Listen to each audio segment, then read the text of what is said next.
I took my pet shaver thing. Your water's down there. That's juice.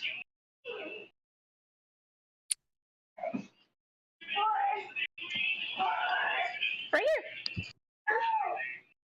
You're so cute when you've just woken up from a nap and you're not being a grumpy butt. Yes, these are my bears because Daddy gave it to me. Mine. Yes, Daddy gave it to me. Now please sit down on the couch. Butt to the couch or I take you off the couch. 5. Daddy's at work. Now sit your butt down. Daddy is at work. When he gets off work, he'll take you wherever you want to go. Now please sit down.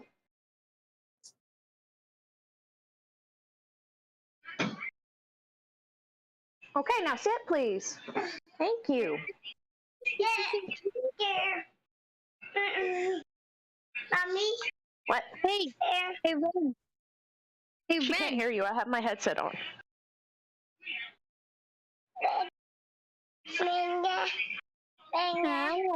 Hi. Megan is sounding very much like bacon, but it's getting there.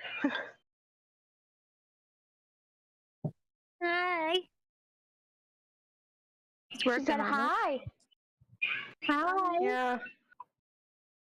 Say hi. Megan? Here. Like, where is she? Can't we go see her? That's the whole thought. I think the whole thought process is that, where is she?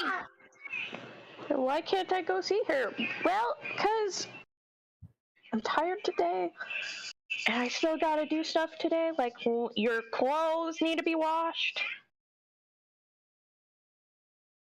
Put it in your ear. Hi. No, she's not. She's just holding it and giving me a weird smile.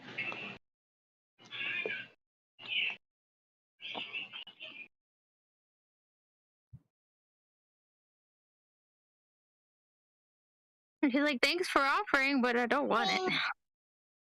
Hi. Yeah, that was Megan.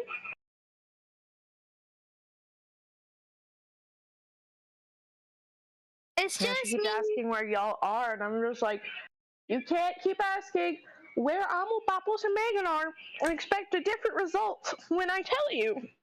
When you ask it 15 times in a row.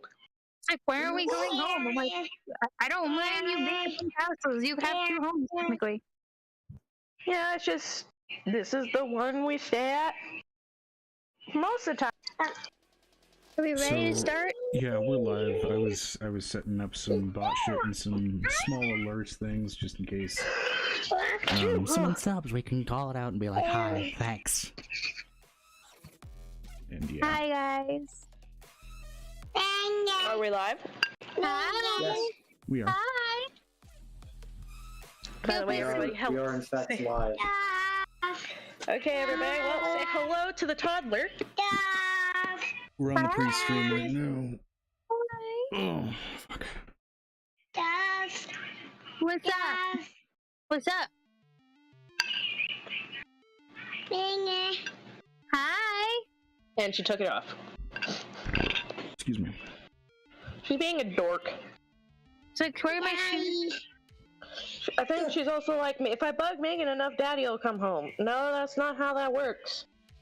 No, she doesn't think that. I take care of her anyway. Whatever Daddy comes at home. Like, if I get Daddy come, you can take me to Megan's house.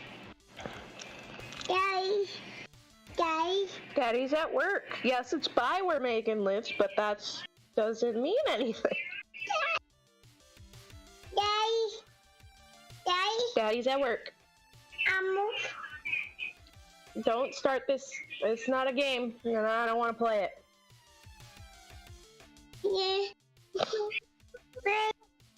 She's on the phone with me.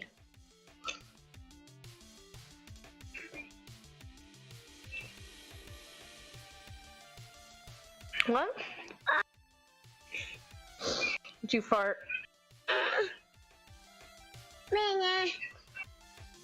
Megan went to go do something, okay? She'll be back.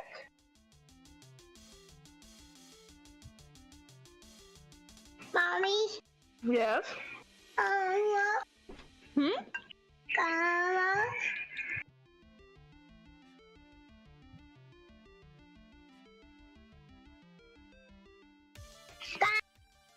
Mm-hmm.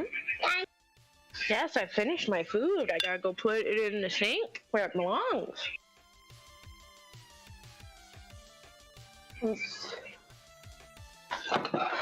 I'm glad I've at least gotten better about remembering to do that. Oh, wait, because if I do it, then she'll do it. Ha-ha! What? Pocket? Oh, my heart rate just decided to go, hello! Megan's not at this house. She's at her house. We will go by. We'll probably come see her on Wednesday. When Trey is in town. Probably leave before my parents get there, because I know my parents make her uncomfortable. My parents make me uncomfortable, so... Daisy, what you doing?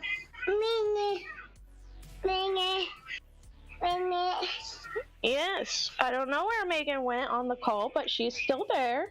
She's just away from her phone. Why don't you say hi to Burb? Burb is not Megan. Can you say Burb? Burb. She's like, nah, bruh, what the hell is a burb?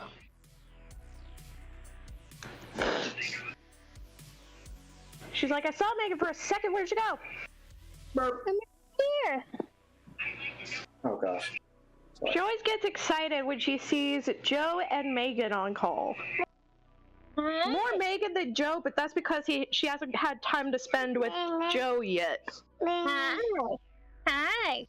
Which again, Joe, you are not the designated babysitter. Maybe the designated dog sitter, but not the designated babysitter. Yes, what do you need? She said, what do you need? Megan. Did you hear what I said though, Megan? What'd you say? I said we may just come by Wednesday before my parents get there, because I know you and Trey like to talk a lot. You just like me talking to Trey because he's annoying as fuck. I can put up with it. Actually he's gotten better. Okay. I don't have a problem talking to Trey. I get along with him because he's your brother. Yeah. Your dad just confuses the fuck out of me.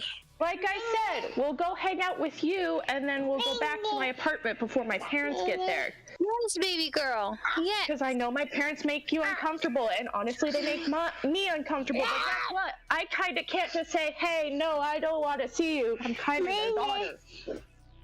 Yeah? Yeah? You! Yeah. I'm sorry, ignore my... Ignore my Mario Kart. Yes? You're fine. Burp. I almost said Eve. I almost said it. Well, Yes. Eve is busy today. Yes! Stage 1 is complete. They're already assuming I'm Eve. No, it's just my brain is fried. Dude, you know how many names I have to go through just to call for my dog? Yeah. I'll go Dusty, no Red, no Rose, no Daisy. Sometimes Megan's name cycles in there, and I'm like, how? Megan's name cycles in there. Usually I don't have that problem, but I've had it last couple of weeks. I was joking earlier about how I stole Eve's identity and how I was Eve.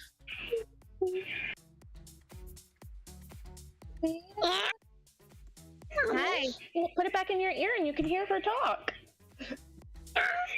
Megan, say something. Keep talking until I say her earbud is in. How's your day been? What have you been doing? There you go.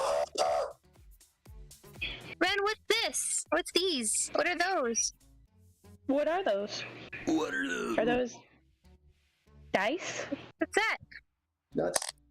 She's like, I have no idea how this concept of a video works. She wants me to put the other one in my ear. You want it in your ear? Knees and toes, knees and toes. Head, shoulders, knees and toes, eyes and ears, and mouth and nose. Head and shoulders, knees and toes, knees and toes.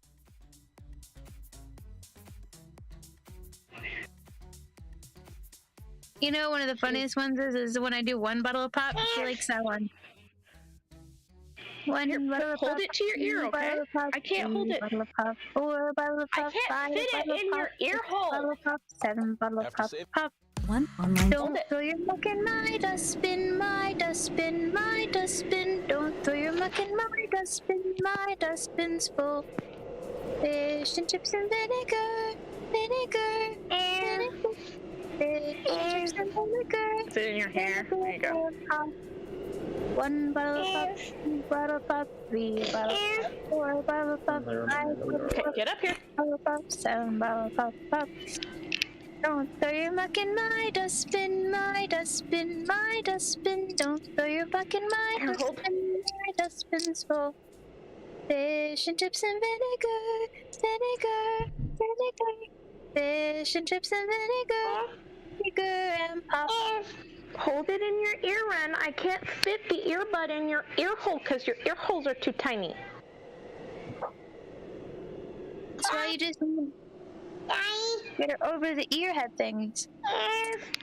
She doesn't like those. And neither do I, to be honest.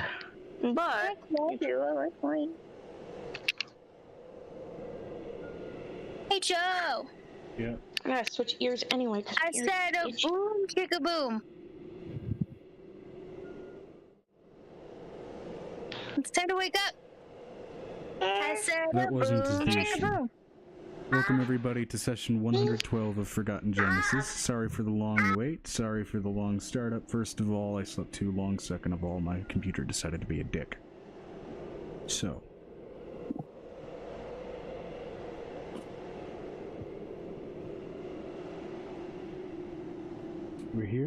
We're here now in session 112 of Forgotten Genesis. Still healing armor at the moment in the aftermath of a couple of things, one of which was mainly to go ahead and go to Boone's and his family's basically place of, well, their place that they considered home in this world of dragons. Alongside that, meeting up with a certain other little draconic entity that had quite a bit of sass for a very small package. So much sass. Oh, and I thought we were on the way to the gang of red kobolds that tried to kill somebody's master. Yeah, Oh, we were, and then Angel fell over having children. Yeah, that's right. that would be Bones. Yeah, so with that going on, the gang of kobolds involved who attempted to kill this silver dragon wormling, being pointed out after one of its members was brutally tortured. Joe, that's a natural 100 for my social. All right. Do you want to see it? I'll show it to you. Hold up, I gotta move my dirty shirt. I had my consent please shirt on earlier today, so I slept in it. Because I really like that one for sleeping. It's really cute. Alright. And again, for anybody wondering why I seem a little overexposed compared to previous weeks, one of my lights crapped out, and so the initial backlight that would give only a like very light lighting to my face is now serving as both the lighting for the left side and everything else. So that is the reason for the imbalance. I can see it.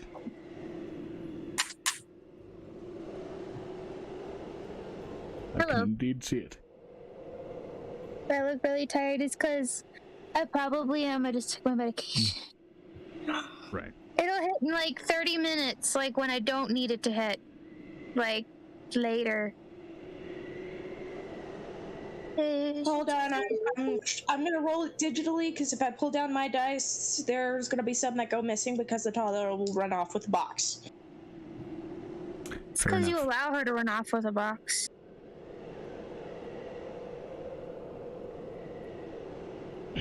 So. Actually, no, I do not. She just ends up running away with it, and I have to chase her down for it. I'm ready when the DM is. I'm ready in general. So, with all of that together and the aftermath of, well, a few children being produced, one of which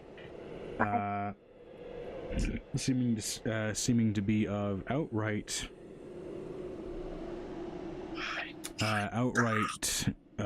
divine descent, 3 of which seeming to be of fairly strange descent, and one of which in a twist of abnormality, being the only normal child that Angel has ever had. I'm going to ask the DM, what was the divine tie? I think it was the Child of Fate, wasn't it? It was a porcelain child this time. No. Which one was it? What you could see from the face seemed to be that of a horse skull. This seems Haldisix aimed. Oh yeah. Okay. Yeah. I owed her one. My horseman. I have a question. When we look at this child, does anything happen? No. When I look at this child, does anything happen? Is there scary visuals? Let me Do I double see things? check. Lore on that. Mariana would have you see things, but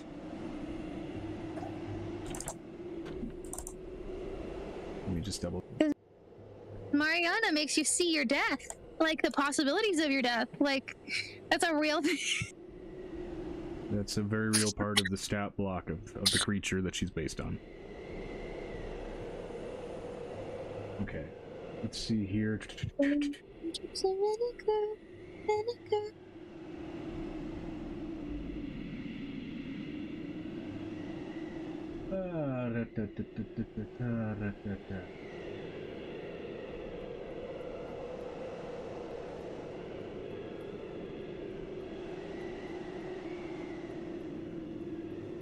No. As a matter of fact, what this creature represents is vengeance in the aftermath of an unrighteous death. Huh. So, can, in the presence of a crowd, cause them all to become very, very aggressive.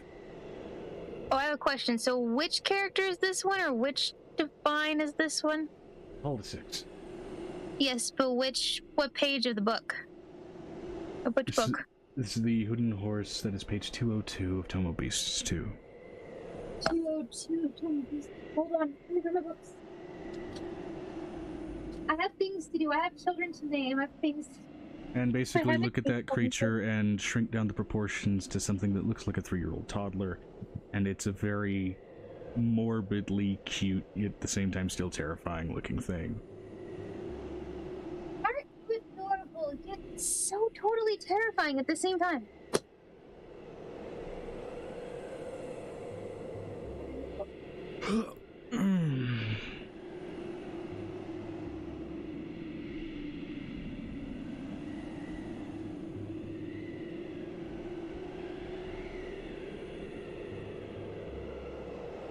Okay, I return.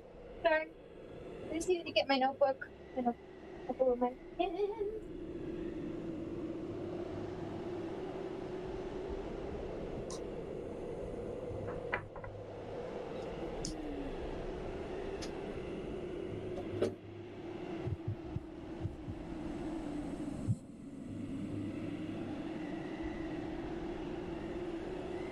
Dagger and pop. My love. Oh, my love. Oh, my love. Hello. Come on. I'm gonna suck her off. Shady spot. Wow. So, Angel's gonna hold her new normal child like it's a okay, let me put it this way. She hugs all of the children, right? Mm-hmm. Oh my god. My screen just went black. So she hugs all the children, and the normal one, she's like, Nicodemus,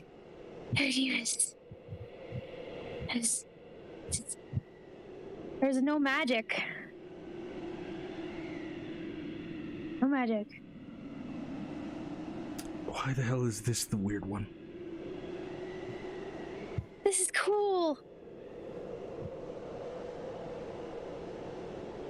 She's just really impressed. She looks over to her floating ichor children. So you described, okay, so what were the body shapes of the ichor children? So I can write this down. Oh my god, where's my keyboard?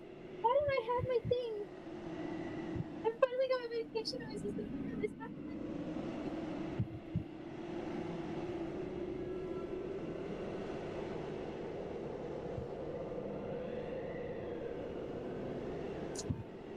Okay.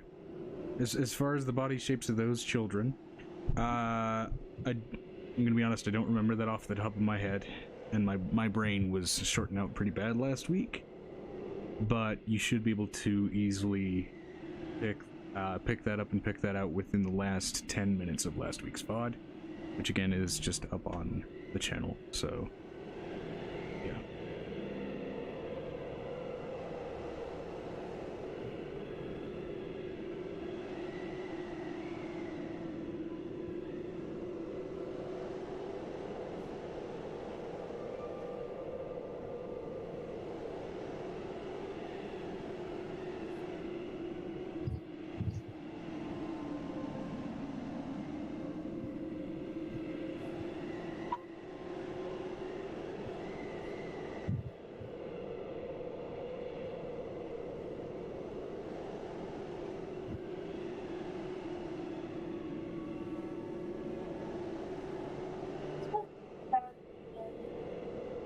I really need that thing. Well, things in that spot. Another one. Okay. Sorry, guys. You're okay. I'm running in a circle. Trying to find my things. This is what happens when you go on a trip for a funeral. Okay. Alright. So, where are we at right now? So we have a dragon next to me looking at me like I'm crazy. Yep.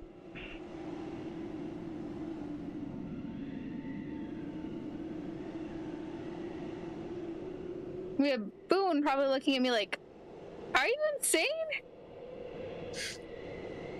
Probably just more like, what the fuck just happened? Because, you know, you just birthed 3 children out of nowhere. Five.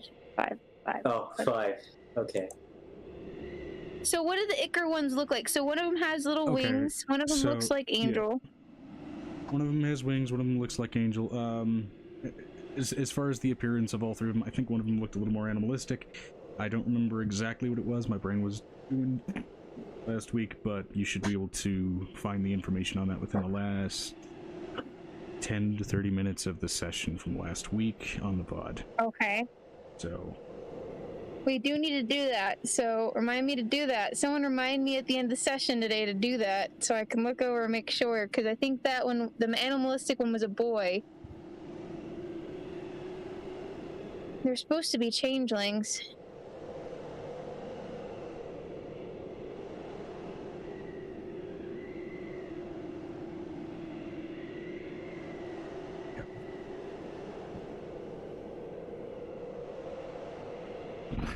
excuse me. So what do I name them, Nicodemus? I don't know what we name these. We're even behind on naming for the last 12. Luckily they're small. Friends.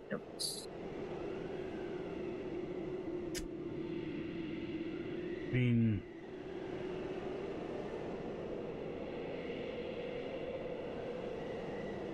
you know, we really should do what normal couples do and discuss what names we possibly have for children before we have them. We weren't thinking about it. We haven't had time to think about it. There's not really been time to Honestly, at this point, we should just come up with like a name pile for, like, this is if we have one from this god, this is if we have one from this possible thing that we interacted with that one day that seemed to take an abnormal interest in you, and this is for the off chance that we have a normal one. A normal what? A normal changeling, a normal gnome, whatever. We should just come up with a list. I wrote down that I have 15 new children. 15 new children on top of the original set that I already had, so. God. So that's what? We're now up to what, 165, something like that? Nicodemus throws her hands over his mouth. That's not. An entire school of students is filled by nothing but our own kin. And then the adoptees is the other 50, so. Uh-huh. And like 30 of them we don't have to worry about. They've already been trained and learned and everything. I mean, when they were dead, they were being trained and taught and like they were normal children. It was very strange. Mm-hmm.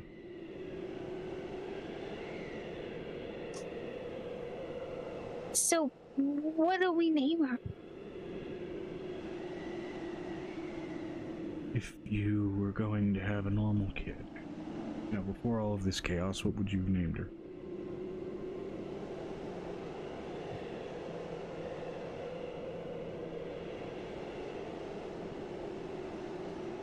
I don't know. I mean, I named my dolls really extravagant names. Remember, we had Mr. Flufferbottom from down the. I don't know. There was a moment. Okay. What name did your mother have before she took the name Lumos and became, you know, what she is? Well, one of my daughters is already named that, so.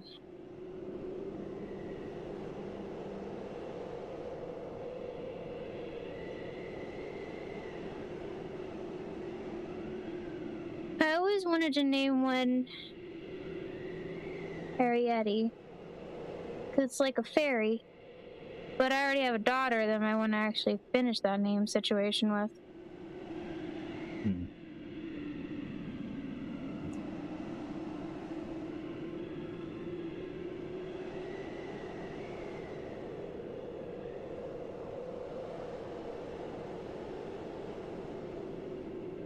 I don't think I've named any of them Maria.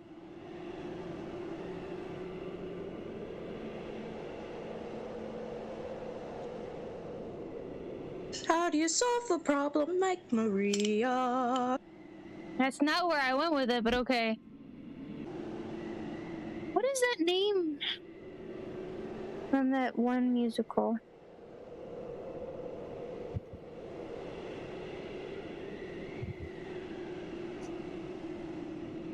You're asking me? It's a very dark musical. Hold on.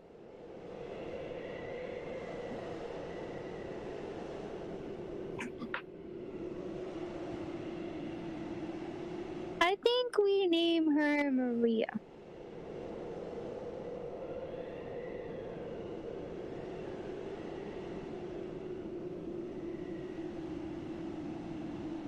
Okay.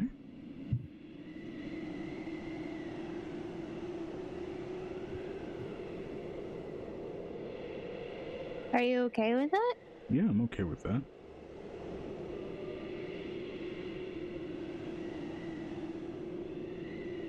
Actually, the song that I was having, I was either gonna name her Anita or I was gonna name her Maria. Hmm.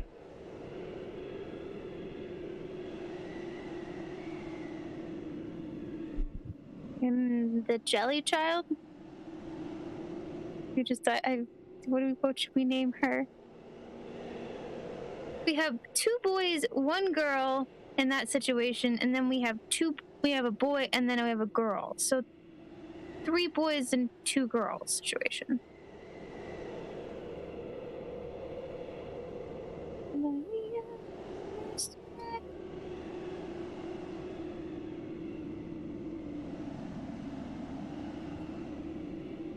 Hmm.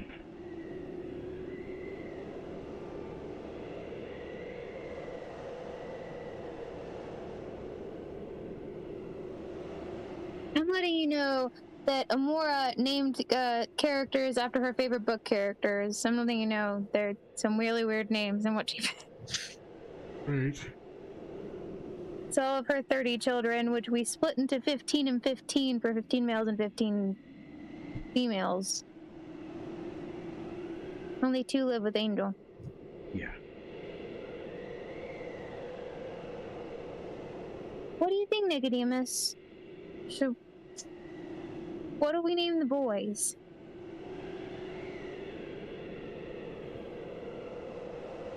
I mean,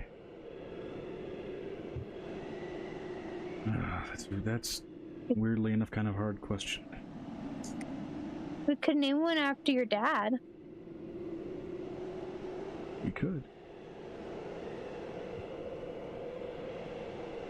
We could.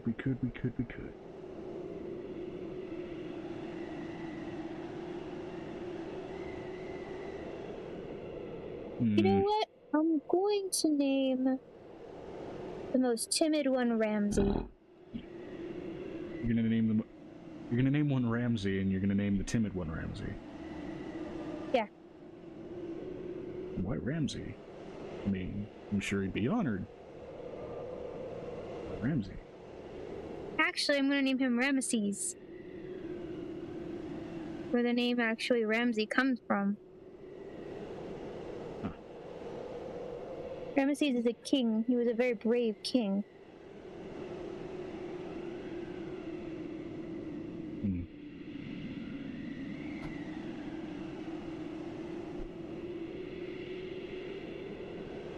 She looks at the animalistic one.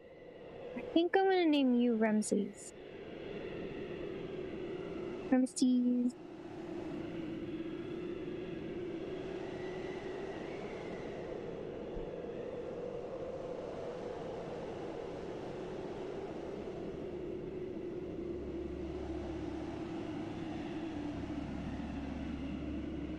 Okay. All right. And I think I'm gonna name...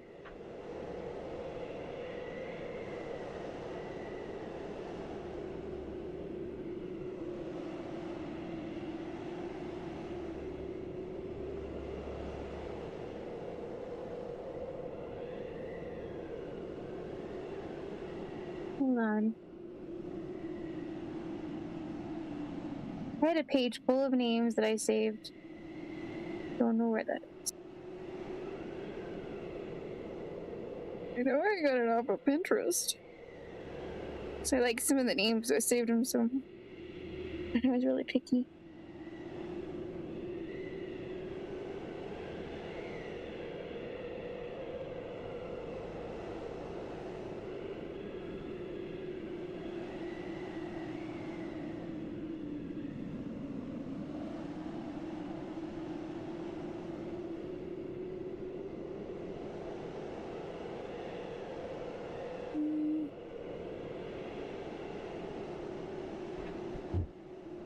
Excuse me. Ugh.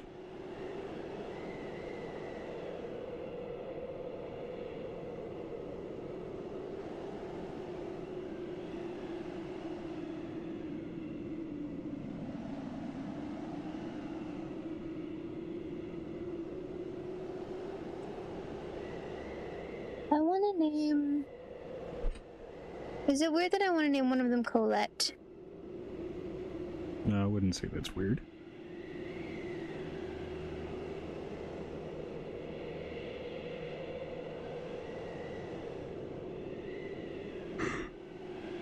I wouldn't say that's weird at all.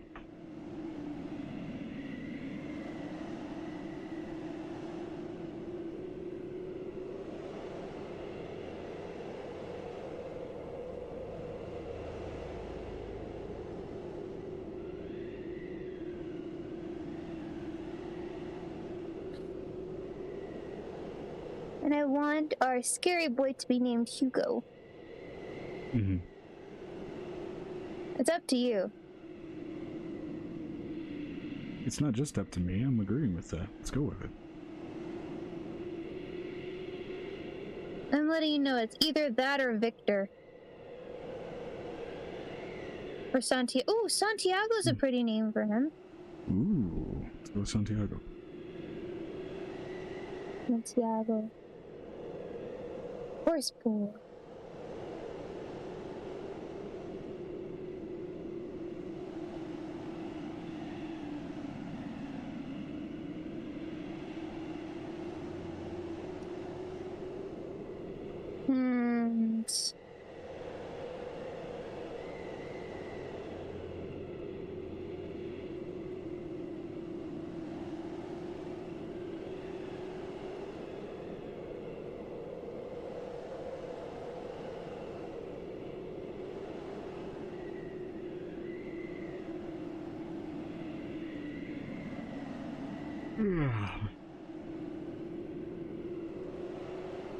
Her other girl's name.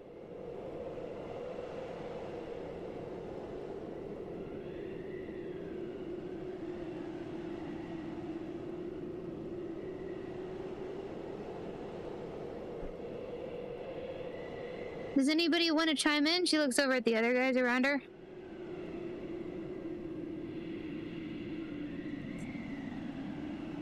Believe me, if I were to give you a name, it'd probably be Projectile Vomit, and I'm pretty sure you wouldn't want to name someone that. I'm sorry. I'm dealing with a toddler of chaos. Hold on.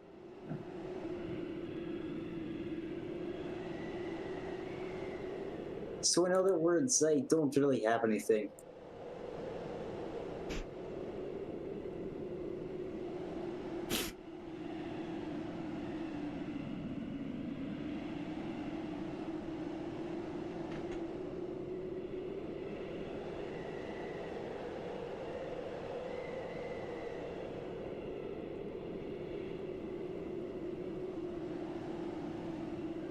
How about Jasper?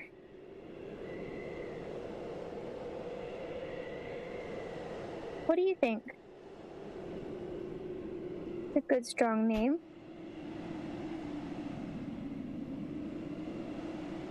So, boy number 2.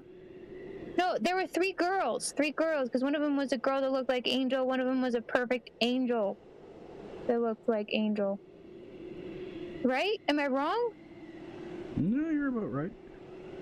Okay. So...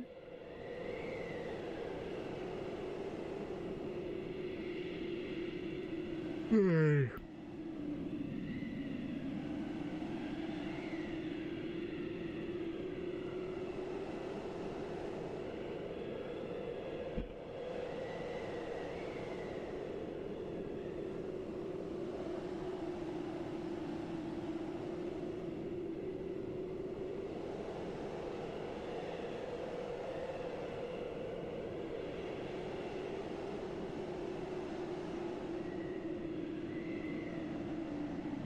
I'm trying to find one.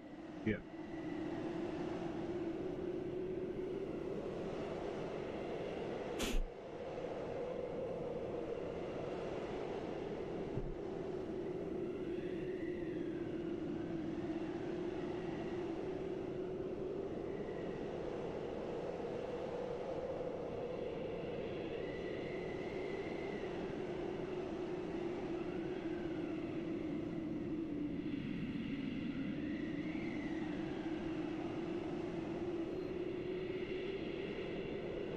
Emma. We don't have any children named Emma.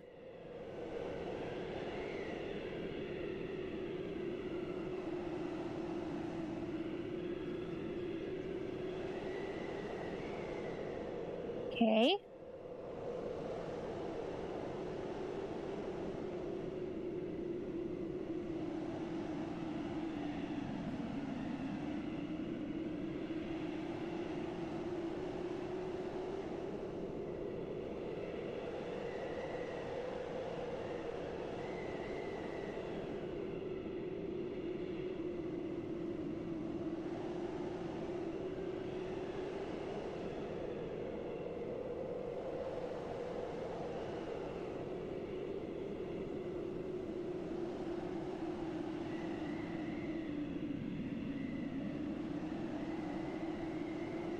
Any suggestions?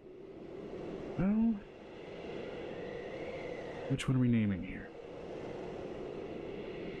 She points at the angel floating one with wings.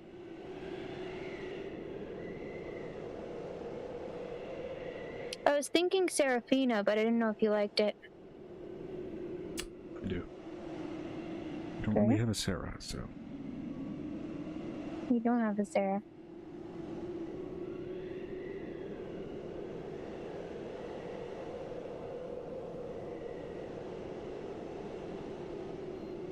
That's everybody. All right.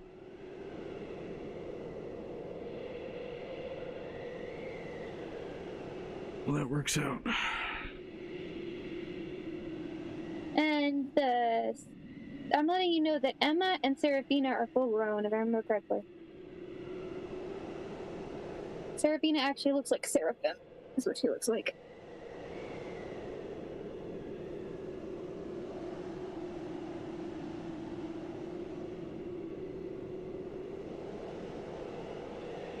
I think 2 of those children came out full grown. I don't know if the horse boy was full grown or not.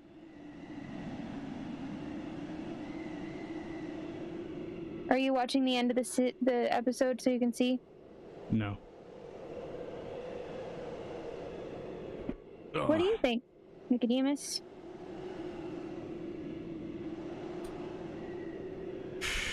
I think this all works pretty well.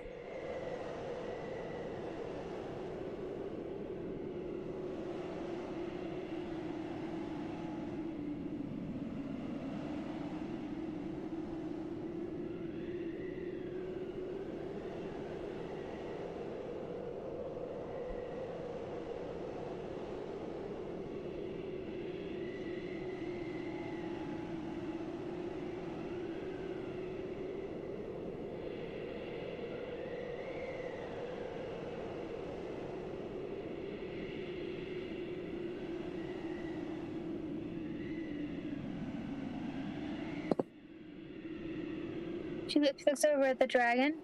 What's your name? I'm Chilla.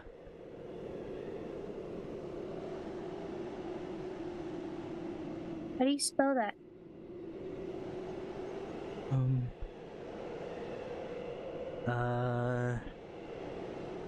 I could spell it for you in Draconic. But DM, I think it's Chilla. I believe there's an H in there. Let me double check. I would imagine. Let me double check. Oh, it's Well, Chilla.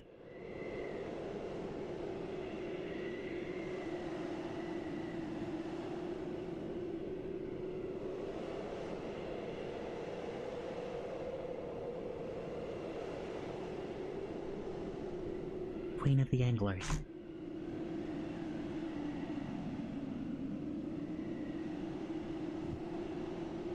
Well, since Maria was born around you, I'm going to name her Maria Kella. Is that okay with you? That works. Okay, so just looking at something. I might.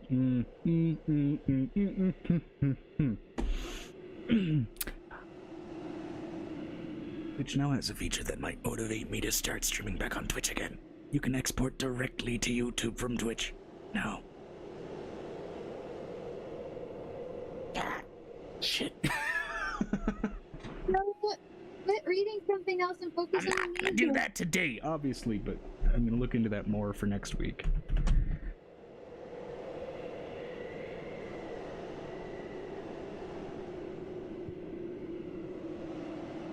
Excuse me. You can We apparently. do need to remember which children have been born, by the way. We have to do that at some point. Can we do that during break today, please? Yeah, we can go ahead and try to do that. Okay.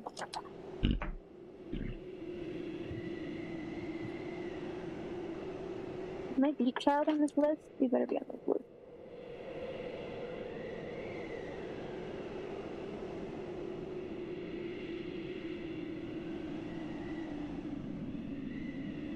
Deep child's name?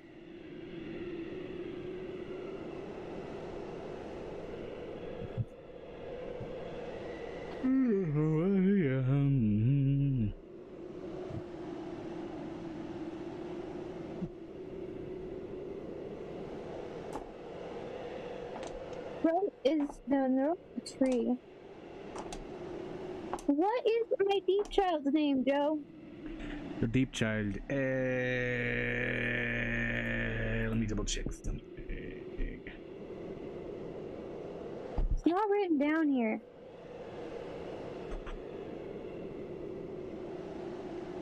I wrote down Basar, who's the eye of the gods.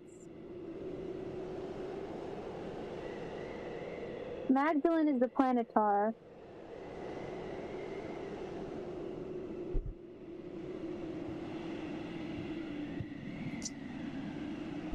Xenon is my dark void Leyborn.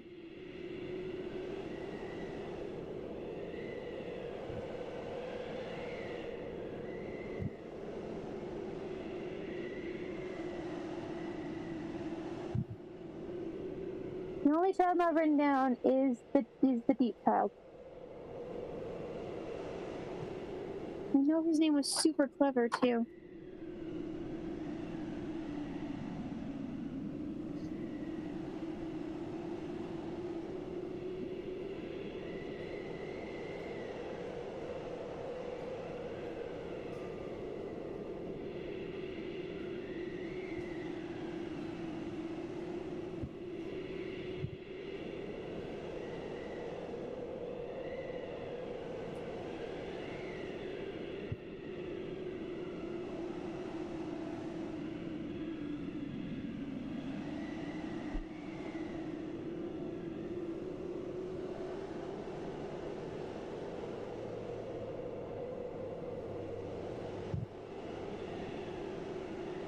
God, I'm drawing a hard blank on that.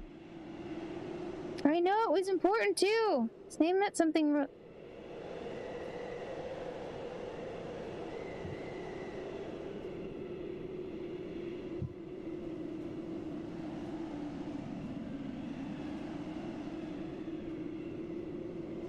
Oh, fuck. Okay, His name was Kai, I think. Kai?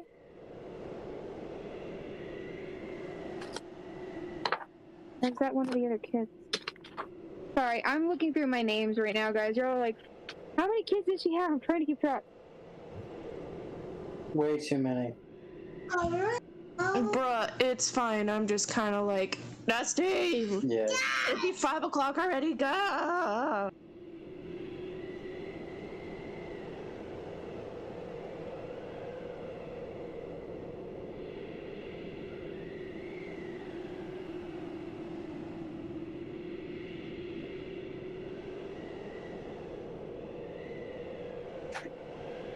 I think his name is Kai.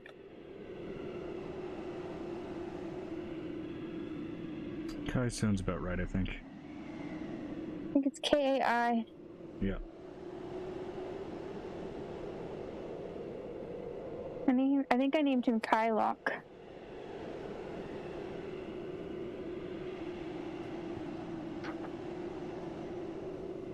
I'm writing this down. You tell him just like, I need to make sure every name is written down before I have to write all of the other names for all the other kids.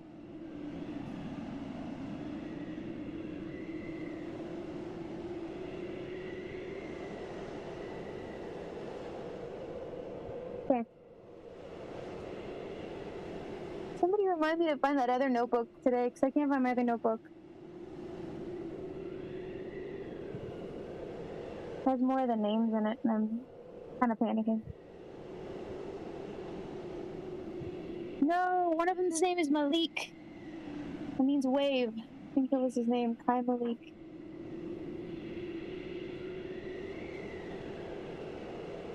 How do I remember that? Looking at it now, I can't remember. Those are the names I picked. They were on my list. Yeah, his name is Kai Malik Locke. But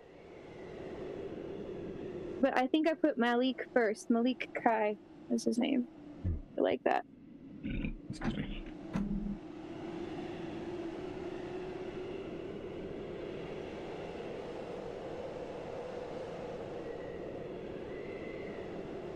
We'll go with Kai Malik because it sounds better. Alrighty.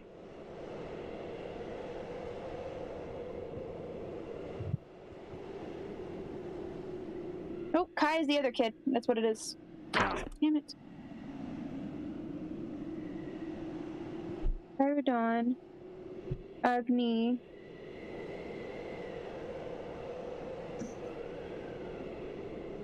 Yeah, because Kai is the name of Alara's and Piff's child. It's hair moves, I think. Oh, okay. No, his Kage tall. Never mind. Kai and Kage can be two for purple. Kai Malik, that works. Mm-hmm. She looks over at Nicodemus. This is just a crazy couple of weeks. Yeah, it really is. She looks over at the small dragon. Do you want to meet more of my kids?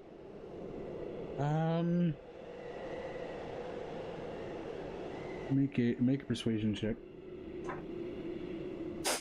She knows she's not alone.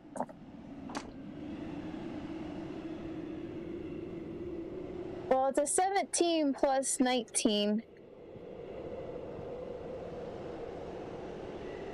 Sure. Okay, and while all that's going on, we'll go ahead and move down the social initiative here. It's a boon, I think. I believe... Well, actually, let me double check here on the social initiative listing.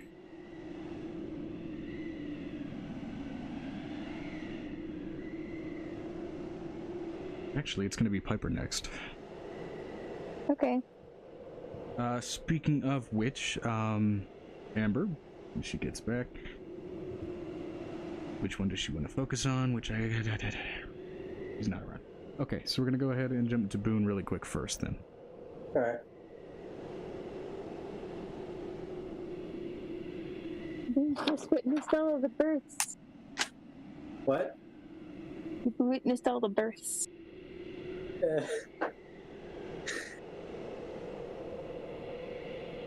Oh, Boone. You have a bullet in your gun. Proper bullet. You only get And- one. I'm not gonna use it right now if that's what you're thinking.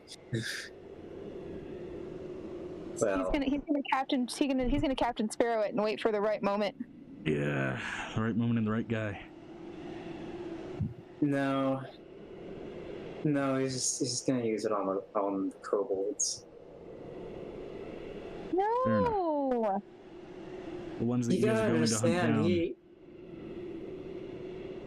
down. It's up to him what he uses that bullet for. Yeah. Honestly, I would save it, but I'm not Boone. Yeah. Boone's a man with a grudge. A man with hatred for anyone who means harm. He's already dead. We killed him before you used the bullet. You guys kind But of there's more. walked along generally to the area where you're lined up with where that island would be. Now, the question here is, how do you want to get over there? Do you want to go ahead and swim through these cold as fuck waters? Do you want to go ahead and try and sail there for in some way and make a raft? How do you want to get over there? How far is it? Again, if I recall correctly, for for the distance that I mentioned, I think I said like 3 miles. Okay. Then yeah, definitely build a boat of some sort. Alright. Perhaps cobble it together with a little bit of ice. Mm-hmm. Okay. So you want to go about kind of making a raft of some kind. Alright, how do you want to go about doing that?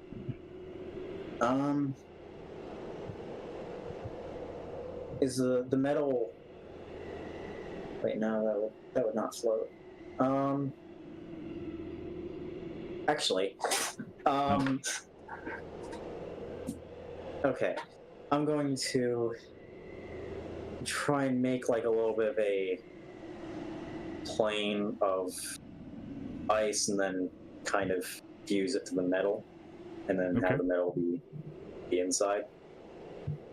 Gotcha. Alright. So that's not particularly freezing even if it is in conductor. So you're going to go ahead and try and use the ice to kind of act as a platform for buoyancy for the metal. Yeah. Okay. Yeah, go ahead and, well, first of all, how are you going to go about, well, what is your method for doing that specifically? Are you going to use your ice breath, which is a once per day thing, or are you going to, okay. Yeah, I'll use my ice breath. Okay, in which case then, let's go ahead and, I'm going to have a, for making something like this, and understanding how it's going to float and how that's all going to work. Go ahead and give me an intelligence check. Go ahead and see how well you managed to make this. 8 plus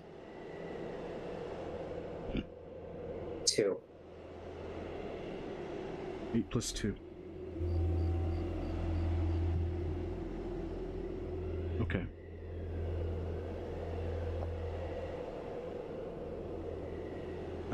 So 10. Yeah. You managed to with your ice breath, and it's a fairly quick burst. It's not really like a controlled, slow and steady production of something.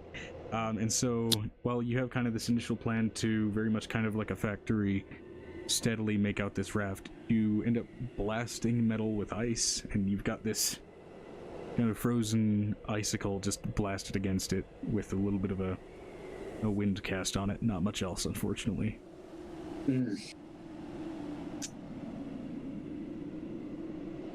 That doesn't sound very balanced.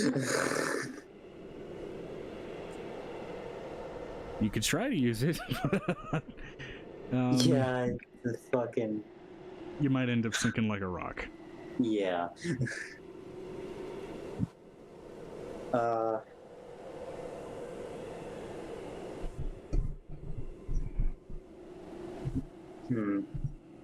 Do you ask for help? I'm thinking about what to do with that.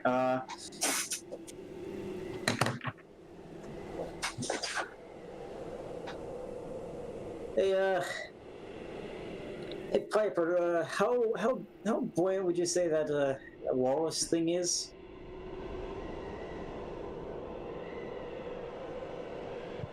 Unless you're not available. I don't believe she's here, hence why we kind of jumped over her turn for a bit. Okay.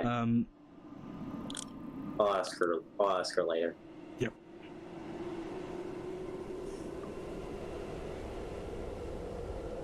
In case I'm gonna see if I can find any wood nearby. Ask Angel. Yeah, but she's busy dealing with the children. So? Fair enough. We're used to it. Fair. In that case, I'm going to wherever the heck Angel is, try to on the ground. Oh, on the okay. Ground. Hey, so what? Kinda don't exactly have our usual boat here. Could use a little bit of help with kinda making a means of transportation.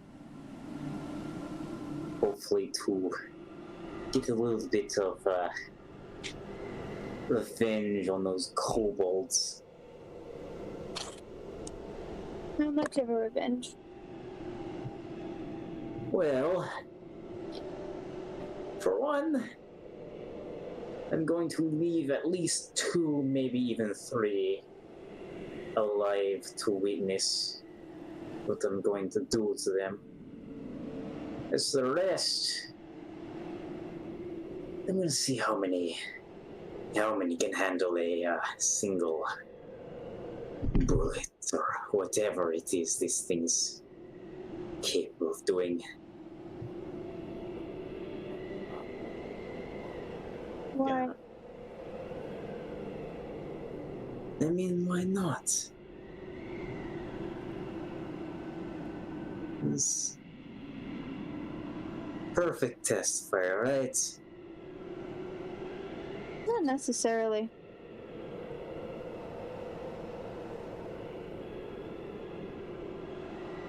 There are more effective ways of killing dragons, especially ones that worship a fire dragon, like The dragon's already dead. We killed it.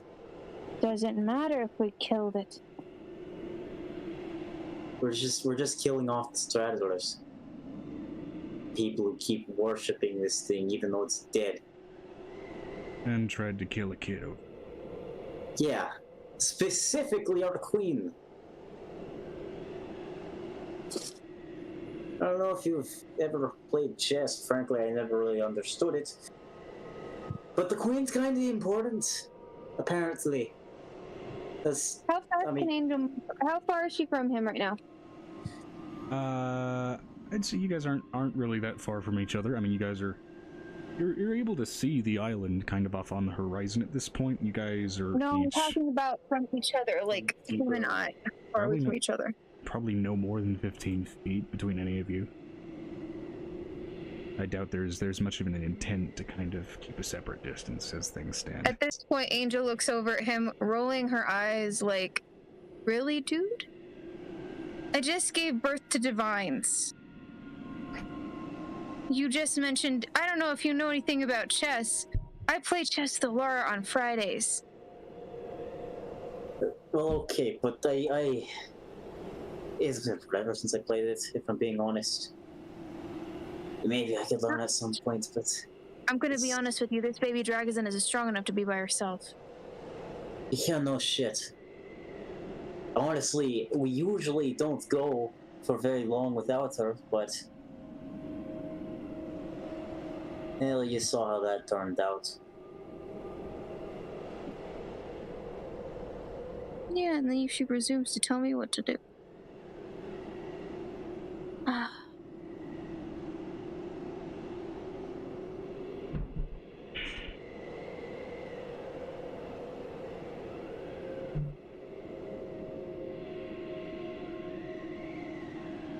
You want to use one bullet that's been saved for thousands of years on a measly kobold. I'm sorry. How long? 11,000 years. Oh shit, that changes things. Oh, really? Fucking hell. Considering that I had to bring that thing back to life in order for it to work. You want to put an antique in somebody's head? Well, if you just told me that, I'd probably just... I don't know, make Why a do you fucking think another one or something. Why do you think him possibly you using it against that one guy would have been a good idea?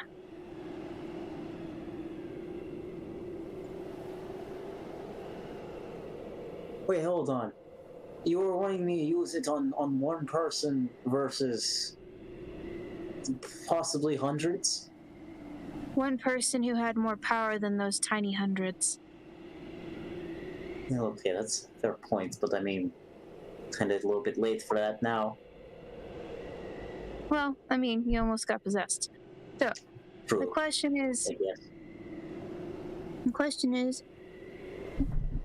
how badly do you want them to suffer? Do you want them to worship your little baby dragon on her feet? Yeah, I was just gonna originally use the other two as like one as a witness and raise the other one alive. Slowly, preferably. Well, it's either they all turn against you because they're kobolds, or we make them worship the ground she walks on. What would you prefer? Yeah, I think that second option might be better. And anyone who even dares try to betray her, I will personally kill with my own two bare fists. I'm gonna have to leave a babysitter behind. You know, after that fiasco, I mean, like, I guess that wouldn't be a bad idea. How about we leave her near one of her own kind? That would be a good idea. Wait, when you say her own kind, you mean like another silver dragon. Okay, yeah, okay. Who might be able to teach her something. Yeah, that would probably like how to survive and not get eaten by red dragons. I didn't get eaten by a red dragon. I know you didn't, sweetheart. There's chiding in her voice. Like, if I got eaten, I wouldn't be here, and I'm here, so... You know, the other option is, you know, we take her with us and... Yeah, no. Oh no, I'm going to take her to a dragon who lost all of her children, and now has one. And then she'll have 2 to take care of, and then she can be your queen wherever she wants to live after that.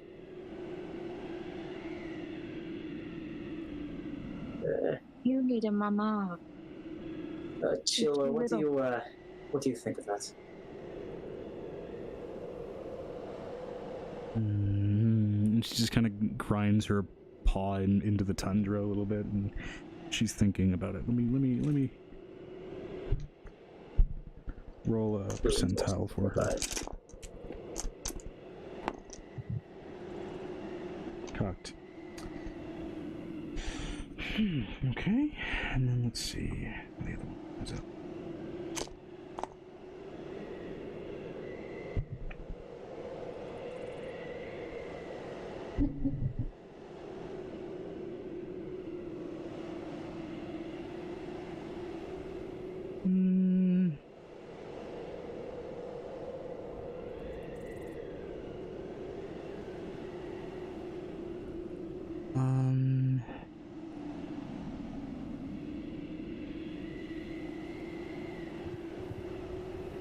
I mean, maybe, but I like it here. You like it better there, I promise. This is my horde. You can take your horde with you. All baby dragons are allowed to take their horde with them. But this is also my lair. We can leave a stake on your lair. If somebody comes and takes it over, we just take it back. If I make you a promise that I will help you take back your lair if someone takes it, will you come with us? You're too little to take care of yourself. I'm taller than you. I'm deadlier than you. Nuh-uh. She's standing up, puffing her chest out, like looking at this pouty look on her face. Half of Boone's just like, fight. The other half's just like, oh god, she's screwed.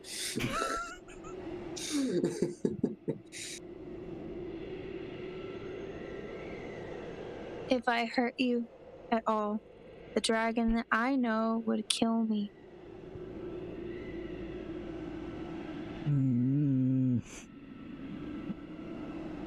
She kind of grinds her foot into the tundra again, and you can even see her kind of grinding her tail into it. This seems to be very much kind of her thinking move.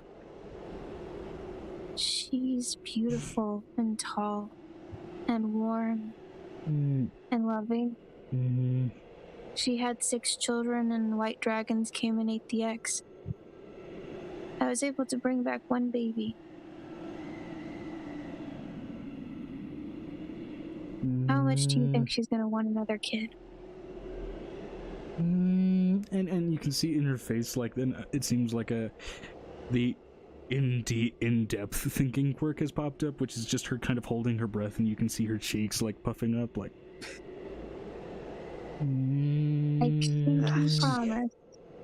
I pinky promise that I'll take your horde back for you, should anything go. I don't have a pinky. What's a pinky? Give me your last claw. Which one? The outer edge. The one on the edge.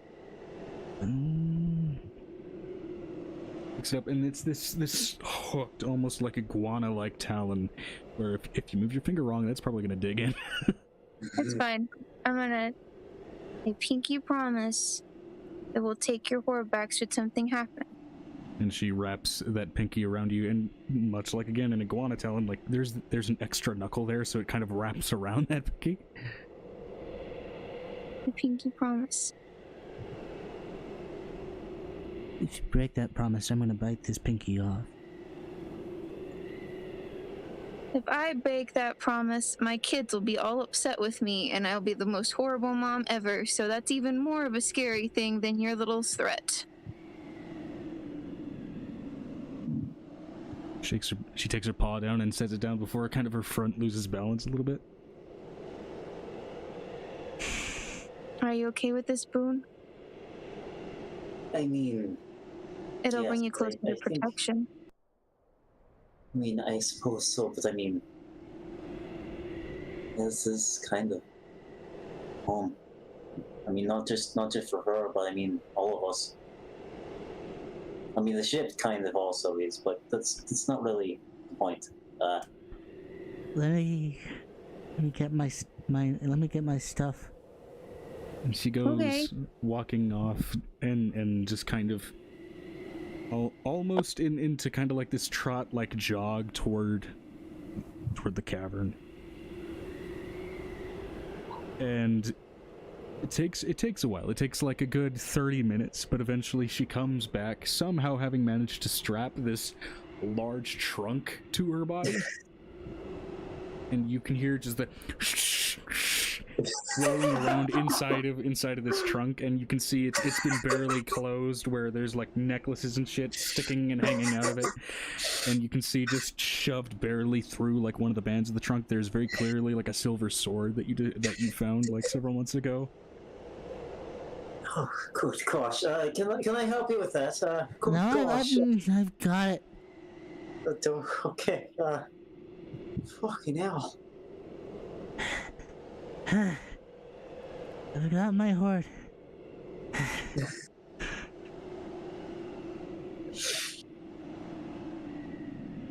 DM, I have a question. Can I message you? Certainly you can message me. Certainly you can message me. Yeah.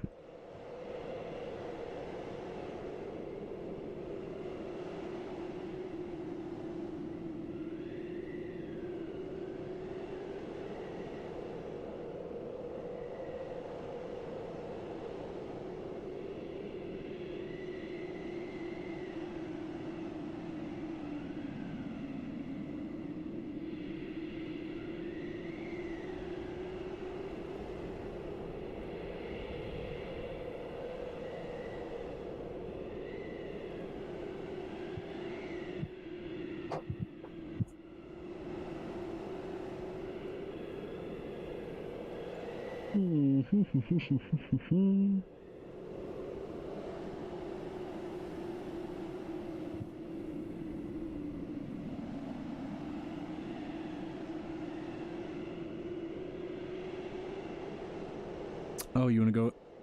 I mean, you could bring up that you just maybe are considering giving one of those to this little wormling. Well, I mean, it would be an item that she had in a box. She doesn't know what it is. It's just wrapped, do not disturb on it.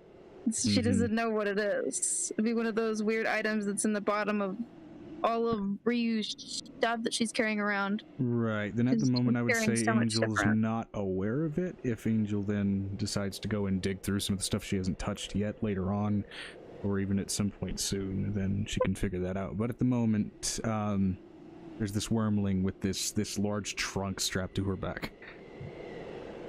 And you can even tell that like there's a secondary set of straps that kind of have her wings on side to side strapped to the trunk to be like keep it from falling over. So she very clearly can't fly like this.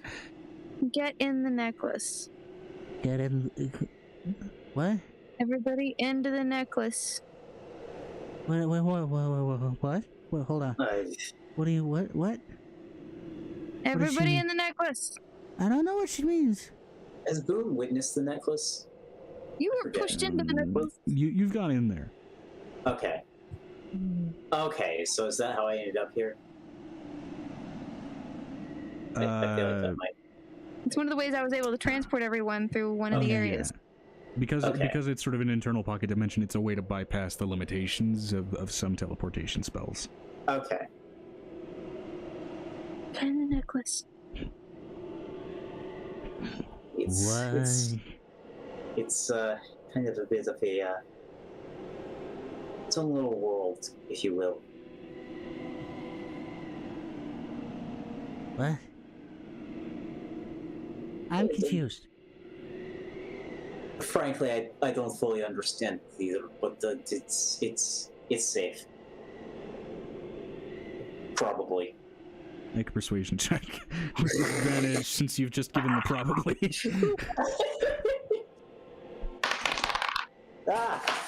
Fuck. 4 dice.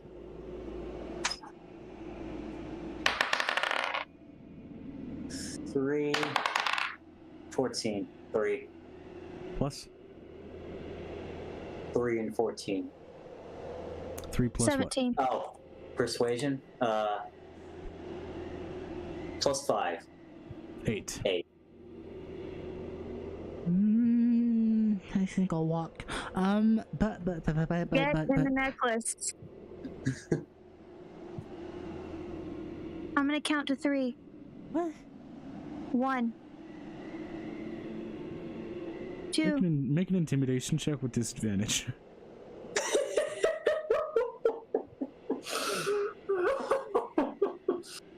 With disadvantage, that's 11 plus 19 is... Oh my gosh. 30.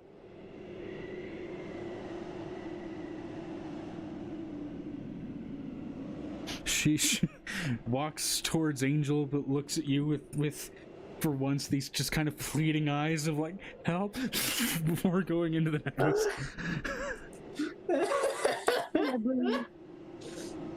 I'm gonna ride one of my children all the way home to reuse. I'm gonna join. Yeah, there's also still what's left in the outpost that you might want to consider, especially if you're kind of at large abandoning this location. If you are abandoning this location. Or is this just currently no longer her place for a horde for the moment? Actually, so there's one thing about Boone, since he's an artificer and whatnot. Yep. Apparently he has a thing called a steel defender, and I've literally never even brought it into anything here. Would you say that thing is just somewhere in the outpost then? Maybe, yeah, that might make sense. Okay. Yeah. And the question is, as it probably starts coming out of the outpost, what does it look like for you? Actually, maybe he probably just needs to repair it, or polish it up, recharge, right. I don't know. Anyway. So, I have a question to the DM. Do we move the tower with it to this location? Or do we move the tower nearby? The tower was like miles away. No, you guys were nearby, and you came out on this sort of small little kind of island, like almost what would be a sandbank, or in this case an ice bank.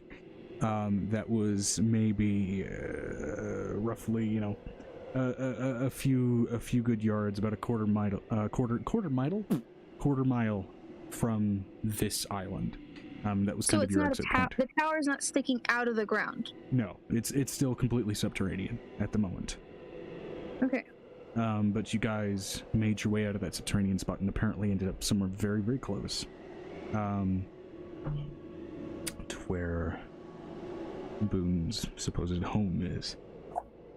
So I thought that he didn't move the tower. We're gonna have to move the tower eventually. That's what I thought. Is thought he just put us there on the island near where we needed to be. Because that's what I thought. That's usually what he'll do to me. The tower at large moved to another subterranean cave closer to where Boone's place was. I don't want to be in another cave. That's just another way for a red dragon to end up in that same space. That cave seemed again mostly sealed off except for that exit point that you found, which is a very fucking small exit point.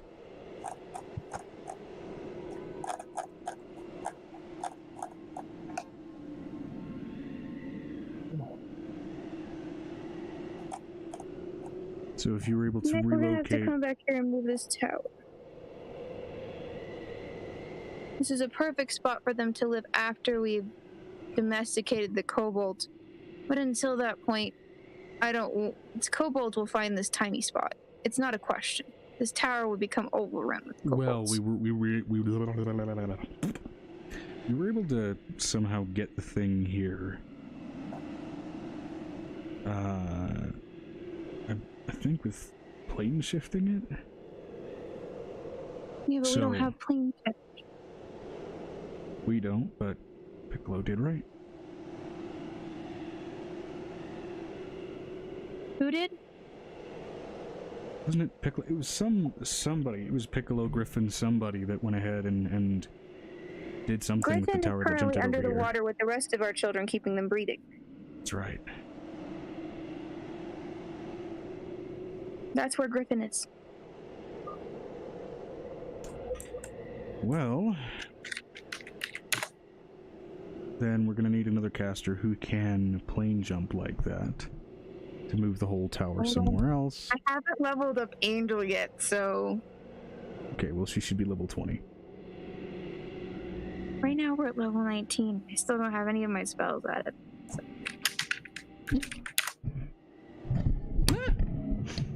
That was not supposed to... I was just trying to angle up the arm and take the whole fucking thing out. There we go.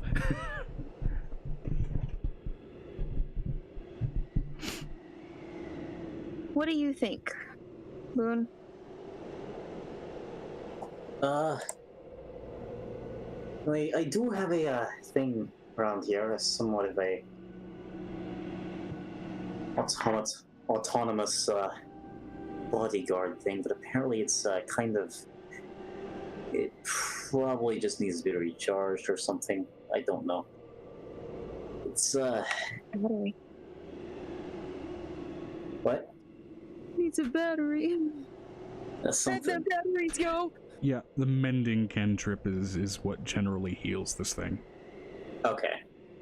And I would say, especially if it's out of commission right now, it's probably, you took it on a few voyages and it probably took a few ballista and dragon's breath to its chassis pretty hard. So spending a bit of time on it with that cantrip and it should be just fine. Okay. Does Boone I don't think Boone has mending.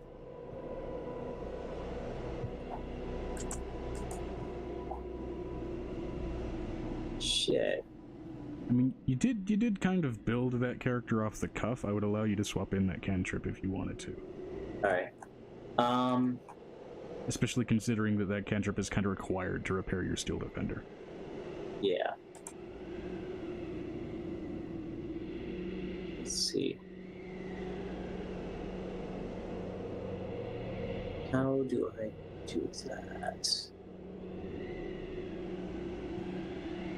I might have to work on that later. But of course, if it's been out of commission for this long, you can also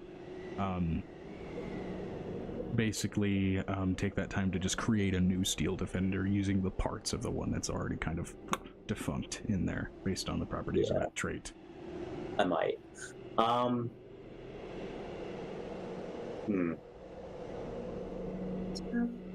You know what? You know, I was originally going to use that kobold heart to effectively consign it to hell. Mm-hmm.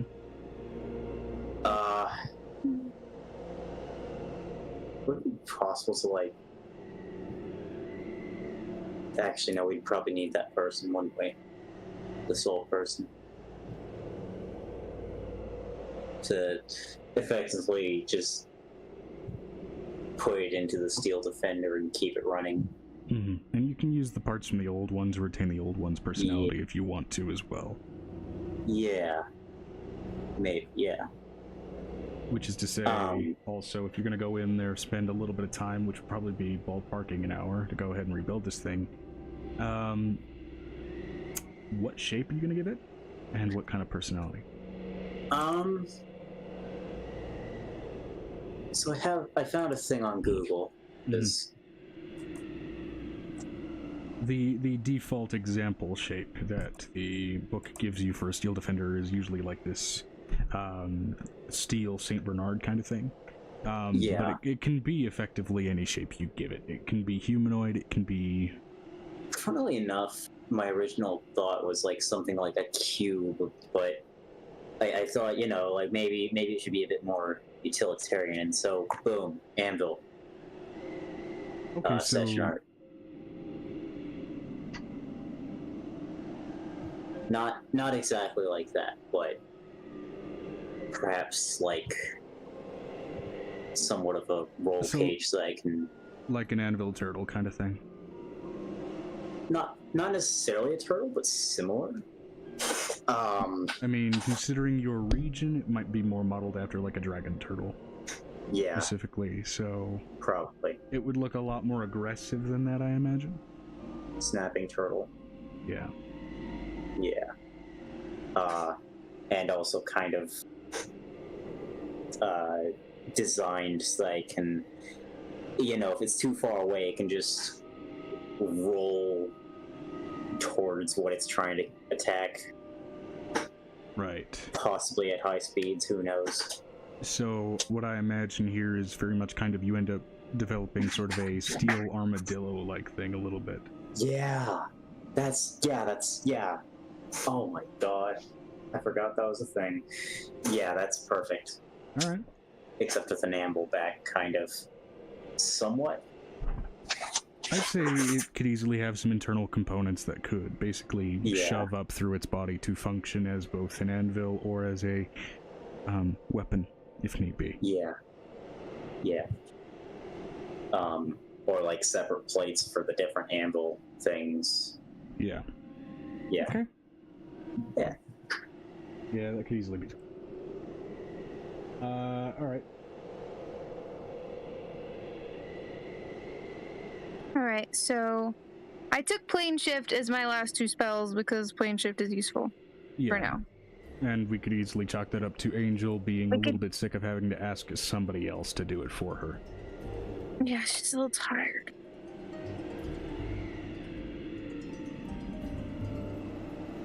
Oh, and also,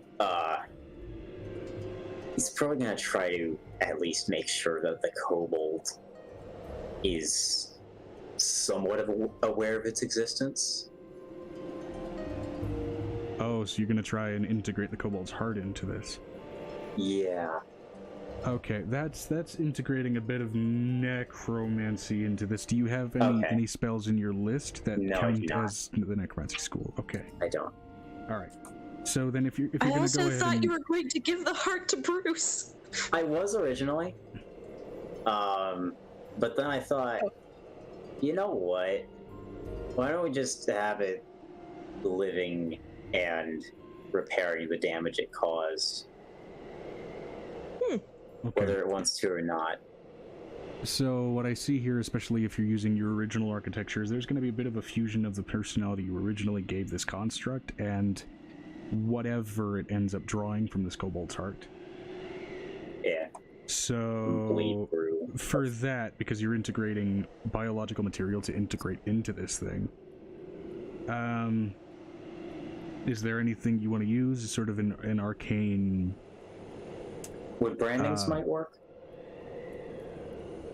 You could try it. No, but Awaken would work. Whoops. Did not mean to roll that. Somebody took Awaken a long time ago, still hasn't gotten to use it a second time. I don't have Awaken. Does Angel want to try and help with the construction of this thing then? I haven't been asked to do anything. Right, Sitting over there on the ground, halfway healing herself and bleeding out at the same time. He's a healing word like a mother trucker. Do either of y'all have a spell of sorts that I can just kind of fuse this little bastard with the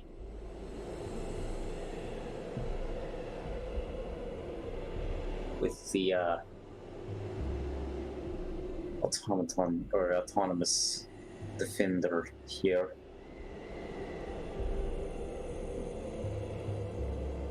That way you can at least fix some of the... Piper, where's your box? That's an option. I'm sorry, would the box work? Where's the box? The box usually turns dead things into explosives, but considering what That's you guys only are if trying you to do here... use it in the box twice. Yeah, so considering what you guys are trying to do here, possibly a combination of the box, the spell Awaken, and the process of this construction could produce the effect you would need. Okay, I'll pull out the box. What effect are we trying to produce? That's the question I'm asking. We're somewhat aware of that it's been integrated into the... Producing this construct with a personality that at minimum has an echo of the kobold, that is at least aware of what it was and what it is now designed to do. Yeah. I pull out the freaking Scythe of the Word. Okay.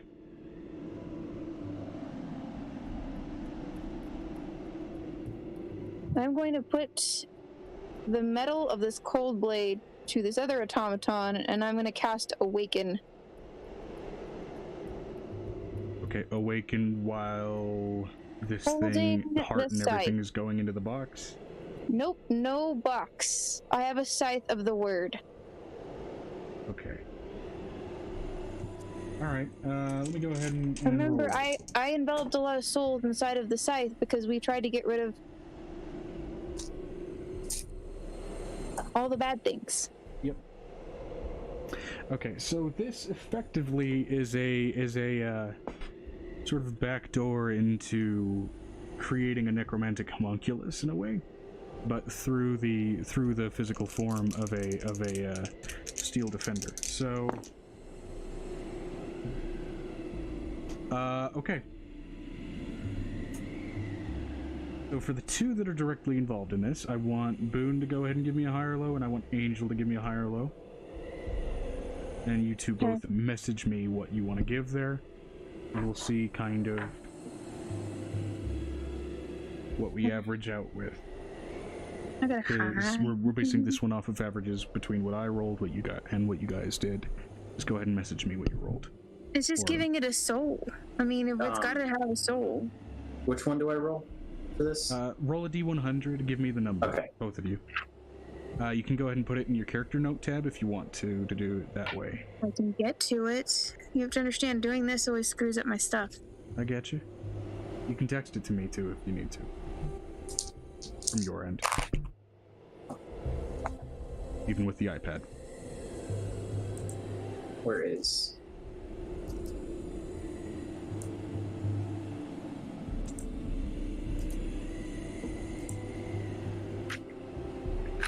I'm just going to send it to you in Discord because it's ridiculous. Okay. Alrighty. No shit. No shit. Okay. Wow. Alright.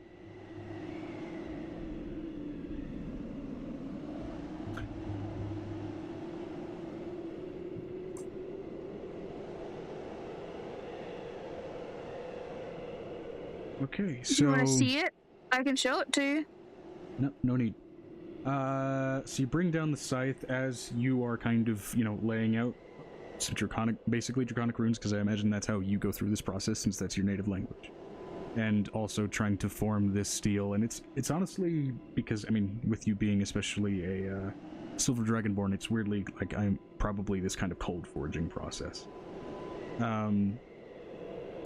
But as you kind of form its shape into whatever it was previously, into sort of this armadillo, trying to integrate the heart, and that scythe goes down in between the plating and into that leftover piece of kobold meat, which, to be fair, that heart is like maybe the size of a chicken nugget.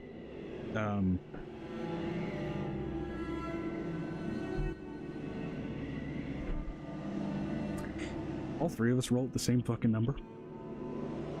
In total isolation of each other. So, here's what happens.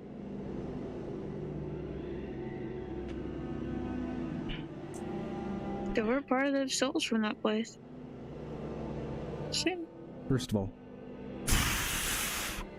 the scythe lights up, and you can just barely see the form of that kobold in sort of a ghostly shape go into this construct and disseminate. You also see what appears to be just kind of rough ghostly essence go into it as well, and then finally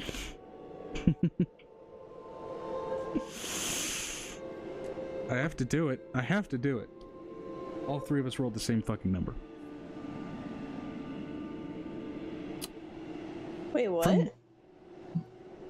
I have to do it. All three of us rolled the same fucking number. So from beneath the cave,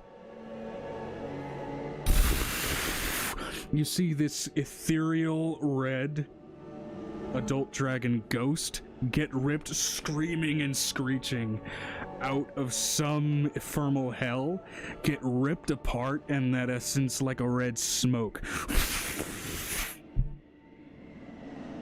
goes into this thing as the steel plating turns ruby red. So,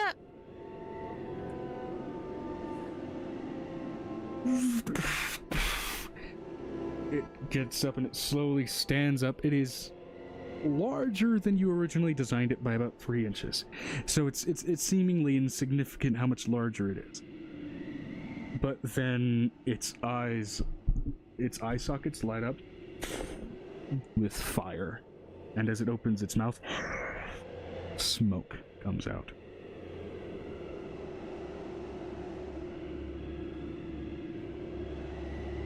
Where am I? What oh, wait. Did we, Oh. shit, did we overdo that? Shit. Oh.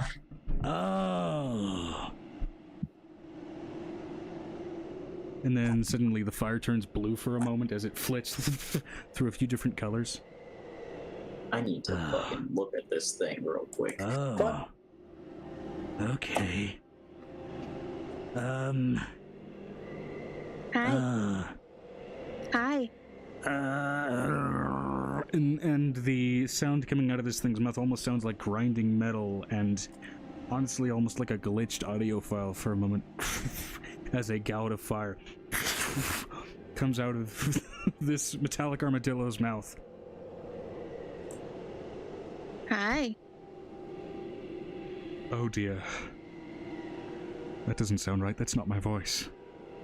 It's not. Is that my voice? Is that What? my voice? What the hell? Wait. No, this isn't.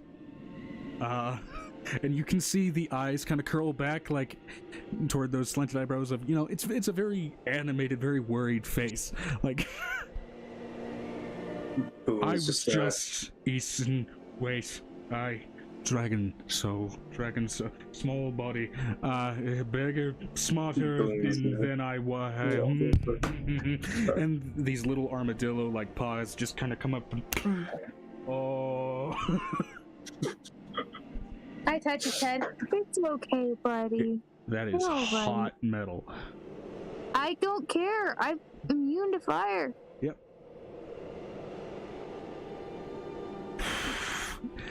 Just smoke. Hey. Hey. Oh.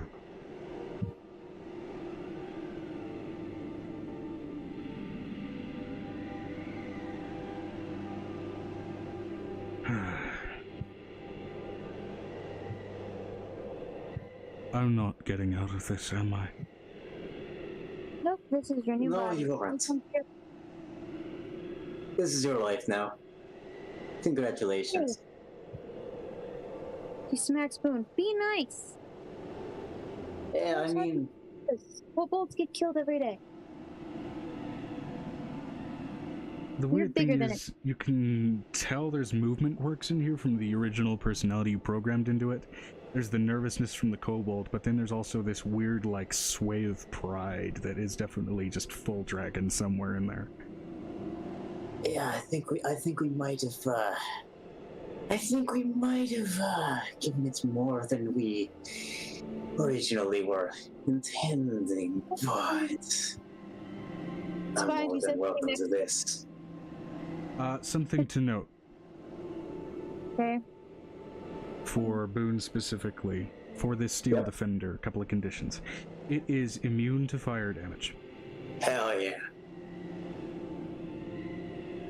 Second, its melee attacks deal an additional 1d6 fire damage. Third, once per day, it can use an equivalent to a red dragon wormling's breath weapon.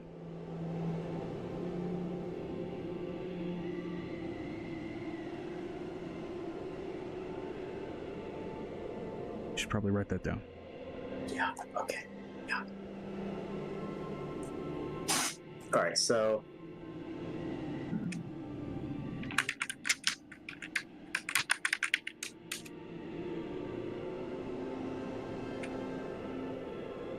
Also, using your Steel Defender to aid in tinkering checks have advantage as long as you are tinkering with metal. Because it is so hot, you can, well, meld that metal. Pretty yeah, easily. I can both weld and you can forge and anvil thing. Yep. Might have a separate plate just for the sake of, you know, it's too hot to touch. What? Well, the thing is, touching it doesn't deal fire damage. It is very hot metal. Okay. And you can feel that, but it won't hurt you. It is just very much, you get the sense of like, this is like touching a boiler, in a way. Okay.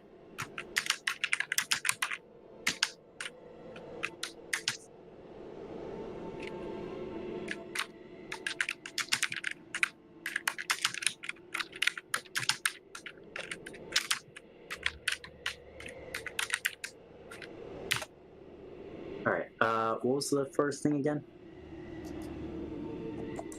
Okay, so all melee attacks from it deal an additional 1d6 fire damage.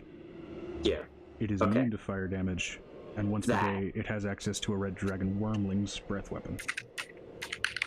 Right.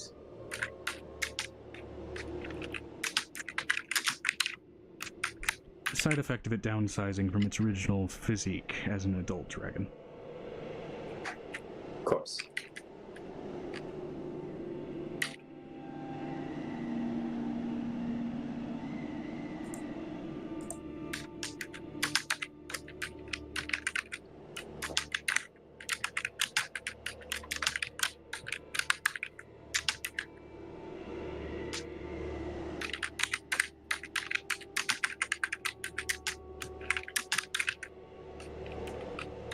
And one more thing as well, its armor class is also increased by 2 points. It has an AC of 17, not 15.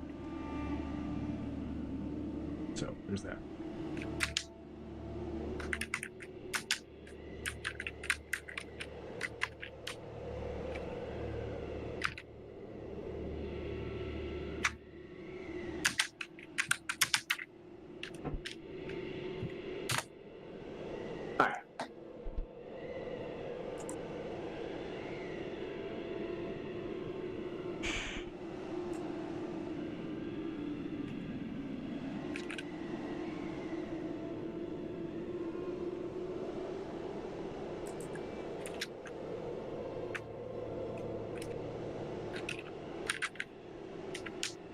All right.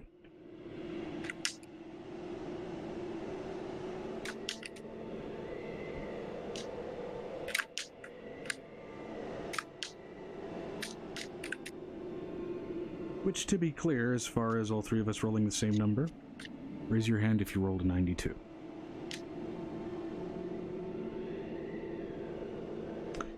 So. That's fucking insane, dude. I still have it, hold on. I still have mine, too.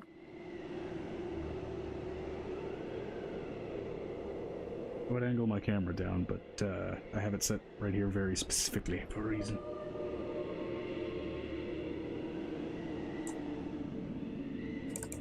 That's fucking insane, dude. I require a designation. A designation? Bill, what was your,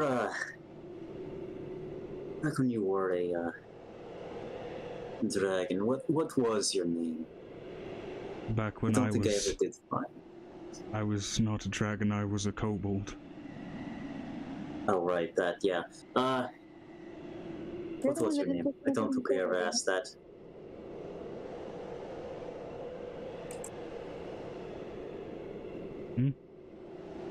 What was your original name back when you were... Well... yourself? Lurch.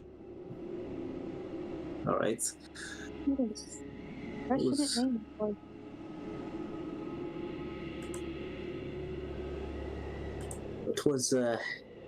What about your master? What was his name? His name was... And there's just kind of this smoke spill that comes out of his mouth. I'm gonna roll a history check with disadvantage on this thing. Alright.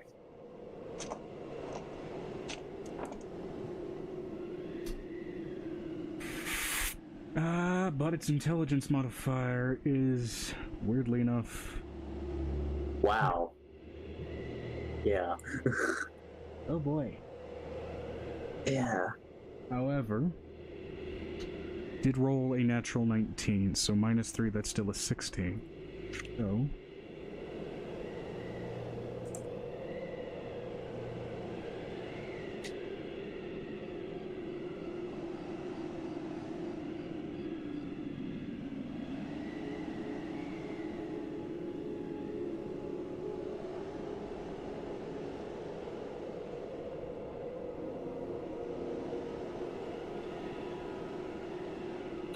Let's see. My master was named Korva, bringer of death.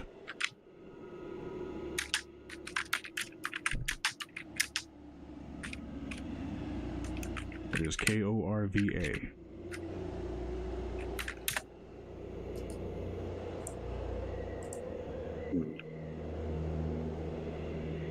And I still have yet to think of a name for the original. Yeah. So you have Korva, bringer of death, the adult red dragon, you have Lurch the kobold, and you have whatever your construct's original name was at the time. Yeah.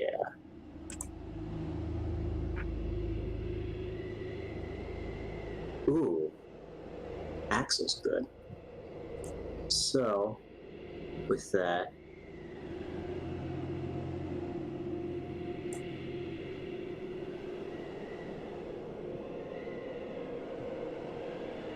Yeah, Axel's gonna be the original name.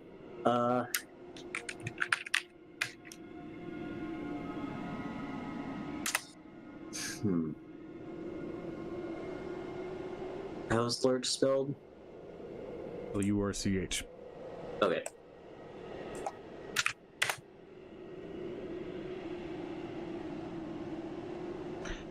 Of which you would know, actually being native to, especially Ormer, a lot of kobolds are sometimes named for kind of the first thing they do or the first sound they produce. And so that could mean either the first thing that this kobold did after hatching was lurch forward out of the shell, or possibly puke. You're not sure which. Okay.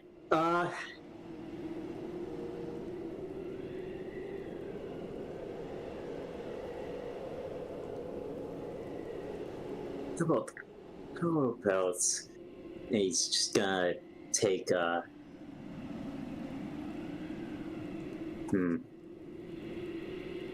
Actually, I don't know what the heck he could even write with.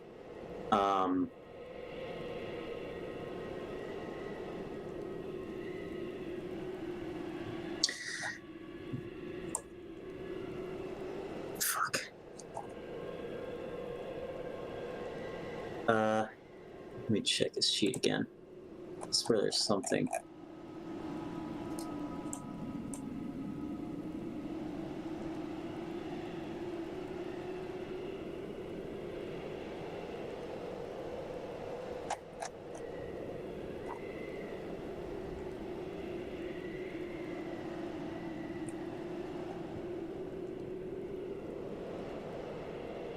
Oh, he's gonna take his screwdriver,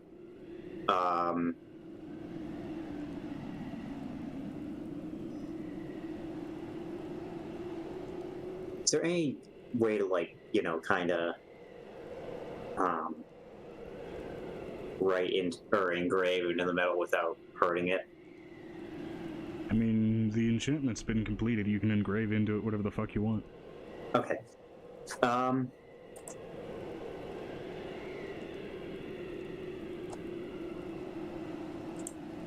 In that case, he's going to...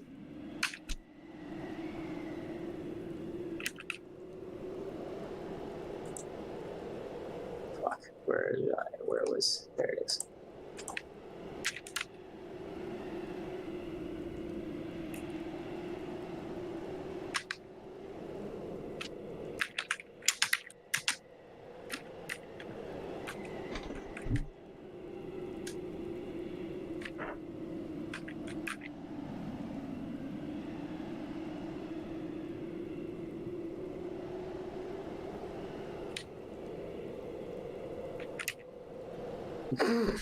God, that's so stupid.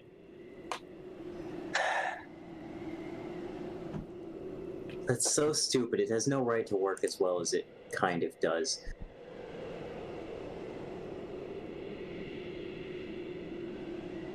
It doesn't work very well, but...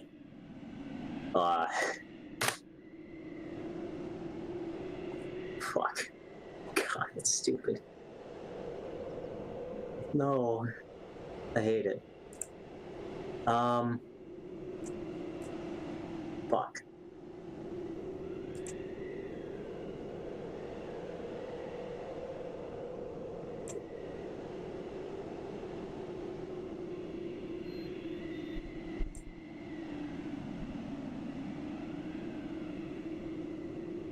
Ah, Rose. Hello, sorry, I am now free of the toddler. I mean, you can still hear her, but that's because they're taking the dogs out. In spite of the kobold it once was, you could tell it to abandon its name, and then you're left with what you have behind. Yeah. Yeah, that might work.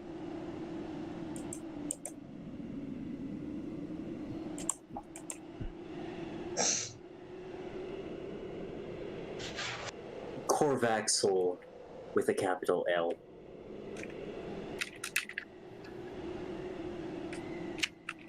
And a capital A.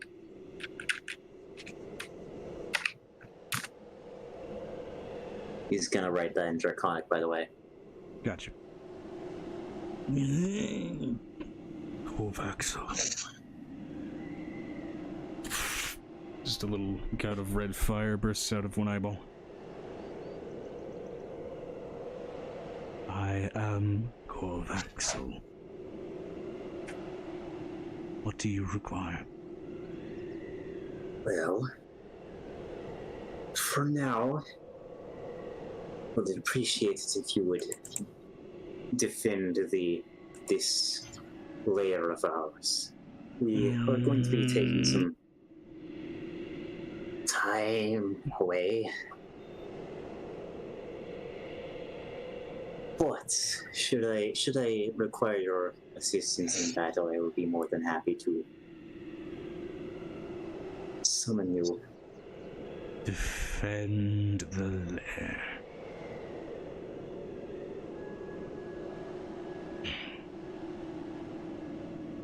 I can do.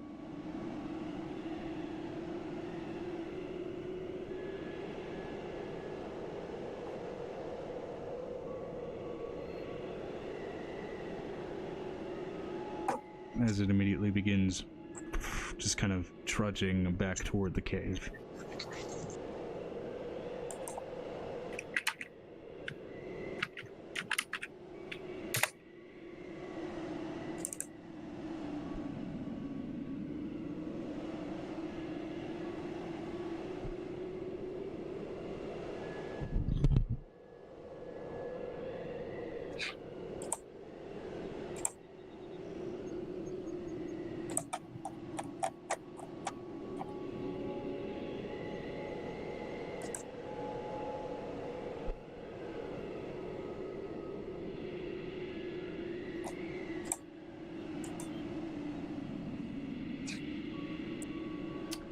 Joe, I have a question.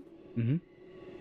And the dream dragons is the lucid dreamer is the weird dream one, right? Yeah. And then there's the Good dream and the nightmare. What are the sexes? Because that's the problem I'm having. I believe good dream was a girl. Okay.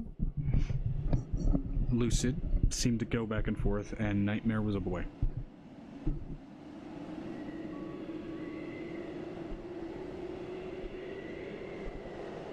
Okay.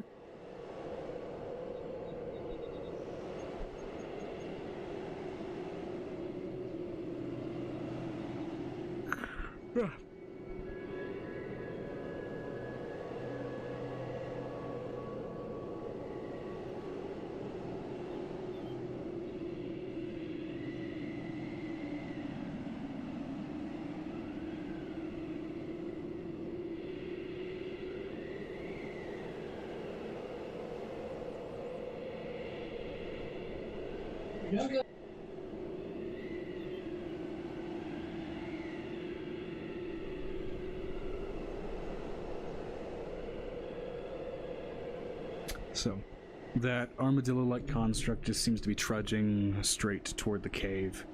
And seemingly, and you can see sort of this firelight glow as it kind of walks in and sort of passes by. My energy's a little bit off for some reason, so for a minute here, we're gonna go ahead and call it the first 5-minute break. And then we'll roll it back around to proper initiative order the way it's supposed to function. And Yeah. go ahead, Nate. Yeah.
Hello.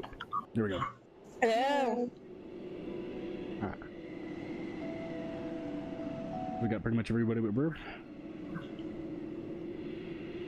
Well, I was seeing how you are because you're kind of discombobulated because of this morning.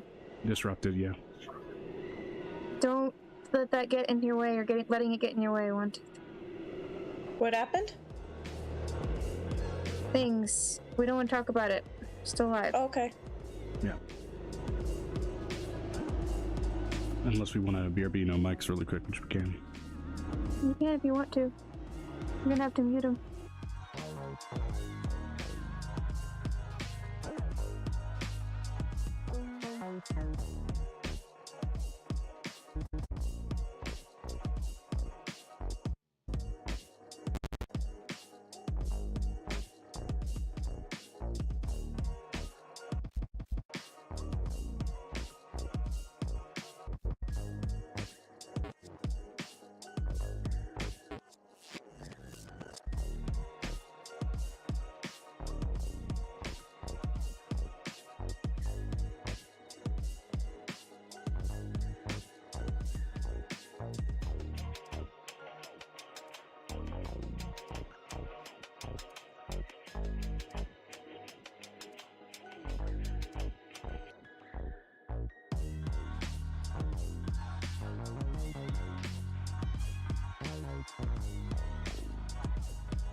All right. Well, whenever you are, Joe. Yeah. Welcome back, everybody, to a Forgotten Genesis. Make sure you get all this stuff turned on. It is.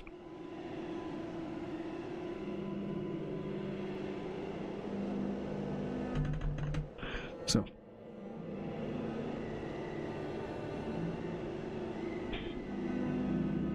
Last we left off, we just took a brief break to go ahead and reset ourselves. For those of us that needed food, they got food. For those of us that did not need food, we did not get food. But for those of us that needed to have conversations, we had conversations. Yada yada yada, etc. It's a break time. You take breaks to have breaks. And let me just grab my gallon of water so I can drink from my gallon of water.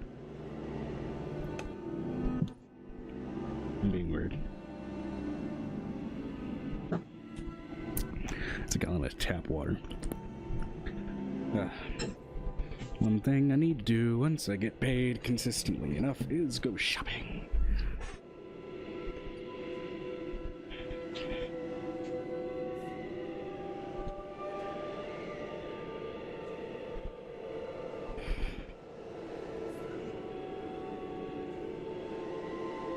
However, excuse me, let's go ahead and start things from the top of the initiative order. Excuse me. With a, for whatever reason, sideways angel, but that's okay. You know what I'm gonna do? I think I'm gonna name one of the 9-month child Odette instead of Marie. Odette? I like that name. I love that name. Okay. I think it means little ode or little song. I think. Alrighty. Et means little, I think. In the correct way. Cool, cool, cool.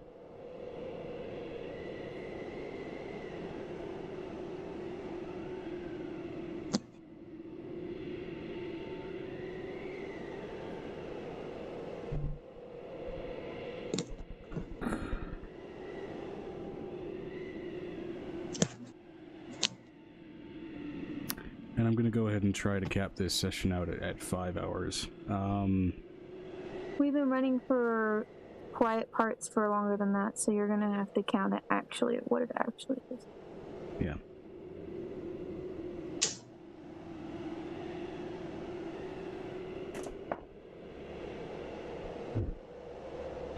Excuse me. Focus in, Joe. So,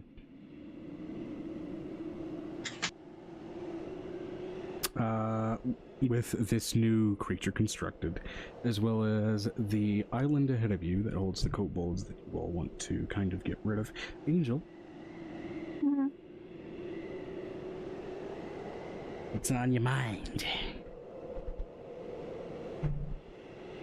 I'm gonna take everybody to the house. What's gonna happen? I'm waiting for Burb to get back, because as soon as he's back, I can put this thing to busy work, because I don't know what he wants to do with it, because there's a delay specifically in his camera where he'll not tell when he's talking over me, so my brain gets shut off. I see. Even as a player, it happens when we play too.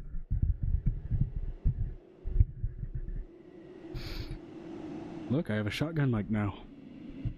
So, because my turn should be combined, because we're all in the same space. Like, technically our turns should be combined, because we're all in the same space. But I'm waiting for him to get back.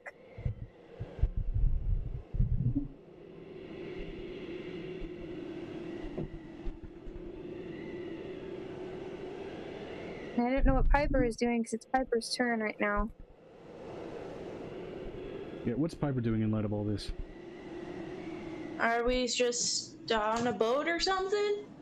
What are we doing? Not yet. So, you guys are currently... We're going to use that first. Yeah, you guys are on the outpost island. Ahead of you, about 3 miles, is the island where these kobold cultists tried to kill this little, you know, silver dragon wormling. What's in the box I pulled up last episode?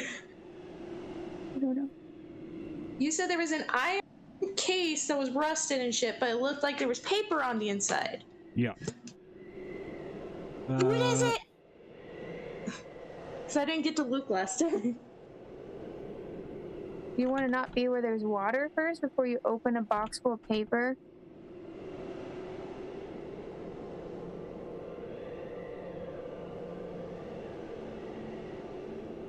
Thoughts?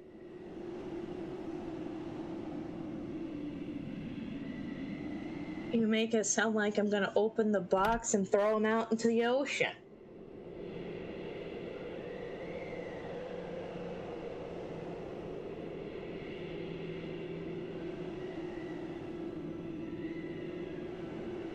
And it was a very specific thing. Let me double check here.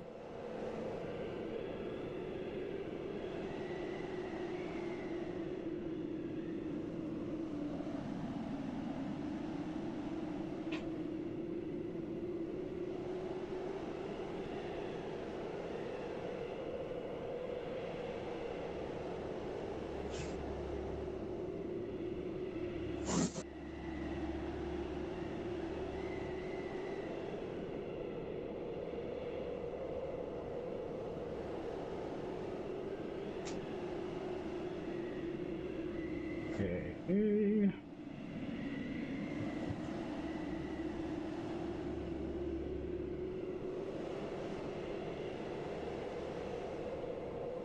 So you want to pop open the box and see what is held within? Very carefully. Okay. So you very carefully snap open the rusted over cylindrical casing, of which there's a little bit of water just kind of barely at the bottom that filters out, but what you, which is to say, it's got to be very well sealed for that little amount of fluid to have gotten into this container after being under the water for you don't know how long.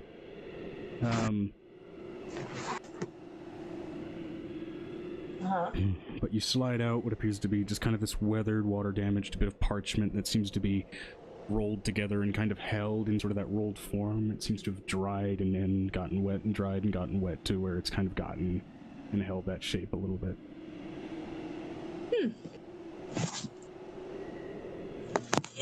Hold on. I'm gonna read it. Alright, so I want you to roll me a sleight of hand to make sure that you're careful and tender with this page. Tenderness. Okay.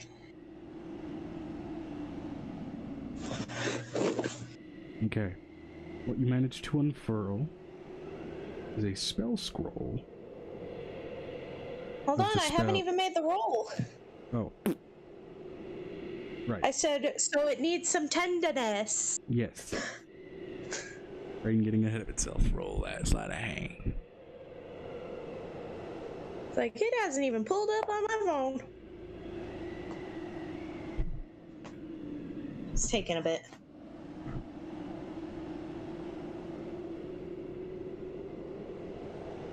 It's a nat 20. Okay. Plus a 5. Alright, being very mindful of how delicate this parchment is, or probably is, you manage to, once you fully unfurl it, you get very quickly, this is a spell scroll, specifically of the spell Simulacrum,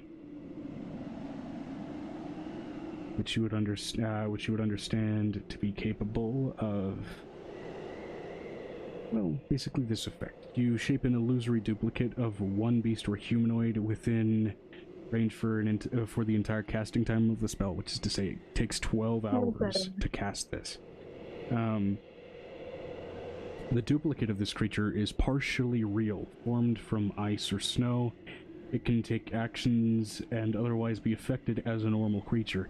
It appears to be the same as the original, but it has half of the creature's maximum hit points and is formed without any equipment, or otherwise naked. Otherwise, the illusion uses all the statistics of the creature it duplicates, except that it is a construct. The simulacrum is friendly to you and creatures you designate. It obeys your spoken commands, moving and acting in accordance with your wishes and acting on your turn in combat. The simulacrum lacks the ability to learn or become more powerful, so it never increases its level or other abilities, nor can it regain expended spell slots. If the simulacrum is damaged, you can repair it in an alchemical laboratory using rare herbs and minerals worth 100 gold pieces per hit point it regains. Jiminy Christmas. The simulacrum lasts until it drops to 0 hit points, at which point it reverts to snow and melts instantly. If you cast this spell again, any duplicate you created with this spell is instantly destroyed.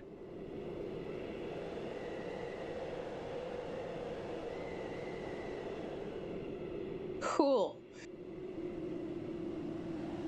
Gonna just pocket that shit for later usage. You can target it on a creature, a friend, on yourself. You can make a copy of yourself, basically, out of snow. It's able to do about half of what you're able to do. I'll save that for later. Now, because you have the scroll, you are able to cast the spell without material components, which would generally be ice or snow. Sufficient enough for the size of the creature, some hair, some fingernail clippings, another piece of the, or some other piece of that creature's body, powdered ruby worth about 1,500 gold, and sprinkled over the duplicate, which is then all consumed by the spell. So, being able to do this entire ritual without hero components is incredible, but again, even with that, it'll take 12 hours. Are you facing away from your mic? Yes, the microphone's past him. It'll still take 12 hours to cast the spell. All the same, without those components. Okay. So it has its uses. Whether you want to hold on to it for yourself or hand it to another party member who might have another use for it. There I'll are hold on to it possibilities. until somebody has an idea for it. Of which, is at least as far as simulacrum themselves, you are familiar with one particular NPC that you encountered early on, having cast it quite a few times. That's why I remember that. That being a certain Tevenius, back when he was still just a Shadar-kai. Now, that being said, the nature of the spell is that you can only cast simulacrum on yourself, but if he was capable of doing it, he could have ordered a simulacrum to cast simulacrum on themselves, and so on until he had that many simulacrum to help him. Nice. The only person who wants to actually get a hold of that is Angel. Well, I'm probably reading it out loud because I'm just like, look at this piece of paper I got from under the water, guys! And I would say that's you putting together Arcane Conjecture alongside Rise of the Runekeeper to get the description of that spell. Angel wants to actually find a wizard to train her how to use the spell. The other thing. Yeah. Which is to say, if there's a wizard in the party, they could, in destroying the scroll, basically transfer the contents of that spell to their spellbook and just use it whenever the fuck they want. Assuming they have the material components. Well, Dominion's quiet. What the fuck? Because somehow it turned you down. God damn it. Hold on, my phone's being a dick. Alright, so, Herb's not back yet. That's really weird. Well. So, for the sake of everything, this armadillo needs to be stationed? Pretty much. Yeah, it was requested to guard the entire location, basically. So we got a mega cannon guarding our castle, essentially? Mm-hmm. More like a tiny armadillo. With dragon-sized power. It's an armadillo. Little hole is in my backyard. Sorry. That sound bit is still a whole mood.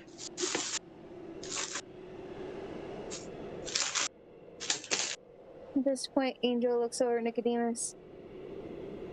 I want to go home. But we have to do diplomatic stuff too. Yeah, we do. Wait, I thought we were going to go kill kobolds. No, we're not gonna go kill the kobolds. They're gonna survive. For now. Fuck no. That's not ominous, Nicodemus. We've had about enough of these kobolds. Some of them are good, some of them not so much. It just depends on the kobold and the kobold group. It's not like the blue ones where they were nice little boogers. These are fucking assholes. Nice and confused, and these ones are just fanatical and psychotic. Yes. Well. Oh, Angel, Ben asked if I could borrow some dust of deliciousness. Apparently, he wants to use it for making a cake for your wedding.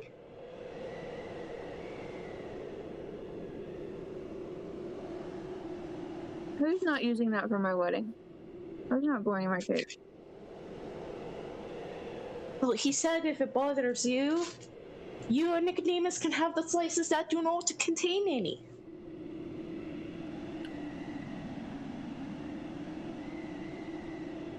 No. I don't believe that premise for a moment. And if I remember correctly, Ben literally did not tell her what they were using Dust of Delicious for other than for a wedding cake. They told Piper, it's for a wedding cake. Okay. Yeah, they said a wedding cake. They did not specify for whom or for why or for anything else. And Piper assumed it was for Angel's wedding cake. Piper's like, wedding cake. Do you believe that premise or do you not believe that premise? I don't believe that premise. Roll an insight check to see if you believe she's being truthful.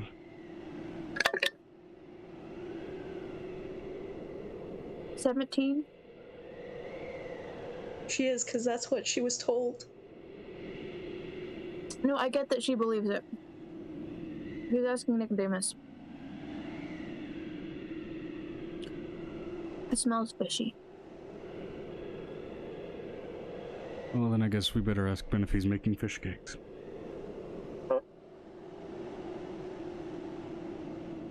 Yeah, I was gonna say if I don't get it for him. I told him he's SOL and he has to ask you himself. Zoli I was just and Judith.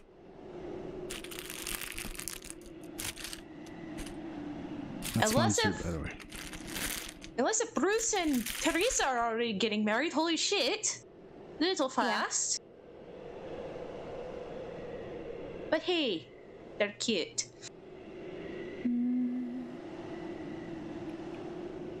Where's Bachon? Where's Bachon? Where's Boone? Didn't Burb say he had to get food? Where's Dave? Well, if we're in a different location by the time he gets back, it's his fault. Yeah. Hey, it That's could all I'm just letting be you that know. Boone. Hey, Boone could just be like super happy about his new armadillo buddy. And they're He just is not busy thinking. he is playing fetch with his armadillo buddy. His armadillo. Oh no, we're leaving. We're going to take plane shift. We're taking this little baby dragon over to the other silver dragon because I'm not dealing with this bull. A baby mentioned a baby dragon. Yeah, it's a silver dragon. It's a silver dragon baby. We're going to take it to another silver dragon to take care of it, to raise it, so it doesn't act like an idiot. That silver dragon. I thought we were talking about another one on top of the 4-year-old we found. You're taking, No, we're gonna take the 4-year-old to an actual adult. I'm assuming you're taking need an Chilla to adult. Soldrin. This is a situation of I need an adult. I need an am adult. an adult. You're not an adult. Piper is going to look directly at that dragon and go, "Hon, if you're not an adult, hold on. If you're an adult, I am a dragon in their twilight years." I'm drinking age. So I'm gonna get out my forked metal rod and 250 gold pieces and attune to the planar of existence, whatever it is, or plane shifting over to see my grandfather. Yes, you're wasting a plane shift to just teleport within the same plane, basically. Essentially, because I don't have time. Yeah. Alright, and are you taking the whole last fortress with you? Yeah, considering that I need a forked metal rod and I have too many forks from how many knives that I've stolen from people's houses. That sounds good, because Piper's gonna be like, hey, Angel. You have to imagine, if Angel has the knives, where'd the forks go? The only one, and where do you think the spoons also went? They're turned into ice scoops. They're ice scoops now. They're in the bag, somewhere. Somewhere in the bag. Yeah. Which is to say, Hey, Angel? one current limitation of this fortress. You can teleport to different locations among the 4 planes that you can currently access between the pillars. Should you want to attune this to be able to move through other planes, you're going to need to figure out how the fuck your house is designed to do that and transfer kind of that design over to this place. Well, the Theramancer is dead, so we're going to decide that later. Yep. Hey, Angel. While y'all teleport the outpost to reuse, can I just walk through a pillar, grab my children, and come back? I don't trust Piccolo not to have the house on fire. I don't know about you. 4 of them are dragons. Bird things. Excuse me. You carry them, you deal with the damage that happens if we end up in a fight.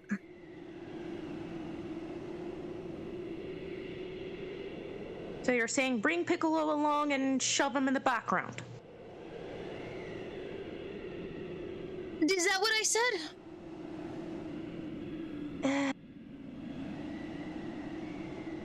Okay. Or do we leave them with people who might actually be able to take care of them? Away from danger.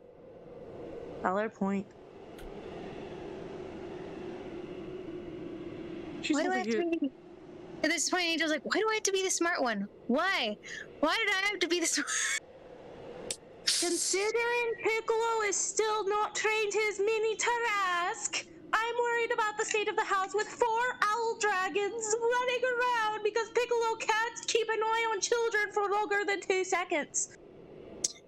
I'm gonna put it to you this way. The mini Tarask can't get into that much trouble. Or he'll end up in a demi-plane sitting over I don't know, maybe a roper. Somebody will be creative in that house. Anyways, what we're gonna do, and I understand that you want to keep those little babies safe. They're safer in that house than they are in the half of the rest of the plane. Oh, the other babies were going to be fine. I was thinking the owl dragons were going to be a problem. No. They're not going to be a problem, or they're going to face me when I get back, and that's an even scarier aspect. Good point. You are a terrifying little gnome because you're a dragon. Dragon magic's no joke. Anyway. So forget you could do that because you're just that terrifying to begin with. I forget how terrifying I am. It's been more just terrifying to my children. But what's weird is my children can outdo me and they're still terrified of me, and it's a very strange moment in my life. It's just called being a mother. I'm going to, can we do the plane shift thing? Because I would like to plane shift. She can pre-walk from the house. Safe place or place to pre-walk from. Okay, so you want to go ahead and tree shred, though.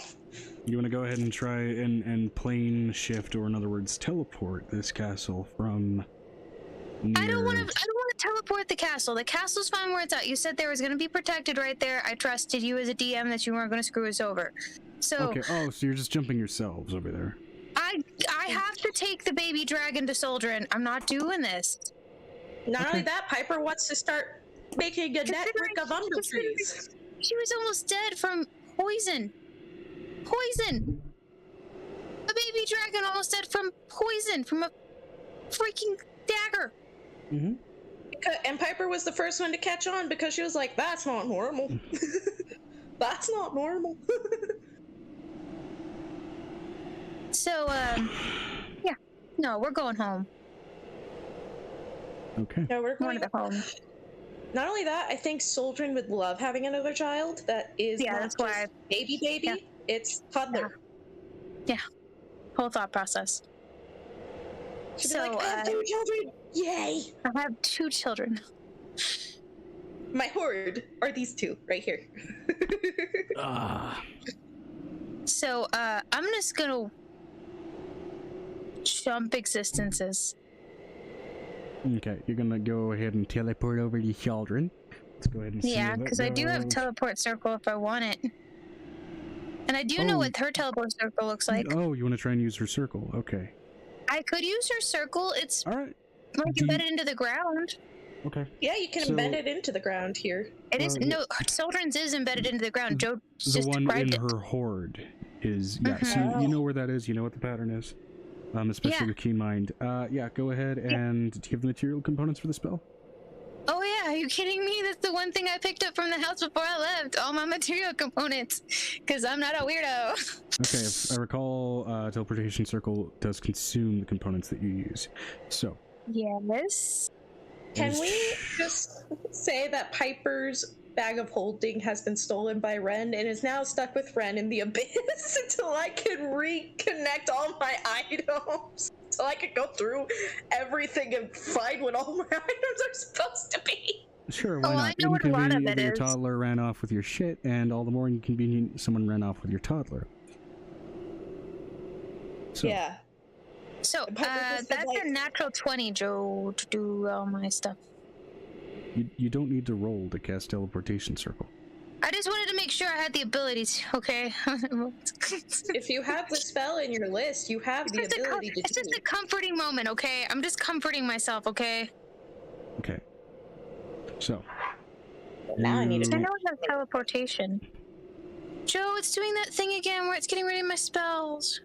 Okay, again, if you have more spells than what the sheet naturally allows for, it will get rid of something to make room for the new one you're putting in, because that's how D&D Beyond works.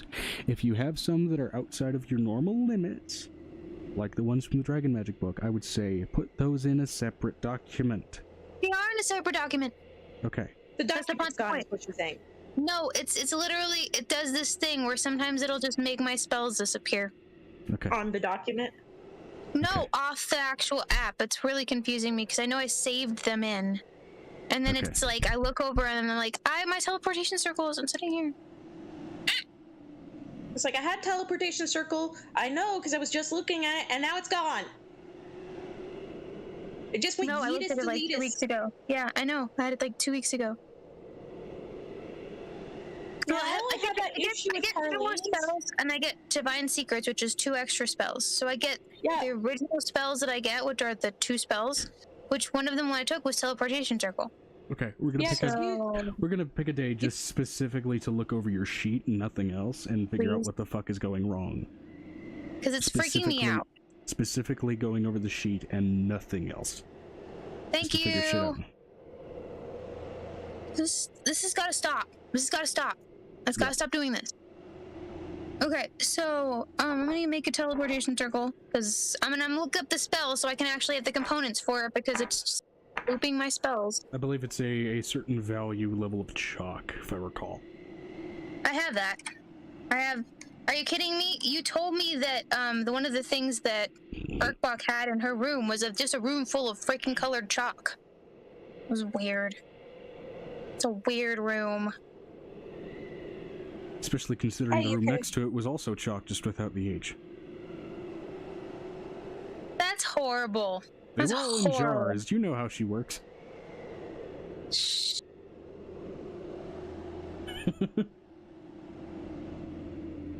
Yeah, I make the circle. Alright. And let me It's just just look up rocks the rules for the spell. Fused with precious gems. Oh, yeah. Do you think Soldrin would mind if I make a number 3 in her cave? You're gonna have to ask her that yourself. Not my business. Okay. Right now, I'm trying to carry. Angel is currently bundling her normal child because she's gonna carry that with her because she needs to feed it. Okay, yeah, infused chocks, which means this is a specialty arcane component that you'd probably have to buy from a specific. And I picked. You told me that I could pick up the stuff at my house because Urkbach has some. Yeah. Okay. Yeah. All right. Cool. Now, because both of those, you told me that both of the two kind of bolts were combined into one bolt when we move the house. Okay. To be clear, she doesn't have a ton of that, but you do have enough for the spell right now. You probably have enough for, I'd say, 3 more uses of the spell. Okay. After that, you're gonna have to find some more. So go ahead and write that down. Okay.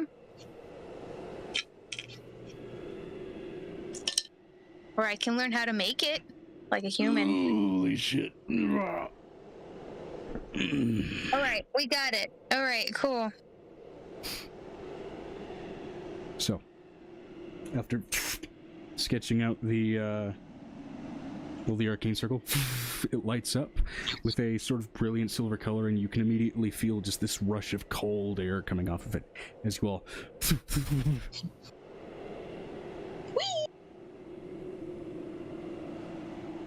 before arriving. I hope she's not pissed. Again, sort of within that sort of central kind of room where that silver inlaid circle lays inside of this, like, oversized, somewhat broken and pieced together into a room carriage. Okay. And of course, entering back into the ever-expensive horde of Soldrin. Soldrin? Please don't be mad. She's gonna sense a child and suddenly be happy. She's not gonna sense a child until the child comes out of the necklace. Alright. And let's see here, mountain. I gotta change the soundscape.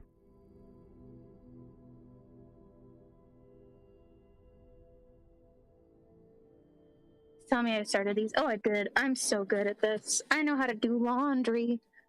Unlike the rest of my family, sometimes they forget it, and I don't. Okay. Right? Like, there's a thing called timers on your phone. I don't use timers, Amber. I just remember that I need to ads. I don't need to know about Liberty Mutual, damn it. Unless they sponsor me, in which case I won't block the ad.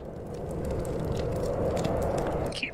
Sponsor me, and I'll just let the ads run on my on my thing.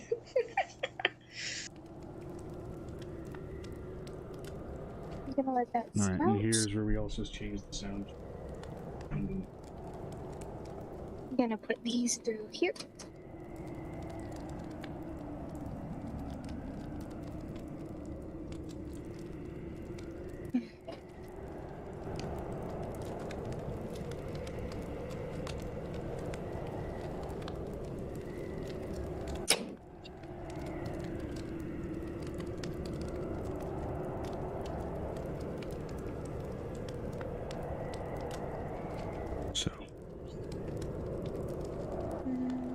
So. Actually, please give me a minute. Excuse me. That cold breath exiting out of your mouths. Breathing in the place around you, seeing the glimmering walls of silver coins, artistry, and other things, the various different organizations of an ancient dragon's collection. It's oddly silent in here. Hyper steaming. Open! Get down! Keon! Sweet Jesus, save me! Did he jump out? No, he's like, I'm gonna walk over the netting because I can put my body on top of it and it won't matter. Don't do that, child of... Terrifying, anyway. Okay. So it's quiet? It's quiet, but not eerily so. It's almost this kind of level of calmness, really. you can hear the crackling of a series of kind of fires nearby, and you can see these braziers that had been left previously somewhat untouched, that are lit up and kind of dotting around the general area. Alongside, you can kind of see the cave exit, where there's a steady sort of breeze and blast of snow that blows by. It seems up here on the peak there may be a blizzard going.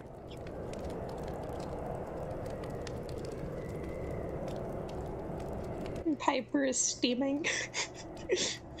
Angel has her child in wolf pelts. She wants to keep it so warm. Tiny new baby, have to keep it safe. Yeah. And you can already hear just going the, you know, that kind of, already starting to kind of shiver and cold. Piper just kind of leans down and tries to hug Angel and the child because she's laughing. A lot of body heat coming off you. Mm-hmm. Angel puts the ember stone inside of the bundle.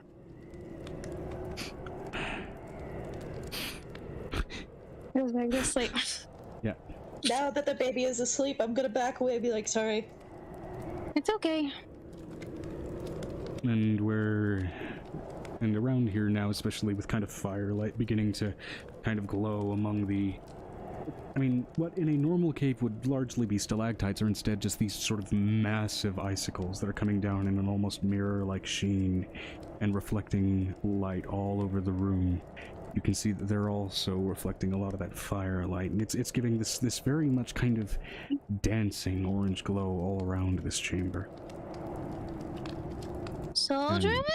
That's a question mark? You call out the name, and you can see among sort of the flickering and moving shadows eventually what is this large and massive familiar shadow of a dragon, as it then quickly darts away, and where you expect to see or hear these heavy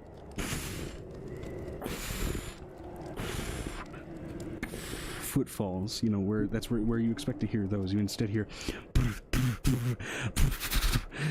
and just this skittering almost of where you see big bulgy eyes and slipping across the ice, skittering by this admittedly very small, like, and probably no more than 1.5 feet tall little silver dragon hatchling, skittering and trying to rush toward all of you like a puppy that has missed friends that it's familiar with, and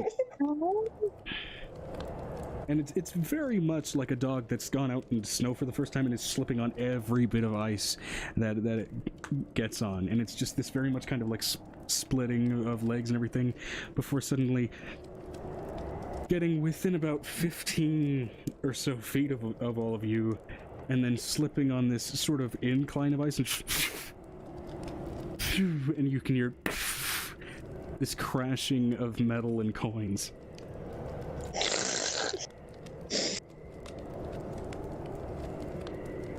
You see Soldrin walk out in her humanoid form from that same area, just holding in her arms this hatchling babe. Hi. Hello. Well, He's very excitable. I have a surprise. Do you? Yes. Really? Well, your surprises are often most surprising than one expects. If that sounds at all... That makes sense. So what have you brought today? Or what are you requesting? No requests. I just popped the dragon out of the necklace very unceremoniously. Just like, I can't... With her trunk coming out of her with her. And she just tries to stand up. Okay. It's weird in there. Also, there was this topaz kobold that was complaining about not being let out. It's still in there. We keep forgetting to let the boy out. No, I kept forgetting to let him out of the house. That's the problem. I need him to work at the house, and I forgot about him at the house. So I brought you a child. What? Oh, that's not. Oh no, that is. Hi, here. Whoa. Hi. Piper's just trying so hard not to laugh at this kid. I'm Chilla.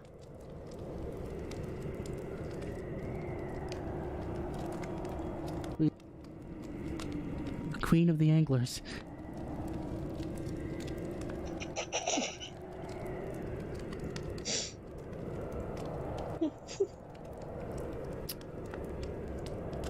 Angel's like trying to say something. She's like, I am Soldrin.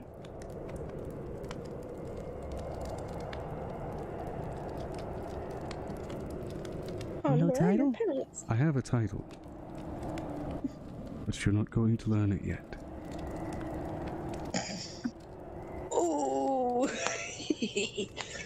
yeah, the superiority is just leaking everywhere. What do you have on your back, little one? Not that little. I mean, it's my heart. And she just kind of tries to puff out her chest and look proud, like, I'm sure it is. Right. So you've brought this wormling, who is I'm for bubbling with personality, to my lair. They don't have a parent. They were almost killed by a red dragon. 3 times by a red, and then a red kobold. And then was poisoned by a red kobold. So I decided to, against my hesitation to bring her here, considering not because her friends aren't lovely. She looks over at Boone. But her safety is my concern.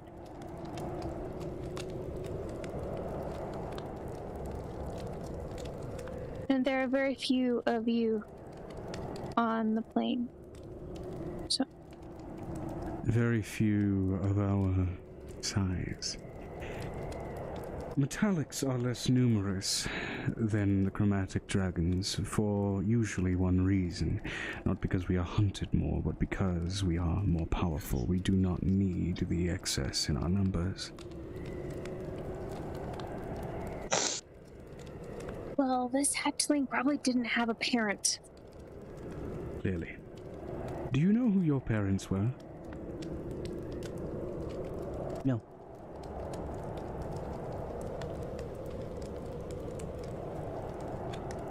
Apparently they were taking care of her in a red dragon graveyard.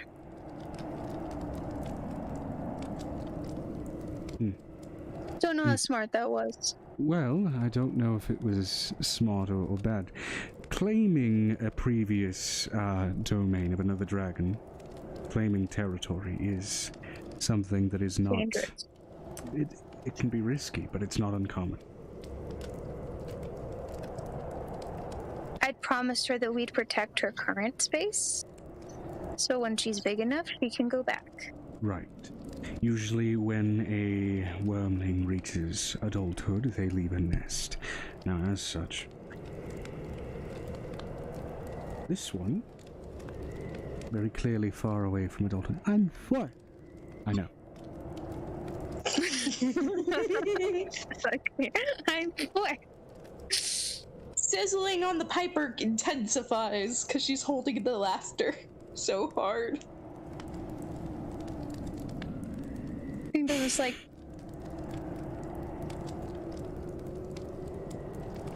Metallic dragons, and dragons in general, a lot of us will have a very deep sense of family.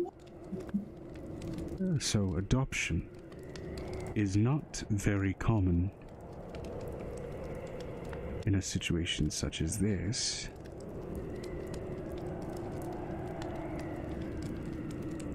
This chiller seems to be attempting an independent streak, which... I'm gonna put it this way. Failing. Allow me to continue. It's Go a ahead. compensation method. There are no parents, no guidance of any sort for her. And so she's compensating by trying to reach that level of draconic confidence that usually one earns after learning enough. Usually without an alternative. There are some dragons that manage to do this. Some dragons that have to. Now, if you said she was near a red dragon graveyard, and based on your current body temperatures, I would assume somewhere still cold. Very cold. Dragons Somewhere don't near- often just wander into that territory. So if she's from the area where I'm guessing, which I'm assuming she's east of here quite a bit. Sorry, west of here quite a bit. Somewhere near Banagal, we're gonna do a equal stature straight So off. very far west.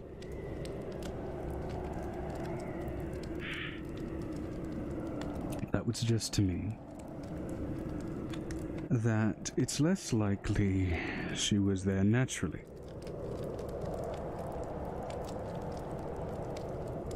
Her egg, possibly through means of chaos. Maybe it was being snatched away to be eaten by some kind of dragon, maybe being snatched away by some dragonborn to be experimented on and turned into a draconian, or perhaps just fell away from its original nest. Found itself adrift on the currents, than those of, well, northern reach, so very cold all the same, and probably finding its way to wheresoever you found it, where it hatched and took up residence. Either way, her means of getting there, I don't believe, would be natural. Now, I could be wrong. But unless you found some silver-colored bones anywhere near there, I don't think it was natural. We looked around, there was nothing there. Right. So, that is where she's made up her lair. She was not there on purpose.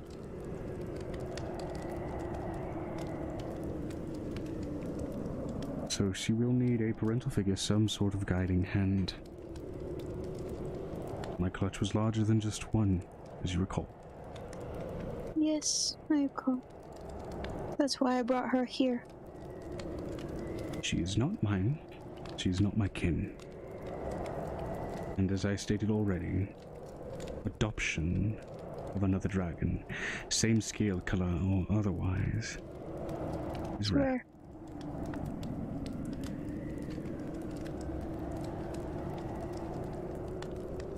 I will allow this.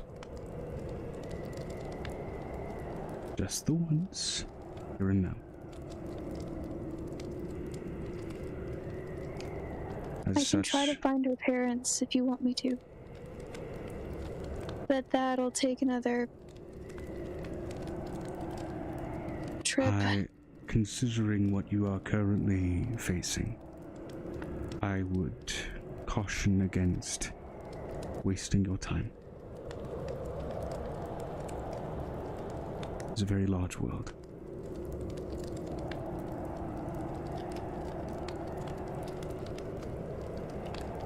So I will raise her. That being said, she will not be my daughter, and I will not be her mother. The closest thing I will be like something of an aunt to her. My son, a cousin. She will be treated as such. Now she seems to be tenacious enough to have begun to try to develop her own hoard, and she's just sitting proud like, So? She knows what she's supposed to look for. I think it's instinctual. It is. It's similar to an instinct for a mundane animal to know whether something is poisonous or not. Just in a more beneficial sense. It's an instinctual thing.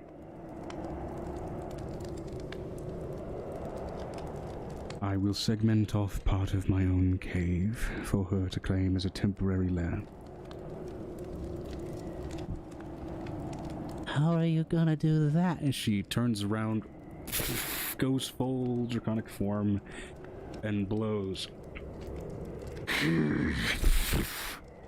An ice breath into the cave, punching and blasting a hole into it. Letting off this sort of smaller but still fairly large chamber open in the hoard. That is yours.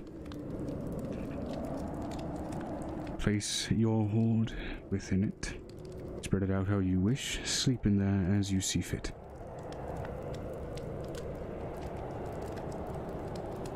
When we go hunting, you will be expected to follow.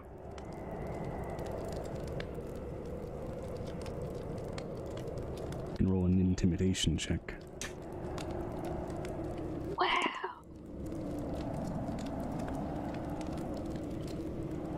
Here's Chilla's resistance to that.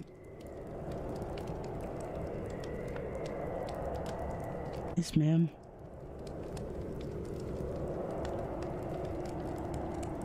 Call me Soldrin. Yes, Soldrin.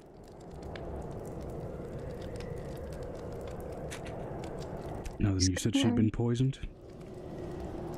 We healed the poison for the most part. I don't know if there were any after effects. Well, one after effect. She's more likely than not exhausted regardless of the quality of the healing. So she will be expected to make her little cave as comfortable as can be, as soon as can be. Is that understood? Yes, ma'am. I'm going to tell you where we're going to put your friends. Okay? When you go down the mountain, there is a little hut down the mountain. Which is now not a very little hut anymore. I'll show her. That's where I'm going to move them. They're a bunch of hodunks. They're not smart. Okay. But they're very loyal to her. They might come and offer you gifts so they can see her. Speaking of which, this is quite the favor. Tsubasa. What are you going to give me in exchange? What would you like? There is a vast collection that I have. What are you going to give?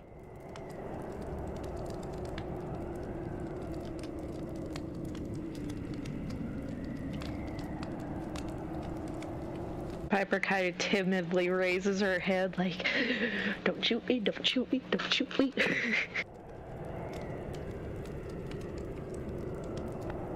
I think Piper had something she wanted to offer you. But I will get something out of my bag. Massive head tilts in your direction, Piper. That's why she was so timid, like, don't shoot me, don't shoot me. Big dark lady, don't shoot me. And again, I'd say if you're having trouble remembering what the silver dragons like in their hordes, history check with advantage. It's silver and artistry. Not just that. What else? They also like certain kinds of gemstones that sort of match the coloration. 18. So sapphire, that 18 plus 10. Okay. Yeah, so they also like gemstones that complement silver. They're also fond of priceless antiques and crafted things of great beauty.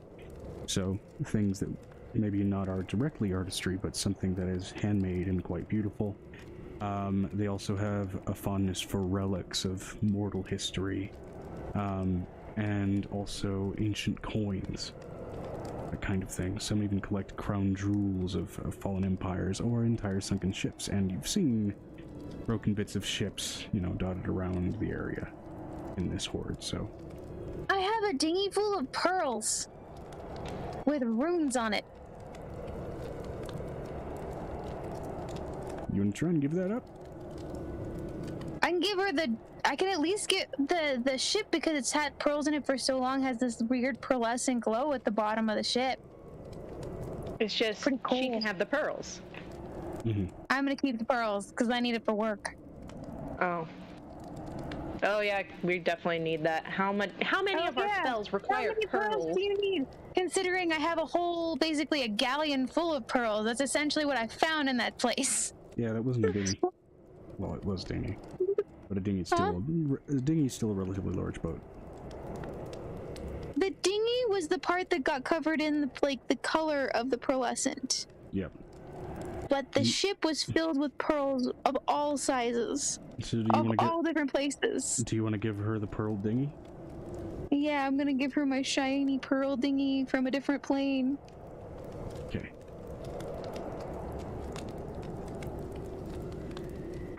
Does this work? I pull it out of the bag real slow, the portable hull real slow. Okay, the dinghy is going to be a little bit much for you to pull out of the portable hull, and that is a 10-foot wide hole, so you got to lay it out on the floor. Yeah. And you start pulling that out.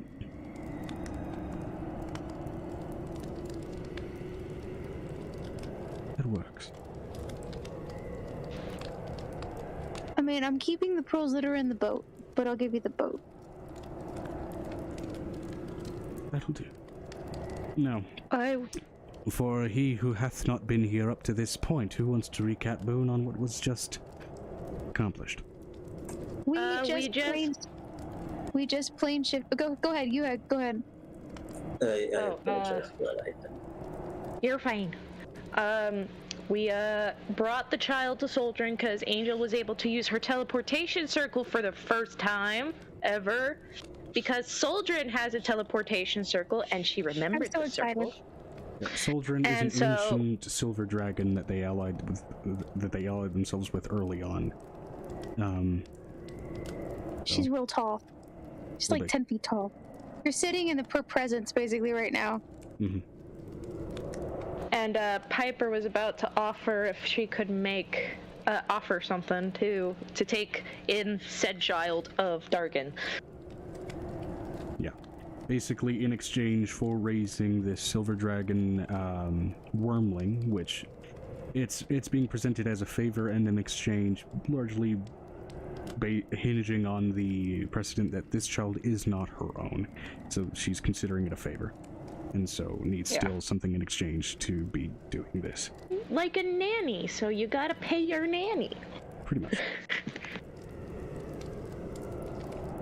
More like sending her to boarding school. Still gotta pay for boarding school. Still gotta pay for boarding school. If it's not too much to offer or at least ask, would you mind if I grow an umber tree in here?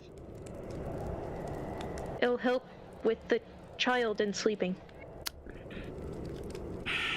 Make a persuasion check with disadvantage. This would not be considered a dragonwood tree of any kind. So there's going to be resistance to this. Well, is there a way I can turn it into a dragonwood umber tree? Probably the only kind of dragon that may be possibly. Otherwise another kind of dragon that may be accepting to that may be possibly a void dragon or a moonstone dragon. A dragon that associates themselves with night. But this is kind of offering as this'll help baby with nightmares, and you're also gonna have a toddler. I remember the toddler days. Fuck, those nightmares suck because they can't tell you what's happening. Well, angels can. Yeah, dragons also generally are also prissy enough to be like, this might fuck with my aesthetic. So. Alright, hold on, I gotta go get, she's also gonna attempt to try and add dragon wood to it, just because, fucking why not? Yeah, unfortunately that's not a common type of wood. But she can cross, actually she does have a dragonwood tree in her possession. Amber does. Yes! That's right. One thing that you would understand about dragonwood trees, they are a plant that is given life by draconic essence directly. So I know. that's usually a reflection of a dragon's influence. So I could put the dragonwood there and it would change the tree to the influence of the dark. Possibly, but I would say you're gonna have to roll an Arcana check if this persuasion works first. If this persuasion works, then you can roll an Arcana check to see if you understand how to possibly try and crossbreed these trees. Will there ever be a time I do enough umber trees where I don't need to roll, though? Eventually. I understand needing to. Eventually, I'll become a master at umberwood trees. I'm planting the universe. I know. I'm planting the universe with all the umber trees I can muster. So at this point, Angel's looking over at Zoltan like... Persuasion at disadvantage, you said? Yes. 17 plus 11? Or 10? Whoops, that was my perception. 17 plus 10? 27. Mm-hmm. I could try and see if I could infuse it with dragonwood.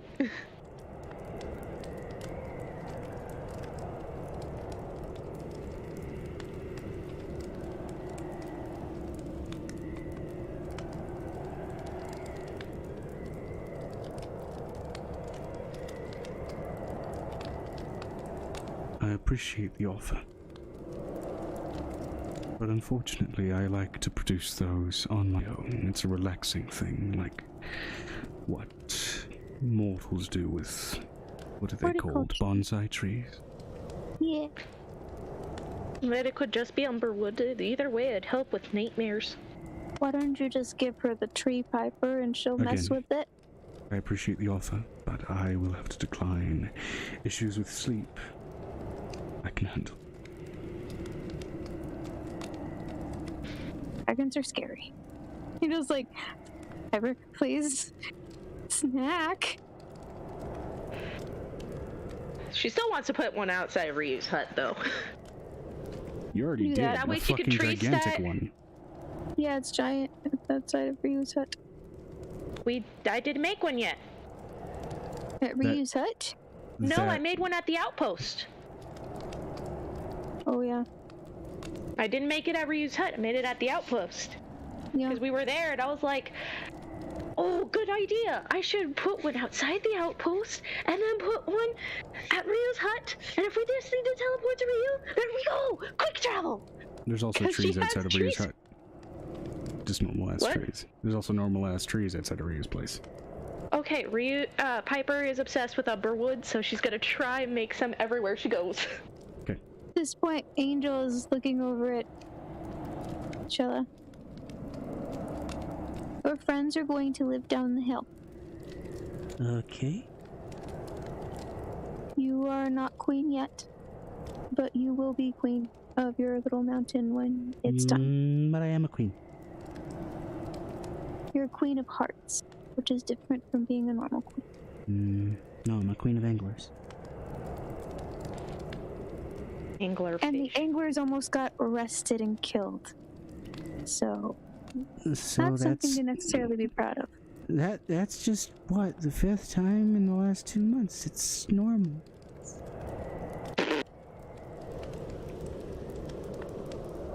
It's not something to be proud of.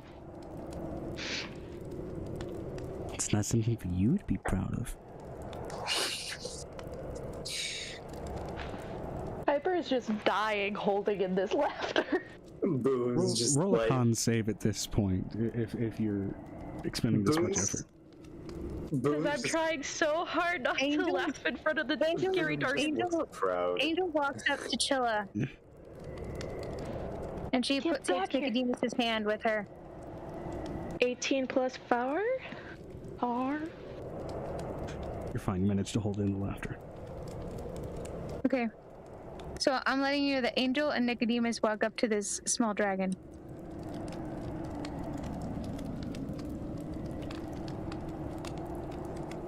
I want you to understand something.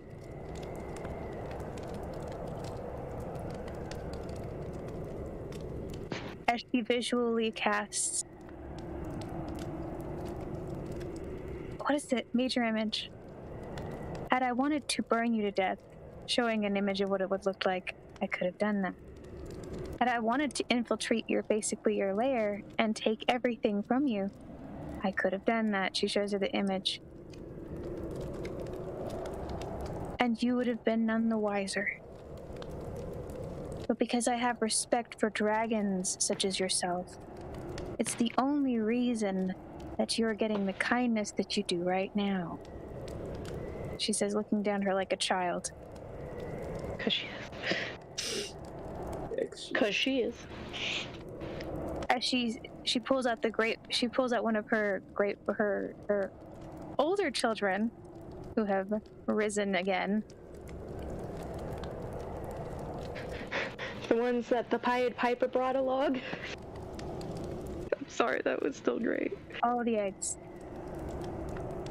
Oh, and the egg. So I want you to understand something.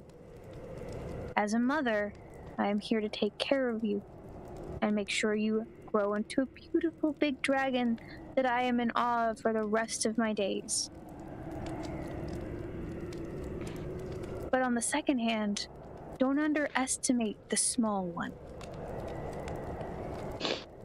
I wasn't underestimating, I was just stating a fact. And your facts are pointedly sarcastic. So watch it out.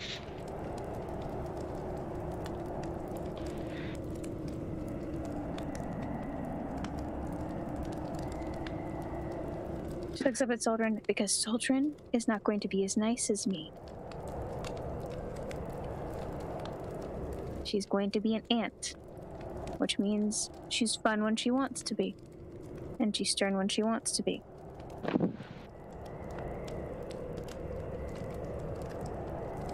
So if you don't behave, I get reports about that, which means I'm gonna have to come back, and you're not gonna want that.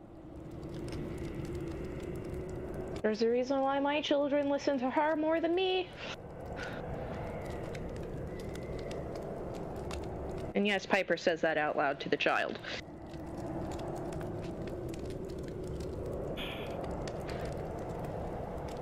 Are we understood?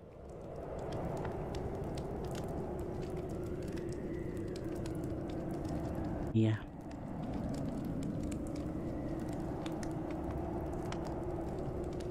Try to eat me when I turn around. Why would I Or do try that? to bite me. Because some people are dumb enough to try. First of all, you don't look very tasty.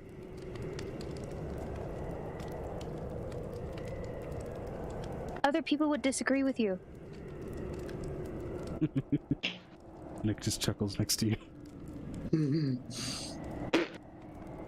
Piper is starting to let the little slips of chuckles out. Like,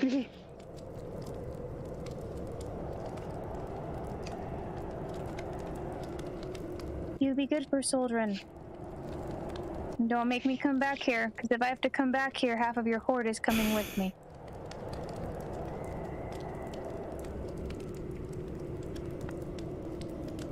Okay.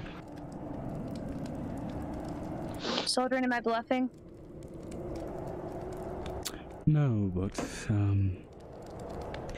I'd say you'd leave that sort of discipline up to me. I know. That's why I'm saying if you need anything, you get in contact with me. Of course.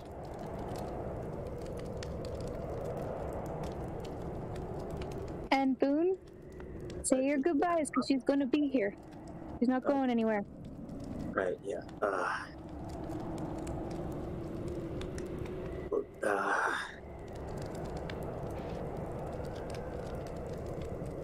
Look, if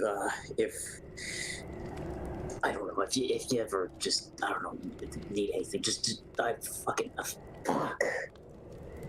Boone, you're The goodbyes. she smacks him across the face. Boone, you're gonna live halfway down the hill, so you're gonna be able to see her whenever you want. Oh. You're just going to make What the shit. fuck is the point of her being here? Okay. Let me make this clear. This is an ancient silver dragon willing to help you and teach your child to actually be a dragon. Because she's only 4 years old, it's too little for them to be by themselves. Alright, I guess. You don't leave a baby in a nest Yeah, no, unattended to. Y'all left a baby in a nest for 5 months unattended to. I mean, to be fair, I mean... No. Not to be fair. We're past that. The point is that I'm right in this situation, Soldrin's right in this situation, and we're going to take care of her. So that way she can be the queen of the anglers, or whatever she wants to be. She can't be the queen of the anglers if she's gonna get killed by a red kobold. Who's half her size? What twice is it pretty? That's more of a snack. Angel, can you stop berating my servant?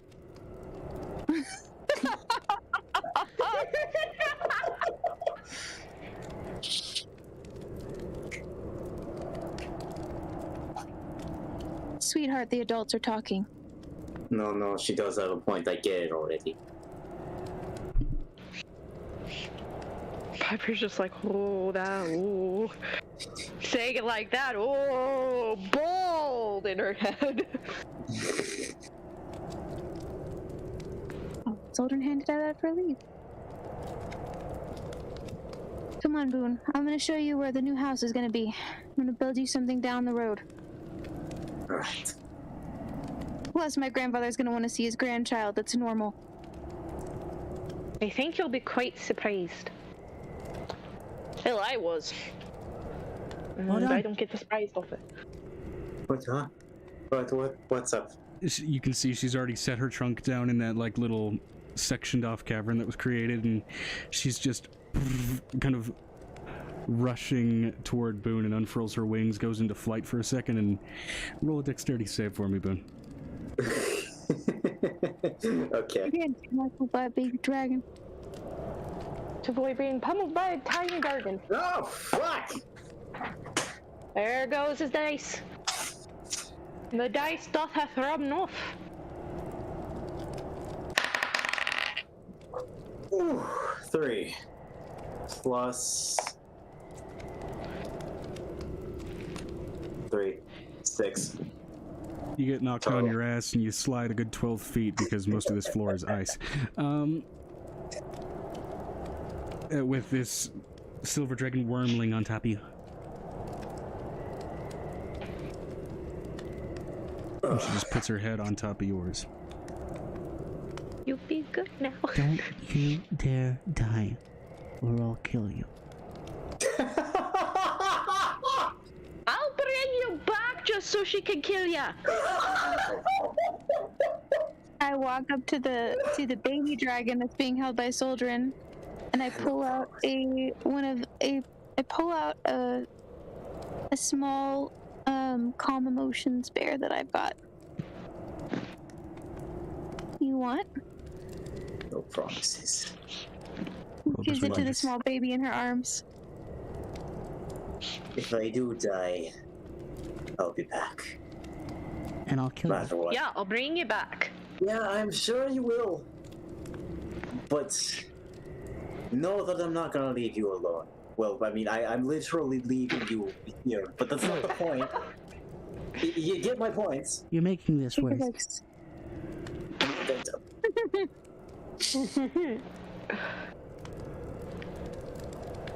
I know I'm contradicting myself, but you get what I mean.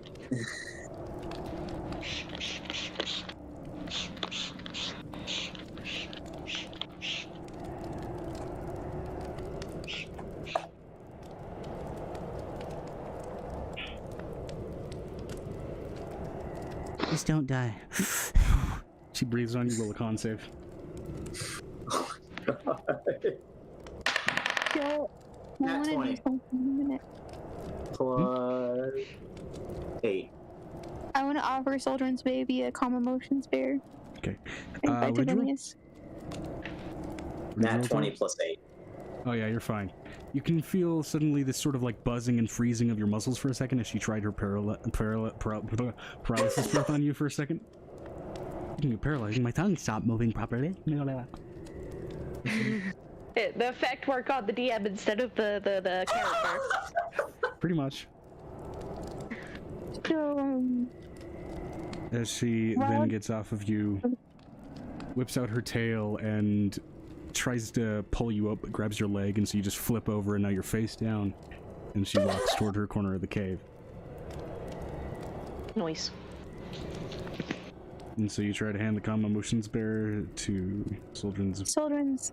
Yeah, Maybe. it's a handcrafted bear. It's a really nice bear.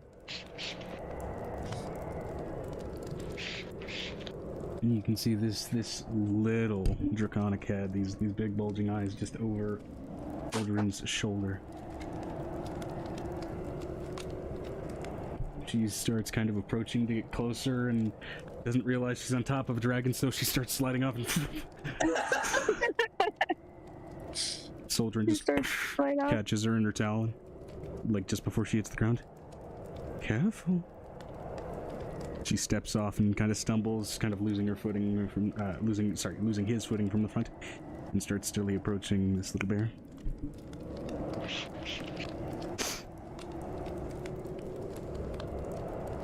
The horde has to start somewhere.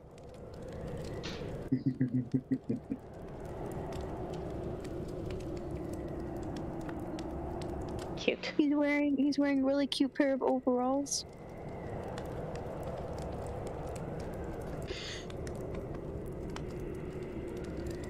Rolling a self-control check, child.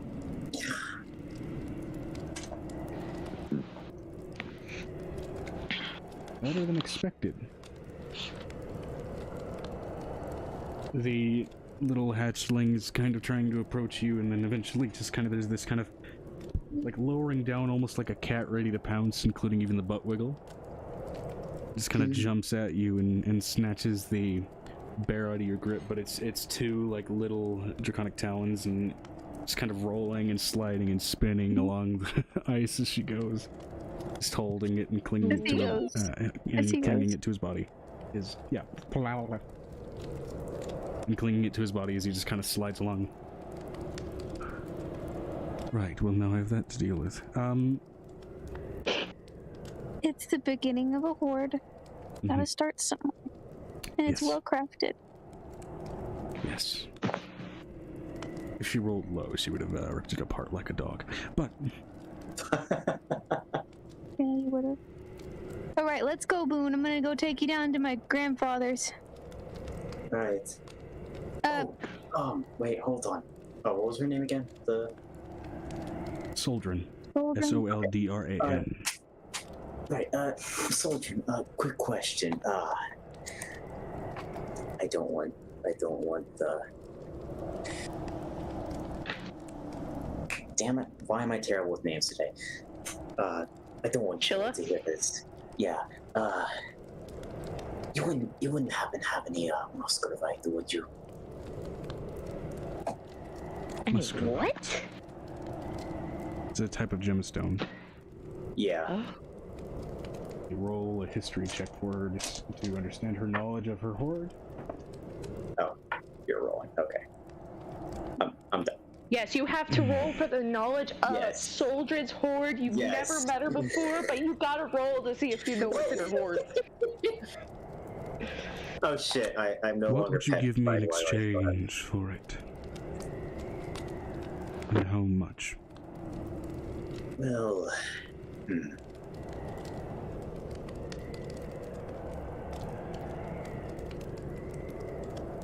service perhaps, like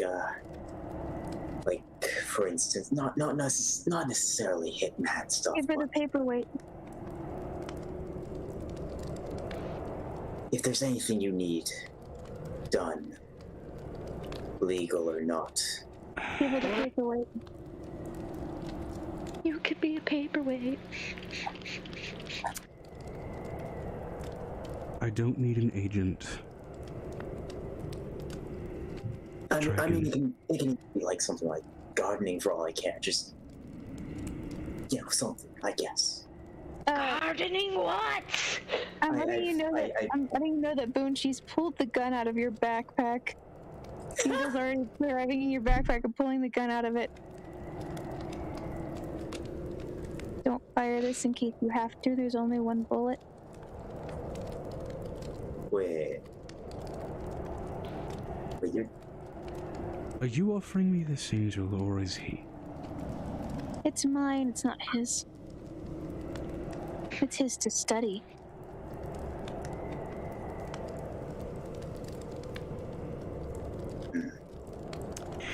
I guess this exchange is not on your behalf, Boss. Should you wish to give me that in exchange of your own, brilliant. I am addressing the silver-colored dragonborn. I'm considering giving it to you after fires it. Then I'm paying for the that... bullet. I mean, if it's kind of useless after, I mean, that's kind of... It's not useless. The construction is what makes the difference. Mm-hmm. Or are you an artificer or not? That tinkering on your back doesn't tell you anything, does it? Piper is just I'm sure if I had in the back. I'm sure if I had enough time, I could probably reproduce this, but I understand that such a thing might be a bit... From what I understand... All due respect, you two can have your discussion between each other later. Now, what are you willing to exchange with me, Dragonborn? Piper's just quietly in the background painting Soldrin's kid with some of the ashen paint. There's this kind of almost slight gruffness to Soldrin's voice with that last one, that if the phrasing alone didn't tell you, the tone also suggests she's starting to get impatient. That's right. Do you perhaps like timepieces? Are they well made? Some, yes. Show me what you are offering. Angel looks at Soldrin and I'm gonna roll letting you know that he actually took with him, because I'm gonna let you know that Angel thinks of Soldrin. I don't know about this one. I don't know. Piper's just do painting a child doodly doo. Right, so I don't happen to have my best stock with me, but he opens his coat and there's just Angel's starting to leave at this point. I'm letting you know, at the minute he says that this isn't my best stock, Angel has already started to leave. Knowing what will come next. I should hope this is a reflection of Boone's low wisdom stat, because it's kind of unwise to mention this isn't my best shit to a dragon. I actually didn't even consider that. I just rolled to see, like, what he took with him. And I rolled low. He's back all of his shit. He has all of his shit. Yeah, but he started a horde at the where he was when. I'm letting you know that half of that shit just got dragged with us because I'm not leaving it behind. Oh. You think Angel let you leave the horde behind? It's probably in the necklace then. Well, in that case, that changes everything. Considering the necklace itself can fit 30 great worms, probably. Yeah. I'll have to check my hoard real quick. Angel, do you mind?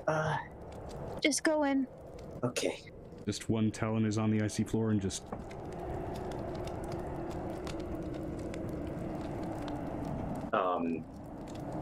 very clearly starting to create an indentation in the ice. Right. I'm I'm letting you know Angel at this point is already looking for something else to give her at this point, considering how slow he is. So, Joe, could I roll a sleight of hand for the painting of the toddler with painter's tools? You can certainly try. Do you want to try and sneakily start a painting? Yes, that's what I said I was gonna start doing. I'm gonna with some of the ash painting. Angel's going to let some of the little baby dragons out so they can talk to each other. Okay.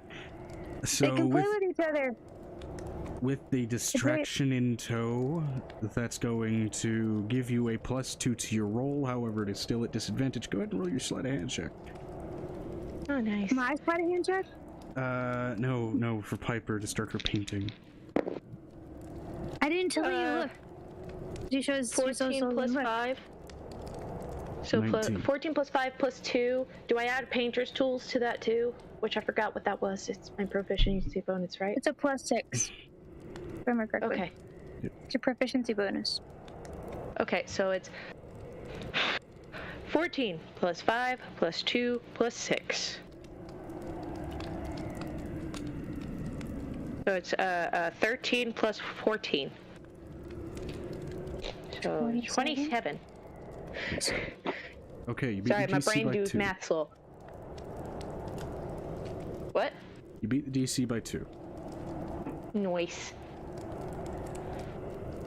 So you start scrubbing away and making that painting. Uh-huh. I'm letting you that you're able to draw the baby because basically the other dragons are talking to it. Yeah. She's like, I'm gonna try to get it to sit still. And Soldrin's just tapping away. You can hear the cracking of ice as she's doing so.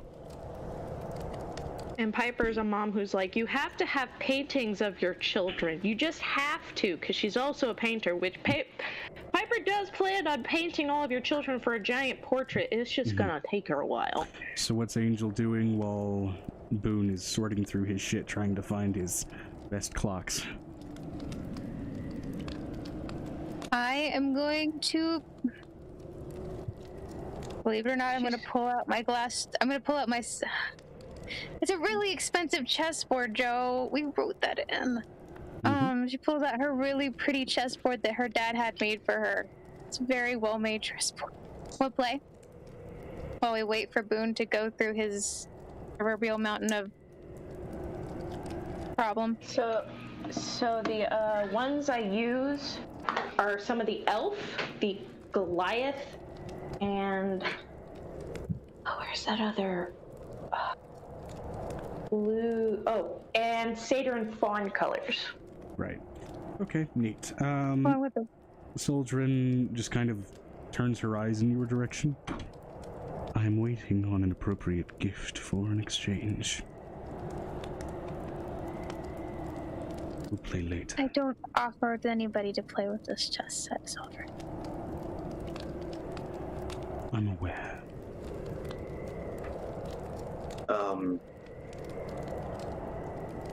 Would now be a bad time to come back? Can I use a persuasion? Can I persuade her to play with me? Come on, I haven't played a game in a while. With disadvantage.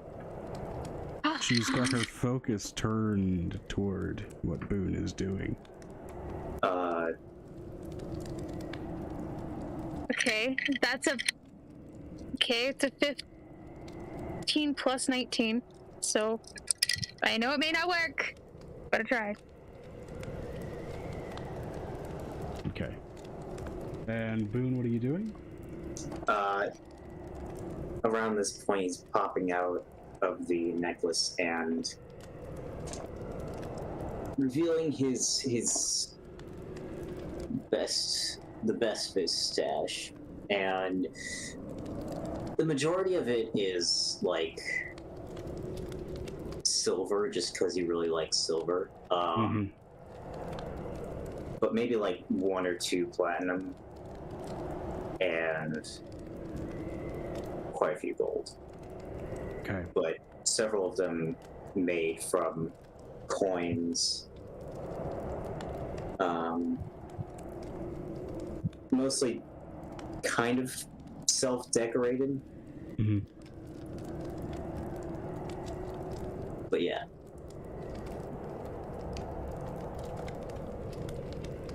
So, as your persuasion towards Soldier and Angel starts to kind of pique her interest, right at that moment, Ben pulls out those clocks, and the nail finally comes down, and just that part of the floor cracks. Angel looks at Nicodemus, and her hands is literally squeezing his.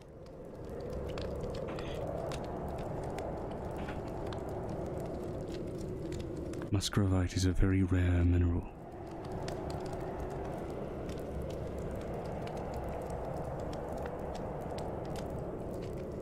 I'll take all of the silver clocks and 1 platinum. Deal. Do you mean like all the ones that I have, or? All of them. All of the ones you have displayed. Okay. And we need to leave. If you have others, I imagine they are lesser works in dire need of improvement. She looks over at Soldier. She looks over at Boone. Boone, when talking to a dragon, this is something we're going to learn. You do not show your least. He's being mindful enough. No, I'm just letting him know. We're just teaching.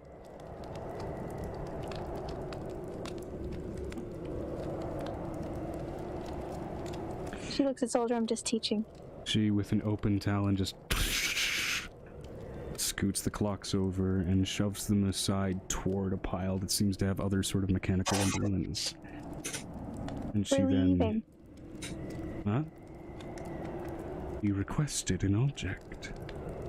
You must give him what he came for. She turns around. Begins walking away. You can see Angel just like, I'm going to kill everyone in this room. Moment.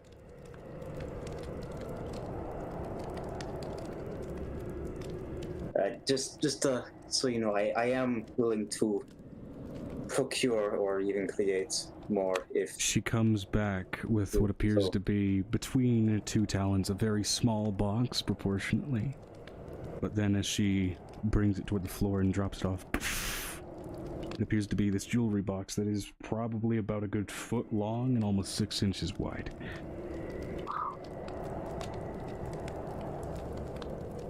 That holds a great deal of what you came here for. Will that be all? Wait, like, is it all for me? You exchanged your clocks for muscovite. Contained within that box is muscovite. Whatever else should be in there may also be yours. Just take the box and go. I have to deal with a new dragonling. And make sure she knows what the rules are of this cavern. Alright. Is Piper done with her painting? She's muted. What's it away? Amber? I'm gonna be right back. This is not one of those times. Sorry, my headset got stuck in the couch. Don't ask why it was stuck in the couch. I don't understand either. Hi. What? Okay, so are you done with the painting? I don't know, am I? I rolled a 27. I never was told how well my painting came out or if it came out. You are like 3/4 of the way done, but you have enough of a mental image left over to be able to finish it freehand.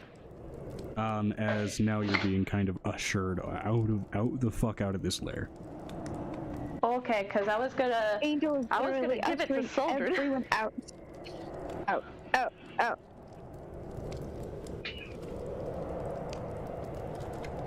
Piper is just gonna paint and walk. She lets the great worm. I'm gonna let you know that she gets Boone and them onto the great worm and they leave with the box. If that's okay with you, Yeah. Joe. Yeah, you guys can easily leave with the box. She picks up the box. What? It's like we gotta go. We gotta go. No Baba yet. You gotta eat your dinner first. Which is to say, now kind of being in this area and seeing children kind of go off, I'd say a lot of you had the time to get a better look at the horde in here. and kind of what's contained within. You do see among some of the other things, there are gold and silver caskets in here as well. Like caskets, like death caskets? Mm-hmm. Wherein you remember with your prior history check about Silver Dragon Hordes, sometimes they do even place in their hoards the remains of kings and queens. Because why the fuck not? Where were they? The dead remains of royalty can sometimes find themselves in the hordes of these dragons. I don't even remember putting that there, but okay. I'm letting you know we're moving down the mountain. We're already on the Great Worm and we're already back at the house because I was not going to deal with. Well, I only have enough to do one load tonight, so. Miss Aldrin, like looking like she's gonna kill you. Just. Amber, if you're gonna mute your talk, mute yourself. Sorry, I thought I was already muted. Okay. If I had a nickel for every time that was said. So Boone, we're down the hill already, and we've landed in front of the house. All right. And a big great worm. By the way, that's a great worm, Joe. We're landing on a pink great worm. Mm-hmm. In front of the house. All right. You arrive in front of this, what was initially stated to be a hut. Looks a little bit more like a manor. Surrounding this area, which is kind of set in an alcove, kind of just below, it seems, where Soldrin's Peak is. An area where the temperature is seemingly a lot more temperate, a lot less cold. There's even a waterfall that seems to kind of fall into sort of a pool next to the immediate sort of estate. Around this area, which again it seems to be set sort of a little bit into the mountainside, this manor again are set a series of braziers that are seemingly alight with this sort of green flame, which even you going near it, Boone, there's a scent of almost noxiousness that kind of burns your nose, similar in a way to perhaps if you were a mosquito approaching a candle meant to ward it away. I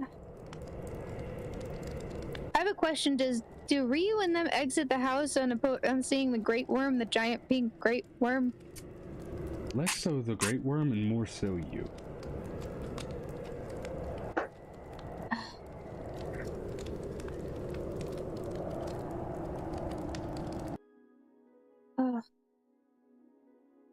That was the worst day ever.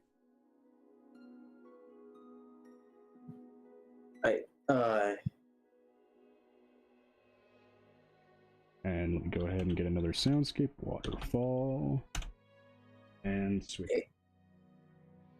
Do you have any idea what exactly this green fire is? Exactly.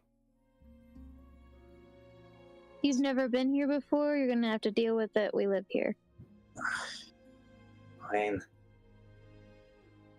Not a big fan of it. It looks fine, it's just...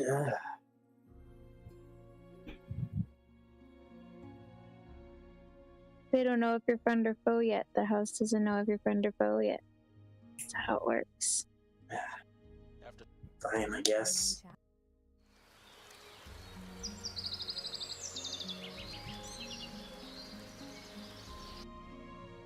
Angel's literally holding the baby as tight as she can, waiting for Ryu to come out.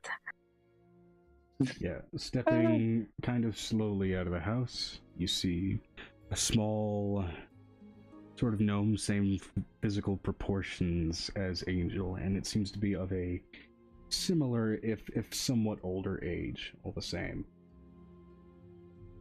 Atreyu, shift down and come meet your grandfather. Please. Says to her daughter. Her big great worm daughter. He shifts down. Meet your grandpa. Hi. Hello. Stepping out, just kind of these sort of light, like starting to curb into middle age, like, you know, mid-40s wrinkles kind of appearing on this man's face.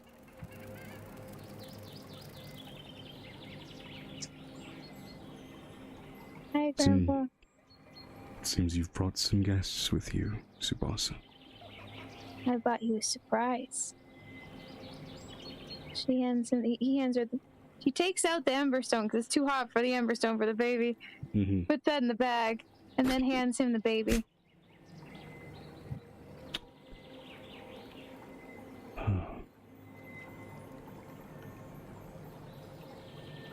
I see you finally had a normal one. Name is Odette. Odette. Wonderful. Well, Kimiko is inside.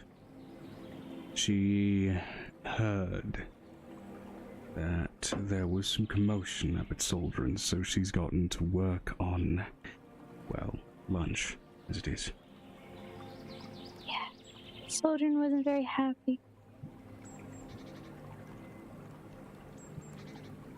I'm going to introduce you. Boone, this is my grandfather, Ryuzaki Mochizuki. Ryuzaki Mochizuki, this is Boone, the man who wants to build a gun. There's this gnomish man who comes up to about your knee, just kind of walks over and sticks out his hand. He takes his hand and shakes it. Takes your hand. There is a firm grip to this gnome's hand, more than you were expecting. Well met. Nice to meet you too. I really do mean no offense when I say this, but gosh, every time I see one of you tiny people, it's very tempting to just try to pound you into the ground. I don't mean any offense by it, just... Let me put it to you this way, you pound him into the ground, he Not might very not be mindful of small. his tongue, is he? Trust me, I would not do that. Just, it's very amusing for me to think about sometimes. Not silver-tongued at all. Ironic for your scale tone. Either way, again, lunch has begun. I suggest you all take off those bloody plates of armor, get comfortable, and get ready to eat. The lava is not an aesthetic choice. I figured as much. Sorry, Grandpa.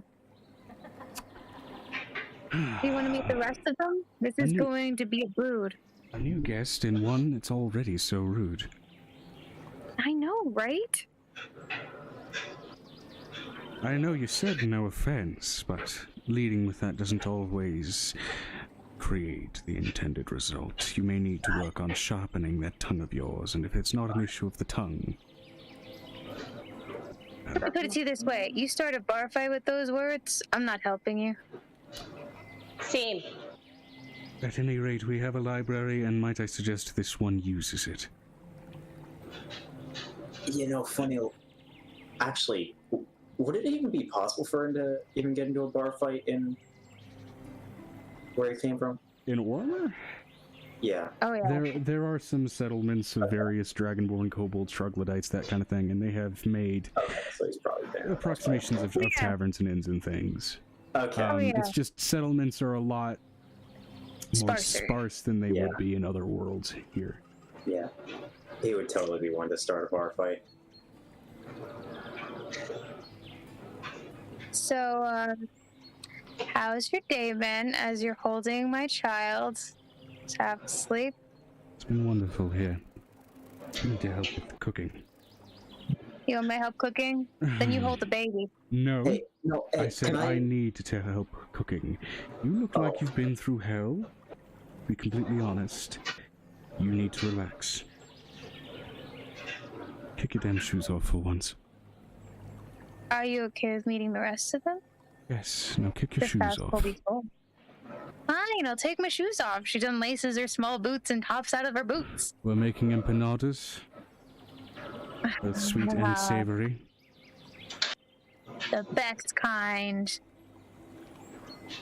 I'm sorry, I can't say I've ever heard of that. Would you mind if I... It's a light dough stuffed with either sweet filling or typically meat. Think about a hand pie. Essentially a hand pie. Effectively. Very easy to make a lot of them very quickly, especially with a dragon fire-powered oven. Might I be able to help maybe learn how to make these. You are here to relax, just like the rest, and you will do so. Should we desire your help in the kitchen, we will request it. Should we see that you need help improving your skills, we will offer Oh it. no, that means the spider lady's gonna be here because she came back with Griffin and then went with us Yes. underwater. Imre has been here for about 2 days. I'm sorry. Oh. I'm sorry, Spider Lady. You are an Orma native, yes? Yes. So, in the material plane, there are a subspecies of drow, these dark-skinned elves. Are you familiar with what an elf is? People with skin like myself, Piper, about as just tall as looking- yourself, with blue skin and pointed ears. Piper's just gonna look at Ryu incredulously, like, are you fucking serious? Look right here. Yes, right here. She doesn't say that out loud, but it's the look she's gonna be like, right here, dude.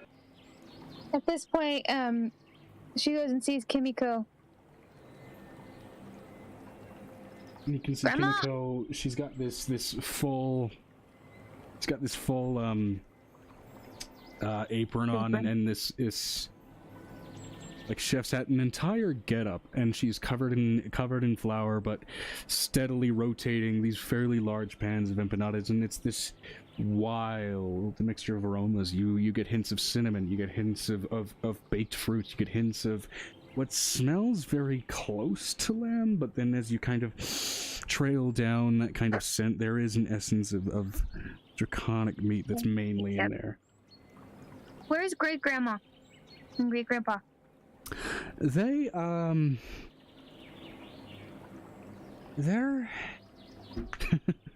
Busy? they're in the bathhouse. I'll put it that way. We're not going to the bathhouse then. Not for, I'd say, the next 3 hours. Yeah, that would be good. I don't need to be scarred. Oh, by the way, we had our first normal baby. I noticed. After I'm done cooking, I'll expect to be holding it for the rest of the night. Where's Mom? Oh, did they get back yet?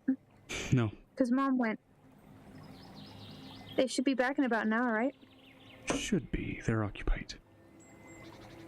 Because they were going to go shopping. They're going to bring back stuff. Because while pulls dragon out- meat is wonderful, a little bit more variety wouldn't be a bad thing. Would you like to meet your other grandkids? I And have would, them help you? but let me... I like to do this on my own. It's relaxing for me. I know, but you're going to have to make 150 and twice that much. So you might want to have hands. I'm already at 204. Okay, then, never mind. She kisses her on the forehead. I love you. Love you too, by the way. There's a fresh batch of cookies that'll be on its way here in about 10 minutes. Where's Dad? Because he didn't go. Right, I imagine he's still in Sharney, but he's been notified that lunch will be on its way, so he will be on his way. Joe, he's not in Sharney. He got sent back here. That's right. Specifically, that's right. Probably in the library. Actually, no, he isn't. Let me see. That's right. Oh, he's watching the babies. Watching his kids. Nothing. Switching back to what Boone was getting at there with Ryu. Mm-hmm. Appreciate your offer to help. But for right now, you will relax just as everyone else has. Fair enough then. I'll be around then. Yeah. Now, as I'm assuming you are a guest and most likely brought into that little faction that Angel has produced, there are spare bedrooms in the basement. I suggest you find one.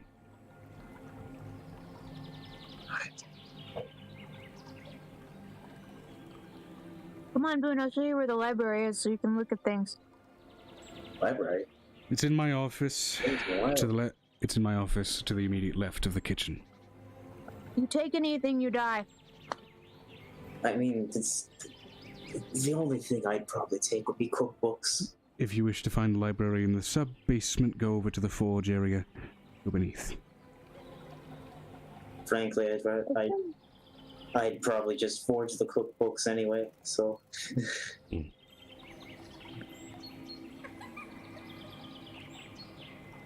Why steal a perfectly good recipe when you can write it down yourself?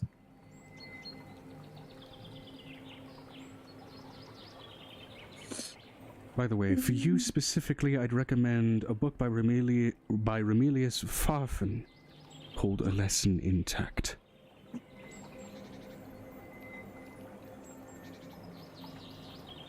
Thanks. You're welcome. If I don't see you with that book... It's not a suggestion. I better see you with that book. You're gonna get me killed. Mildly annoyed. But not arguing.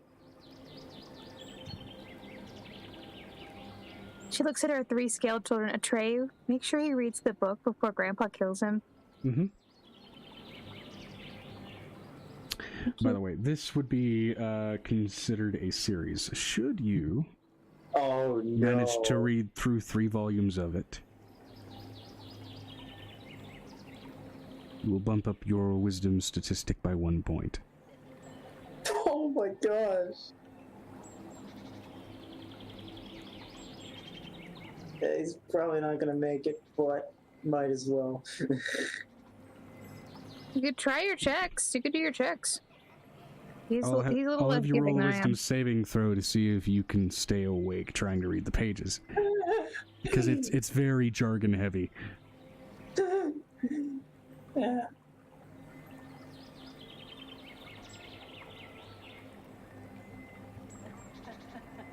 I'm sorry I've been making people hungry, but I'm starving. Don't worry, I'm always hungry. You couldn't do anything to change that.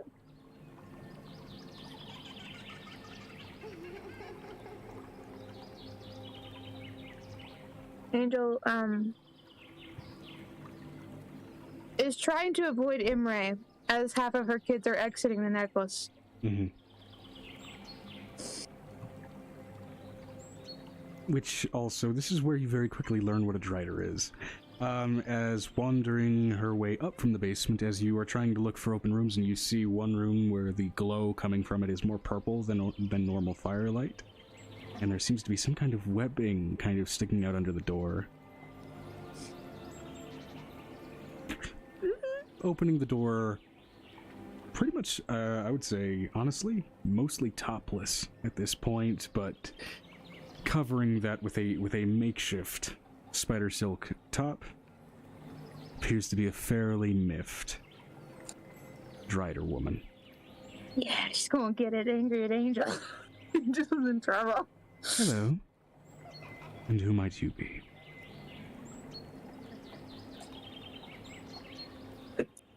Another one of Angel's rescues?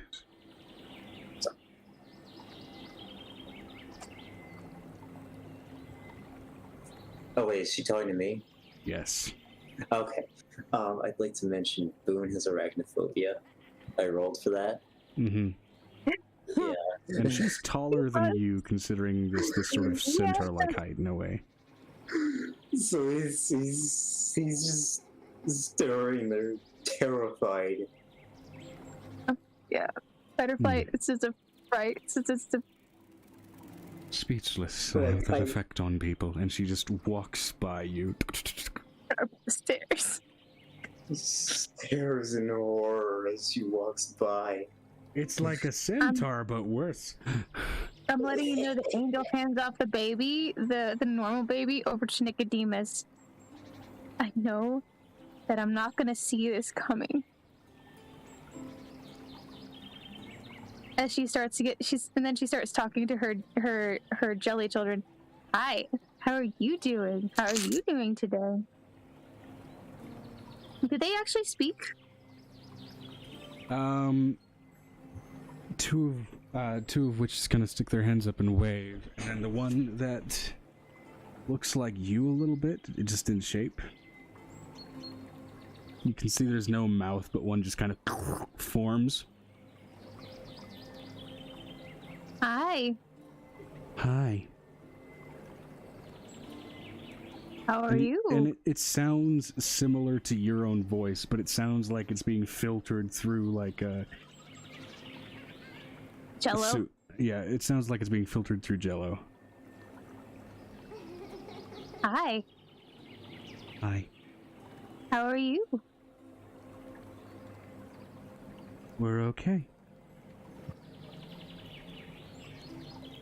We're okay? All of you are okay, or just you? Yeah, we're okay. They're still trying to figure out how to make mouths. Okay.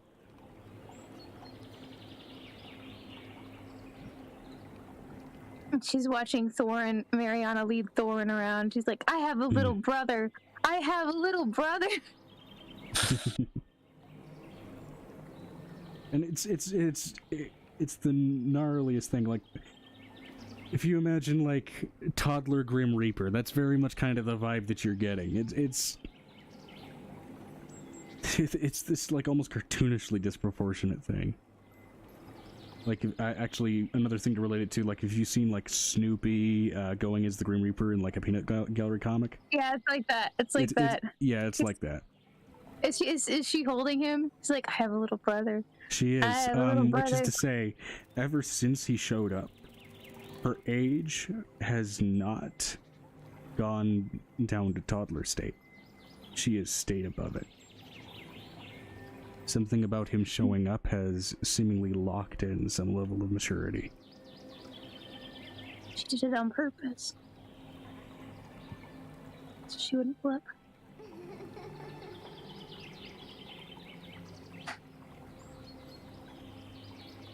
She hugs her daughter and she says, you can take care of your brother, but be careful. Uh-huh. We're gonna have so much fun. I'll show you how to reap these and how do you reap these. I'm gonna show you how to harvest souls.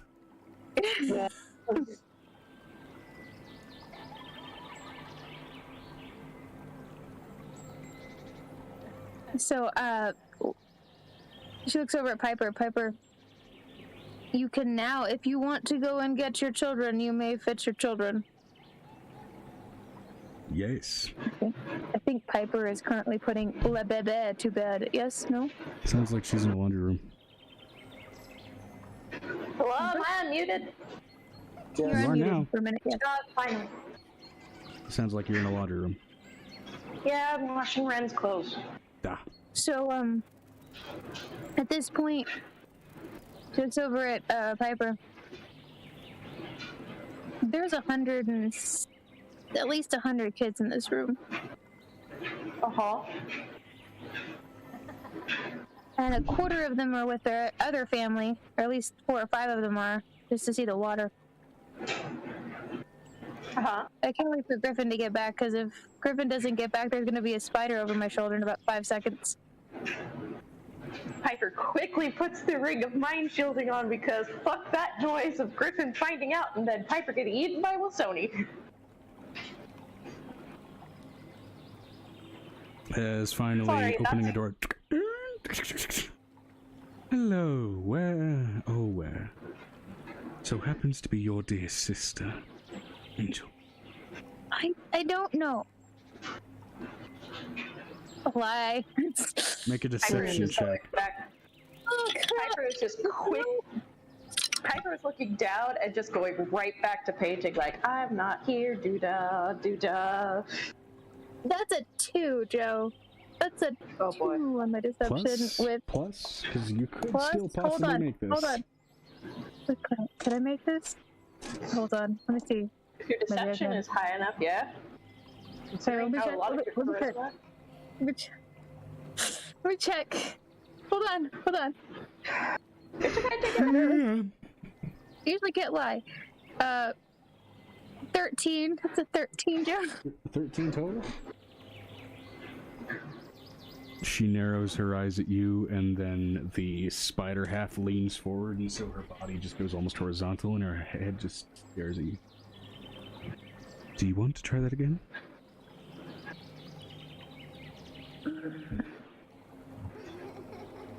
I plead the fifth, whatever that is. Non-applicable is what that is. Where is she? I know. Sorry. I'm looking here. Where is she? Sorry. Has Piper finished the painting at this point? Yeah. Oh, she's going outside going, I'm gonna make a number 3 by 8! Okay. At this point, Angel's like looking for a place to run at this point. Couple of spider legs just on either side of you. I'd love to help, but she's a spider lady. I can't. Where?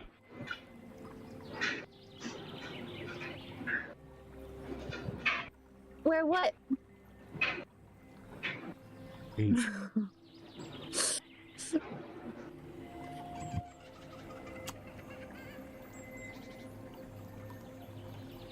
What? Where is Zarissa? Huh? Where is Zarissa?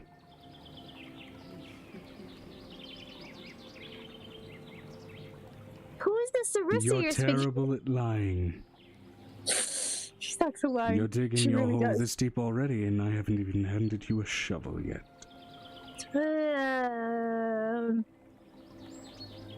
I have. I'm not supposed to say. There you go. Did she ask you not to say?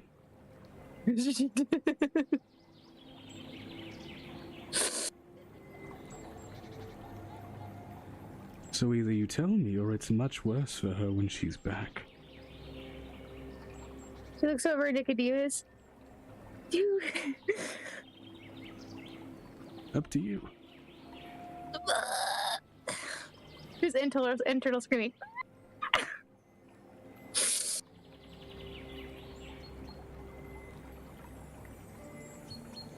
Have we been here before? I think we've been here before.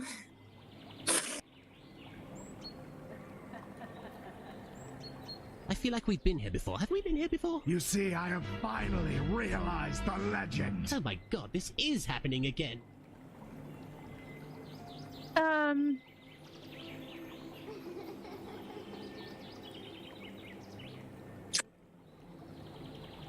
She's like stalling. They're just like spaced stalling.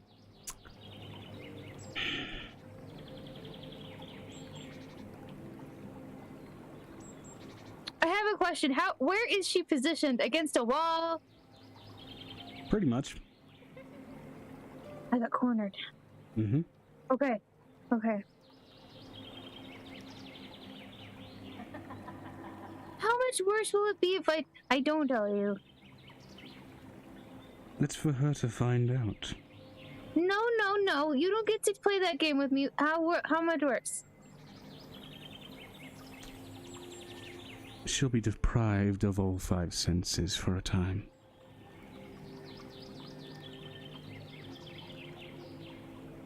Except She for went with one. me on a diplomatic mission, and they stayed because they were going to go shopping.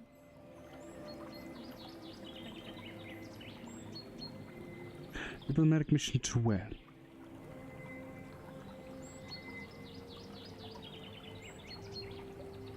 It's big and blue. It doesn't narrow it down, Tsubasa. And wet. Still barely narrows it down.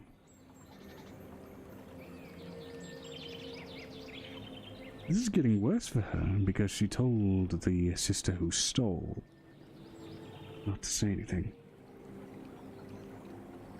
Wasting my time. It's like these horrible interrogations sometimes. She's like, we went to Dragon Tear. What was the big issue? Really? Dragon Tear. Mm-hmm. We're in Dragon Tear. Capital? City named Seyrule. Searule? Where is it? Seyrule. Searule?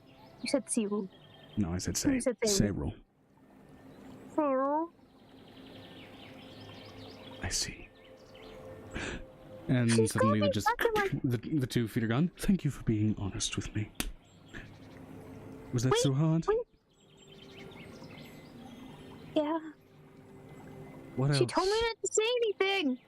I gathered as much. She went shopping. She went shopping. Good to know. Especially since my coin purse is missing. That would explain a lot. That would explain the anger. That would explain a lot of the anger. By the way, it was going to get worse for her regardless. She walks away. Where are you going? This is the first time we've actually talked for longer than 2 minutes. To prepare some things as she walks back into the bedroom and the door shuts.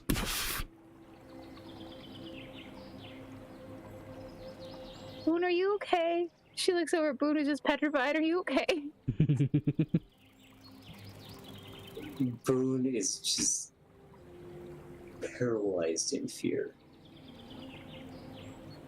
You know that there's a whole group of those people, right? You're not telling me I have to live with them, are you? Well, technically, you live next to a giant spider that lives across the ceiling. Oh God! You Don't basically look could have gotten eaten. You could have gotten eaten by a spider while y'all were there. Wait. Giants. You mean understating it. You mean there was a fucking giant spider on the ceiling? Giants understating it. Ceiling of a city. Yeah. Oh. I'll introduce you. No. He's really nice. No, I'm good. No, I'm good. No, thank you. No. I really would rather not. I'd rather keep my head, thank you very much. I'd rather not get eaten by a fucking spider. It's the equivalent of introducing Gimli to Ungoliant. This is so. At this point, Angel's like, and then he badmouths the dragon. I'm so confused. Not afraid of that. Dragons are far more scary than spiders. So many eyes and just the fucking legs and just a weird fucking body. Dragons are 10 times more strong and powerful and frightening than that. Well, I'm and a fucking dragonborn. Who gives a shit? Yes, you're a dragonborn. Does not mean you were a dragon. And they just have 4 legs instead of arms.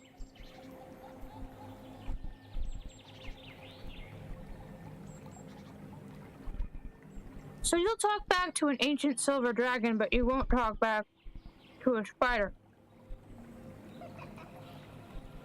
You understand? You understand? You want to get your priorities straight. How do they exist? I talk to both of them, but I don't talk back to them.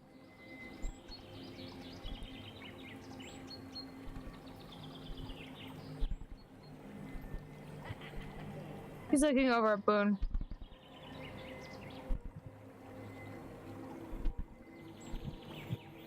Do you know what a great worm is?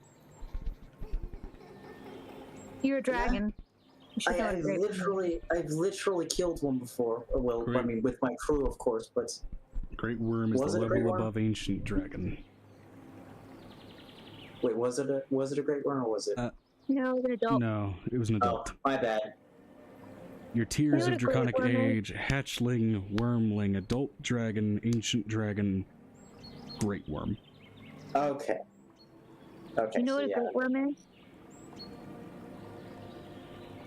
I've You would heard be well legends. aware. These are legendary level dragons. For any dragon to get to that state of age is nigh to unheard of, and so those that are the stuff of legend and the stuff of, if they are evil, horror stories. You know, Do you remember what we wrote down here? a semi-ethereal pink great worm. One of the biggest fucking dragons you've ever seen, much less ridden on. So. Oh, we wrote down. Oh, right. Okay. Mm-hmm. Yeah, player was confused. So, my question is, how are you not impressed by that, and you're impressed by the spider leg? I am not impressed by the spider lady. I am absolutely fucking horrified. Why are you horrified? It's just a monster. Good to know I have such an effect on people. When did you get here? When did you get here? That was spooky. I'm assuming you guys are still in front of her door.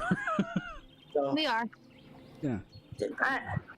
Somebody needs to mention that Piper is terrified of spiders and is not scared of the drider. I mean, let's just point out, Piper is perfectly okay with the drider eating at the table, but can't handle the giant spider that lives on the ceiling. Still, I'm never going to understand that, because maybe it's just because she looks over at Nicodemus. Am I normal? No. You know, I would argue.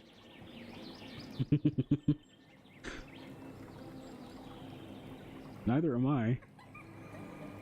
But the point is that like I've always had the audacity and the kindness to go say hi if something is bigger than me. Does nobody ever do that? If they're normal people, typically, no. Some people are more confident. Some people aren't.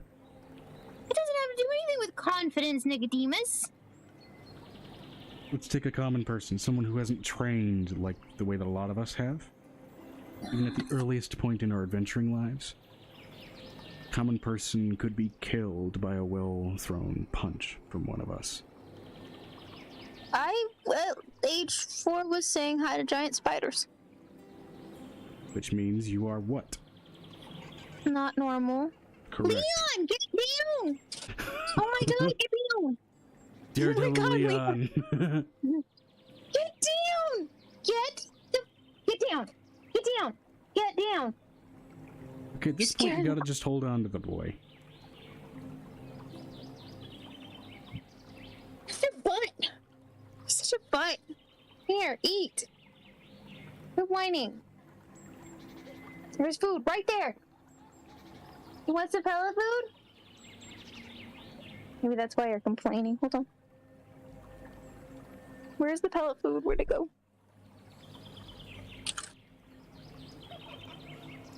Oh, put it over there. Here you go, baby. That's what he wanted. He wanted the pellet food. He was sitting over there complaining about not wanting the hay or wanting the pellet food. I was like, good lord, child. Good lord. So she looks over at Boone. So you wouldn't go up to a regular, like, monster and say hi? What? No. Well, I mean, unless they were, I guess, intelligent enough or something. I don't fucking know. It's a lot of factors, you know. But spiders? No. I am not dealing with that. But they're so pretty. They're fucking horrifying. They're pretty. They're freaks of nature. I'm not even sure they're natural. Spiders are natural. I somehow really doubt that. Whatever gods came up with them, I hope they... No. Then you better never meet a spider drake or they'd be your ultimate nemesis. Nemesis. I'm sorry, what? This is also partially player asking, because I didn't hear. I'm glad you never met a spider drake then, because they're huge. They're like twice the size of a giant dragon. Oh, no. That actually does sound scary. Spider drakes are a thing that the players found killed by something else. was really weird. Apparently the meat was all neatly placed and chopped in a way it was weird. I'm sorry. Were they basically serving it like a delicacy? Essentially. Actually, that doesn't Also, sound an Underdark horrible. spider is not an abnormal part of the diet. It doesn't sound horrible, but... God, I feel bad for the people who had to hunt that thing. I think Piper might have done it by herself. Does Boone know that Piper's... Oh wait, yeah, she did mention. Never mind. So she looks over at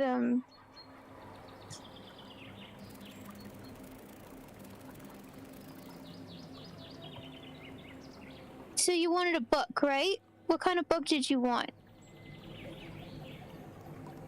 Well, frankly, I was more interested in just looking around at the library. I don't really often get to see many. Or didn't, I escort anyway. him to the library and then leave Which and then one? go The back to the spider's door. Okay, which one? The office library or the sub-basement library? I'm gonna go to the office library first and see if he can find what he wants there, but I'm not taking him to the sub-basement. Okay. There's too many good books in the sub-basement. Too many dangerous books in the sub-basement. He's gonna take I'm the... right. He's Am I right, mostly Joe, or gonna- do I have that backwards? Dangerous is a matter of perspective. There's a lot of information in either of those basements. Well, I'm gonna take him to the sub-basement and then that, because it's not in the middle of where Grandpa is. Grandpa doesn't like people messing around in his space, just in case you have permission. Well, at least as far as basements that you guys have explored, or sorry, libraries that you guys have explored, you guys explored the library in his office before you got to the one in the sub-basement, which he revealed later. Yeah, but I was gonna look at that.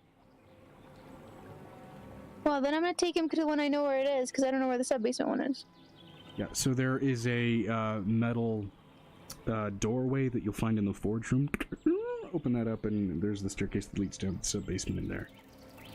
Oh no, I'm taking him to the one upstairs first. Gotcha. Okay, so the office library. I take him to the office library and I leave him there, and then I go back downstairs and I knock on the spider's door. So I'm gonna let him do what he wants to do to look up Okay. things.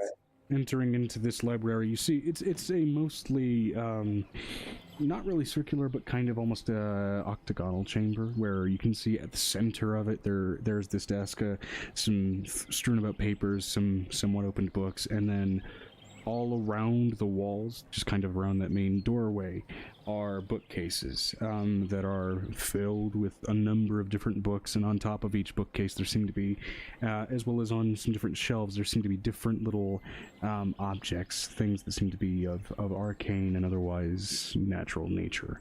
It seems like there's a lot of research into different materials that goes on in this room.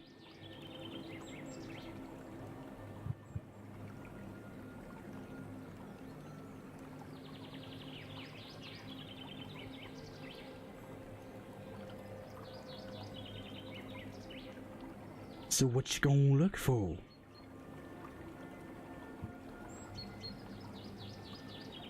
Wait, is it still my turn? I thought it was... It is. No, it's your Oh. turn, because I'm waiting. I was just leading you in there so you could have your turn. I thought it was still Angels. I'm so sorry. I'm just being... Do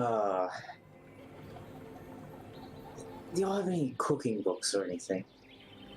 Well, do you want to go looking for cookbooks in this room? Yeah. Because right now you're mostly alone in here, so go ahead and give me an investigation check. I had things to do. Yeah, and Ryu is helping Kimiko cook actively in the kitchen right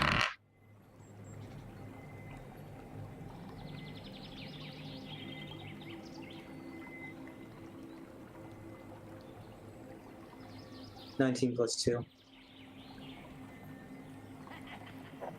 Okay, great. 21. Yeah, looking around for cookbooks, not that hard to find. Especially those. Not to mention everything here being listed alphabetically, weirdly enough by genre rather than by author. Finding cookbooks which are labeled with C's in various different languages. which you can see written in Common, written in Draconic, written in some languages that you don't necessarily recognize. There are various books that, at least based on their iconography, either are outright or must be cookbooks. So, if you want to go ahead and take the time to research into this, question, do you have proficiency in cook's utensils? Yes. Alright, so we'll consider this training to become, training to gain expertise in it. So he has proficiency in it. Yeah, alright, so we'll call this training to try and get expertise with that utensil. Okay. So but he's also gonna take it, and then he's gonna go find that book untacked begrudgingly. Gotcha. Okay. That is also in this room, but go ahead and give me an investigation check to see if you can find the right one. Alright. Ooh. 6 + 2. 6 + 2. You found what you came here for. Fuck the other thing. Of course.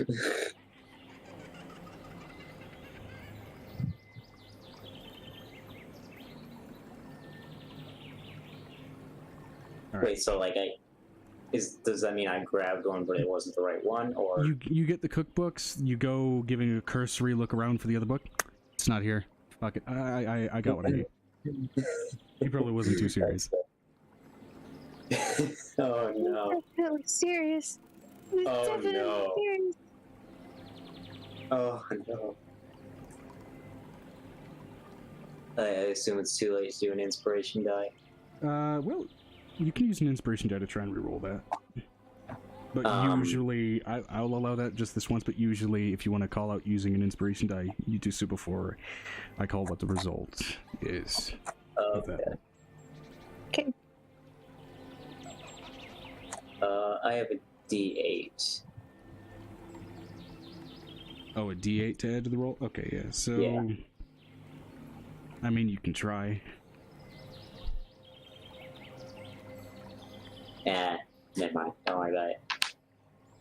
Okay. He's gonna make for some funny commentary. Yes.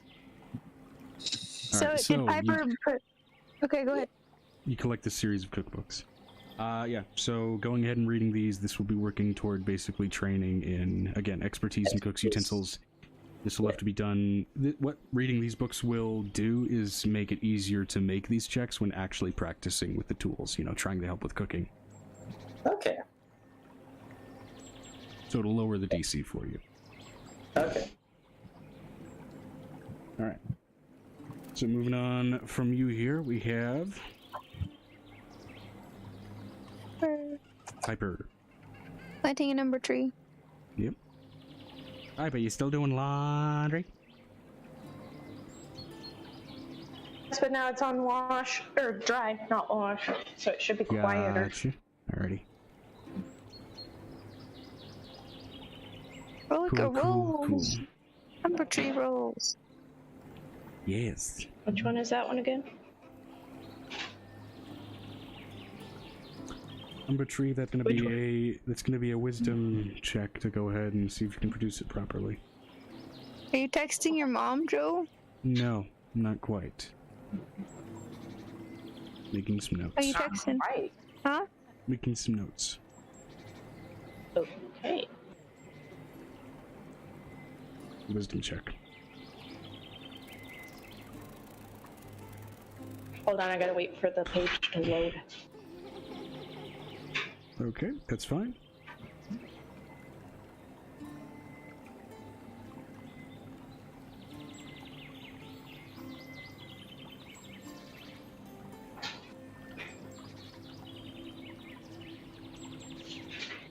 Right. I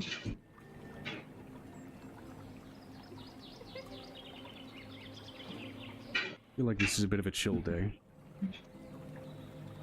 Not the most exciting thing in the world, not the most boring thing in the world. I think it's just chill.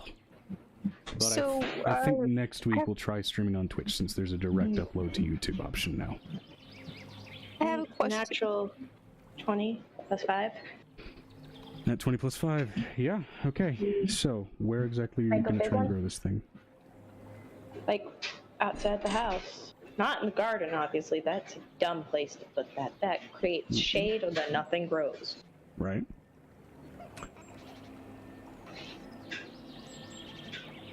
So you can possibly grow it out front, you can grow it near the garden, you can grow it near the pool where the waterfall's going. Where do you want to grow it?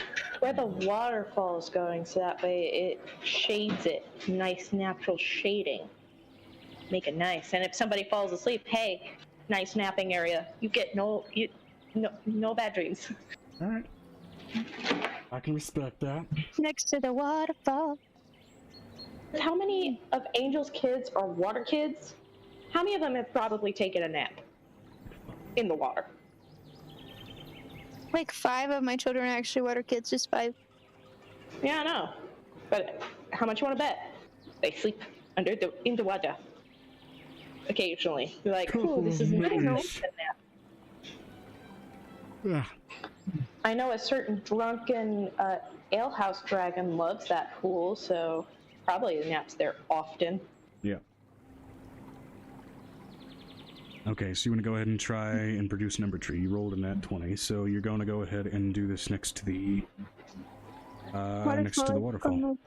So, you kneel down, begin to focus, begin to calm yourself, dripping into the grass. Beginning the druidcraft initially for the sprout, and then dropping into a trance.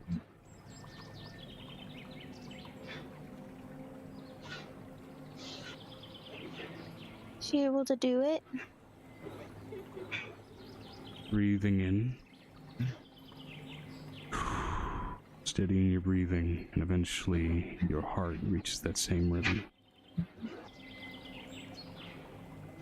Going into this trance, you find yourself kind of in this weird in-between world between being awake and asleep.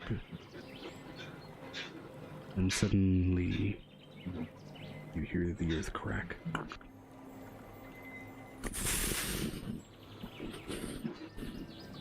Beginning to grow out of the earth. Bark, blue and dotted with stars, leaves to match. A tree that looks like it is painted of the night sky. Stretches forth from the earth. It continues growing and growing and growing. With your eyes closed, you're unsure of its size, whether it's growing up or growing out. But you breathe slowly and continue its growth until finally the natural world and your focus on it feels drained to the point where you can focus on its growth no longer. And as you open your eyes, where you initially expect to find a tall umber tree, it is tall, reasonably so. Not the titanic beast that you produced in Shurney. But where it isn't tall, it is instead wide. Looking less like its initial almost oaken shape, and the way it sort of almost hangs down here seems to mimic the shape almost of a willow in a way. Nice.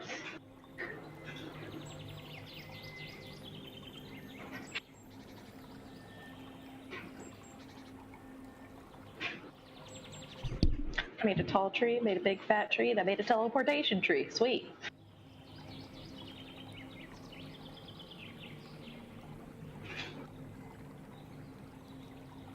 Keep in mind, using Tree Stride won't take you through an interplanar shift, unfortunately, but you've produced this all the same. I know, it's just because the outpost is currently on Oromir, I can literally Tree Stride from that tree to Ryu's hut. Yep. Just to skip and a hop away. Or a tree. Excuse me. That's why I call it the teleportation tree.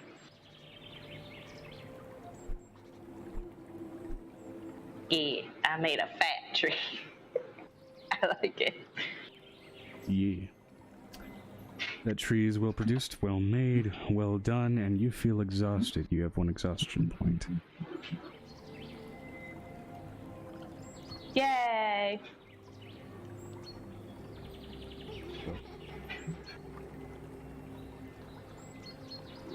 With all that said and done... Whoa, Streamlord shit.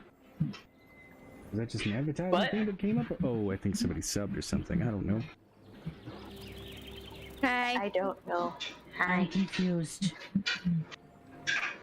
So, let's see. So whose turn is it next? Is Piper going to finish the tree? I finished the tree. She did.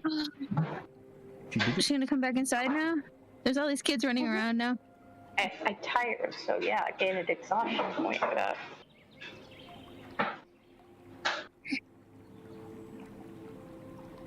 So I tired. I go sleep.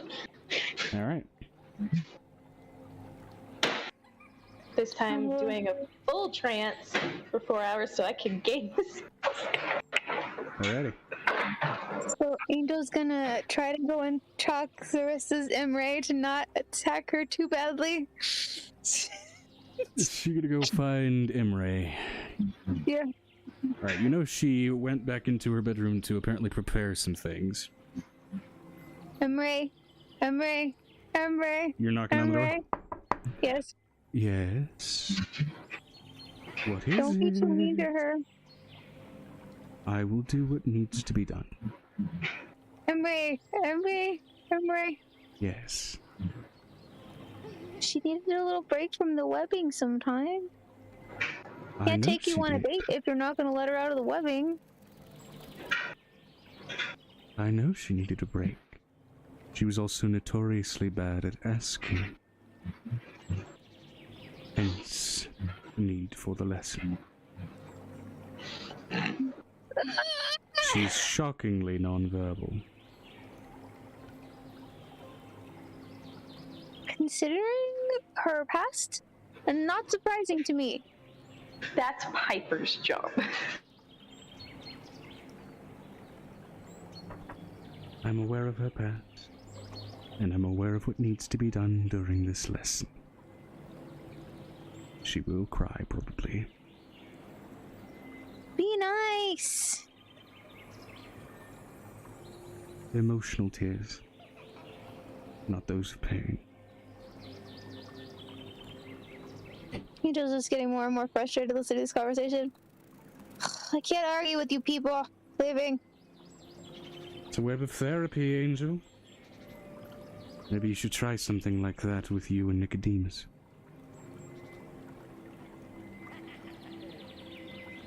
She throws a dagger at the door. Dream spider silk is incredibly useful for such things.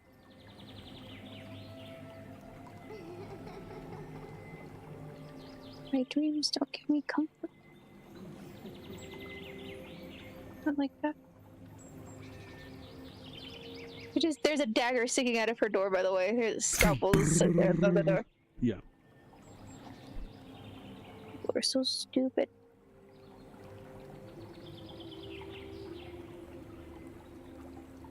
Difficult. Frustrating. She looks over at Nicodemus. Why Yep. can't everybody be like you? Because everybody being like me would probably kill the world. Everybody has to be unique in at least some kind of way. There has to be a diversity of personality on the planet, on any planet, or Not for me. something's gonna be left undone.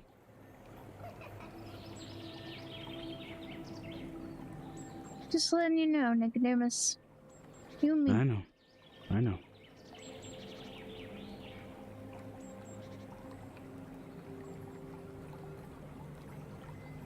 Nico. Why are people mean to each other?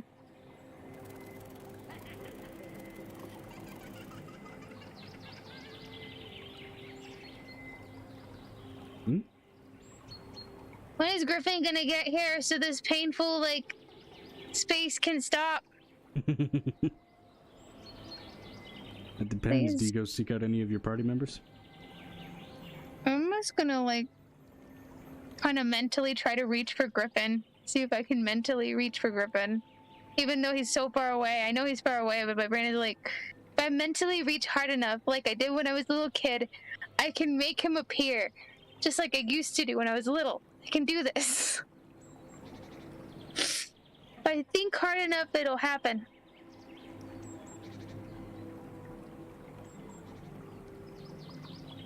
Okay.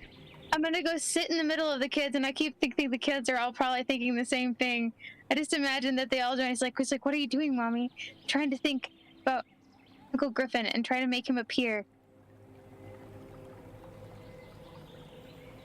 Alright, you sit down and you start thinking about Griffin. We'll go ahead and move down the initiative order. Piper! It's Boone's turn. Is it? Yes. We moved to Boone, but he's not. But the social initiative says it goes Angel, Piper, Bruce. Boone. Okay. Well, I'm done. Actually, it's Boone, then Bruce. But we don't have to worry about Bruce today because Dave isn't here. Yes. So. Yes. I'll go trance sleep because is exhausted and wants spell back. Alright, so we're gonna go ahead and take a to Boone. Gonna be asleep for 4 hours. You're gonna jump into a long rest. Yes. Alright. On the subject of rest, I'm also tired. Fair enough. But I don't want to sleep. I can't sleep. Not right now. Well, at any rate, as it transitions over to you, a bell that is familiar to those who are used to being in this house rings throughout pretty much every room. It didn't. Lunch bell in this case. But everybody taking an early siesta, especially considering the events of the day at large, I would not be shocked about.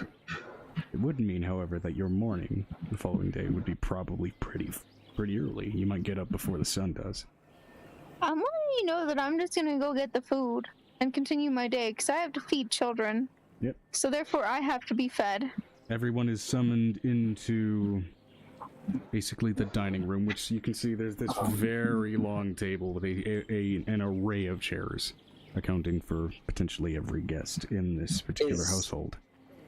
Is the bell mechanical or is it magical? Make a perception check. Okay. Gonna be 6. 6. Looking around to see if you can tell where the bell is. You're not sure where it is at the moment, so no way to discern one way or the other. Okay. I was gonna try to find out the source anyway.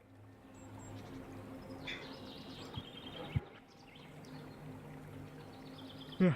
Okay. But all of you kind of reach the banquet table. You can see this sort of plate and silverware. Most of it seems to be made of what seems to be, for whatever reason, some kind of untarnishable brass. As then steadily kind of laid out by a series of what appear to be animated armors, as well as Himiko and Ryu, a massive selection of various empanadas, mostly made of both those varying sweet aromas and those savory ones, and also what appear to be a series of salads that are laid out along the table, as well as other various accoutrements. And wine from the personal cellar to those who wish to have it. All the kids are probably eating at the moment. Yeah, they are. Angel's like, and Nicodemus has a crying, wailing child. Hand me the baby. Nicodemus gingerly hands over. Angel is breastfeeding while eating at the table. Mm-hmm. What goes in must come out. This is essentially what's happening. Sitting there, she's like, this is just a day, isn't it? Yeah, it's a day. She looks over at Kimiko. And Piper, Piper's taking a nap. She's gone. She's asleep. Yeah, she's out. Is Boone out? I bet he falls asleep or something. I'm just that tired. Players falling asleep. Players out. Why are you falling asleep? Get coffee. I wish that helped more than it does. But also I don't want to be up all night. Right. On the off chance it does work. So it's basically staying up until you usually go to sleep and then going to bed. The problem is I usually stay up till 3 or later than 3. Like my schedule is fucked.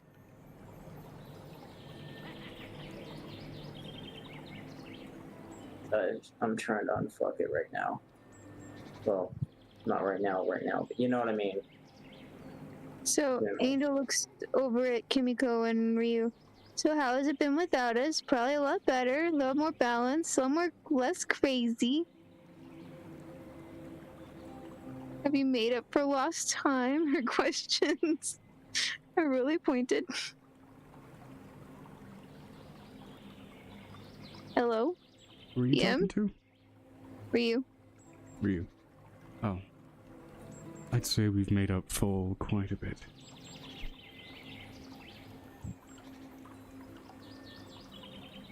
So did any of the aunt and uncles decide to finally relax and let themselves be themselves?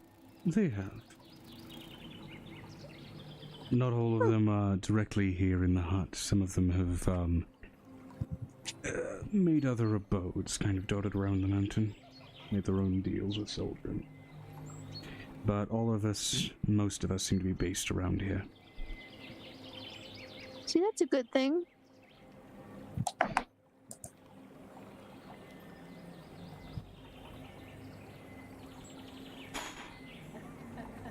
How are the new ones?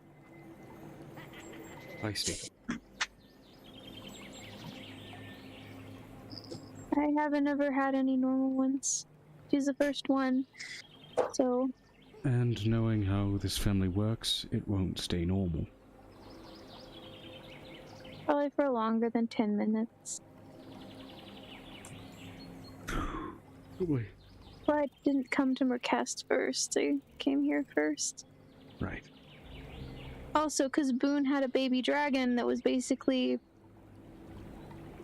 without a parent.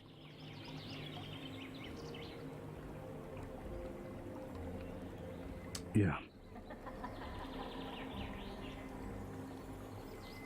Well, I'm sure you can give me the adventures in a little more detail. I can.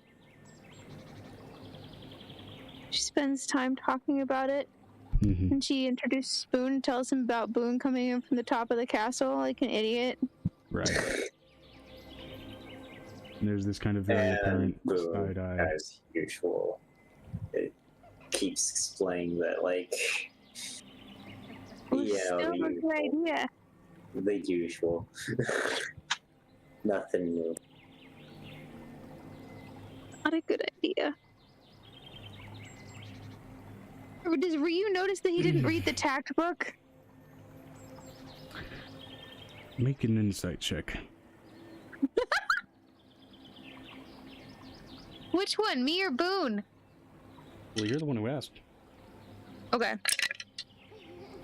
With a 17 plus 6, does he know? Well,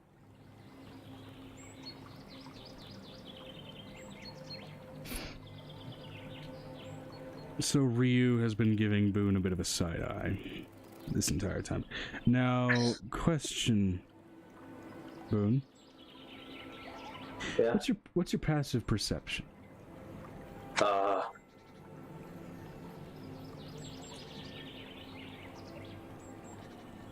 10. Okay, I'm gonna need you to give me a con save.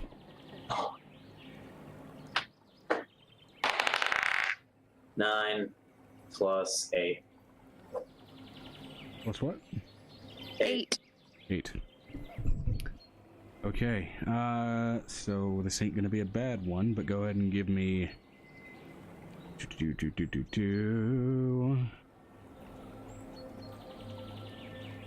2, 4, 5, 6, 7, 8, 9, 10. Give me a 1d10.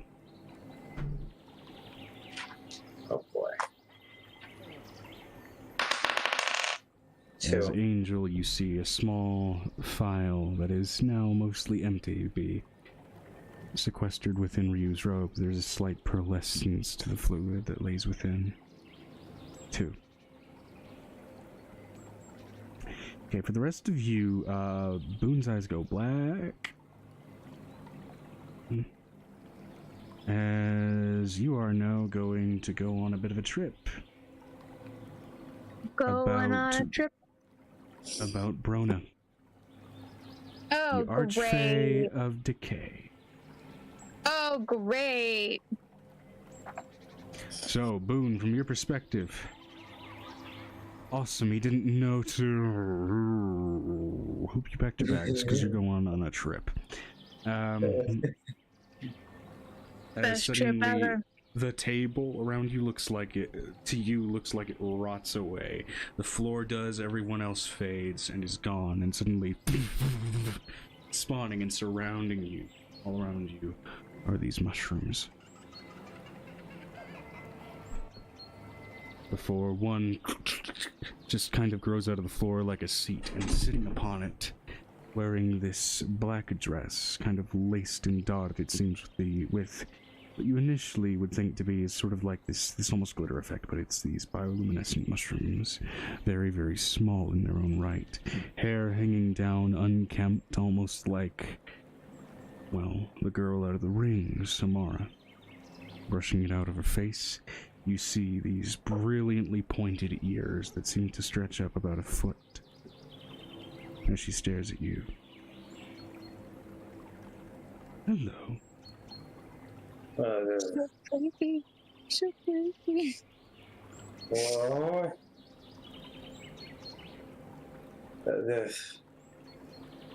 It seems you've been drugged, my dragonborn friend.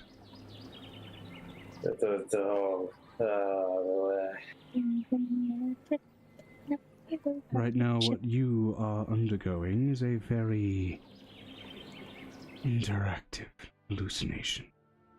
That's nice. Could you maybe get the lady's voice out of my head? The what out of your head? Kinda slightly meta. No offense.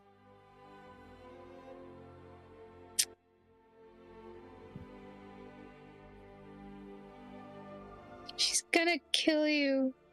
She's okay. Your character is such an...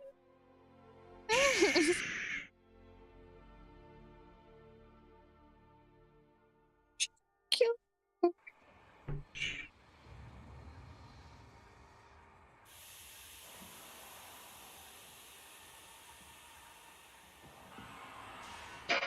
We'll count this actually as a dream sequence, so let me go ahead and press that button.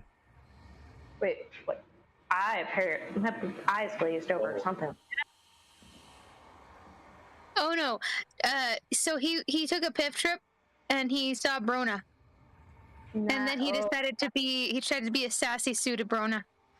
About that, I was actually referring to you. Me? The commentary from outside of the scenario.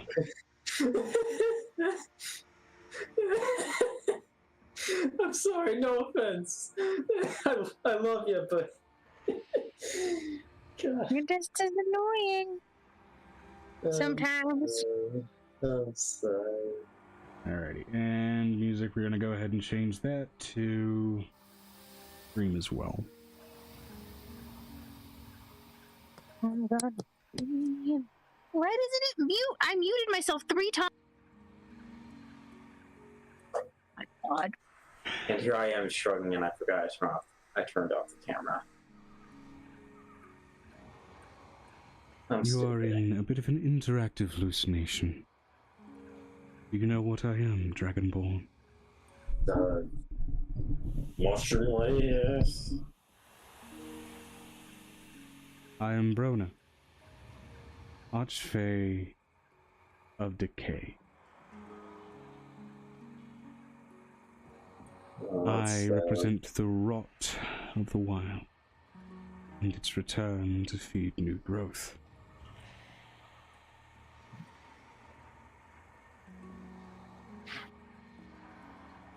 As such, I'm represented by mushrooms and other things.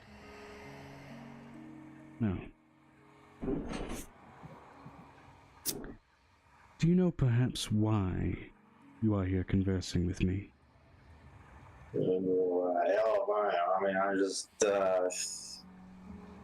let's see, What may have been done that landed you in this situation? Far as I can tell, Blair man and then just fucking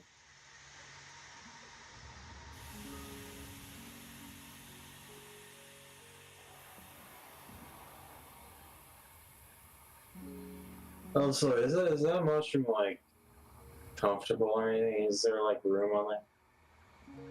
I wouldn't recommend moving from your seat. Fine. Let's sit here then. Fine. You're high, not drunk. Just to be clear. My apologies, I'm fucking tired, man. Yeah. Player is tired. It's all the same to me. Sometimes.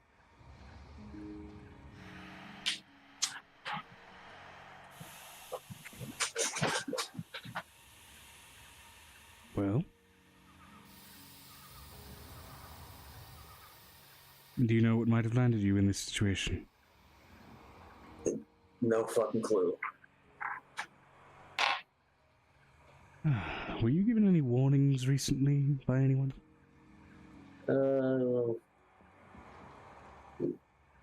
I guess maybe, possibly some dude who was staring at me before this. A dude was staring at you, really? I'm sorry, did I just get friggin' banished by a... No, you're still very much at a dining table. Oh, can they hear me? I imagine they can. That's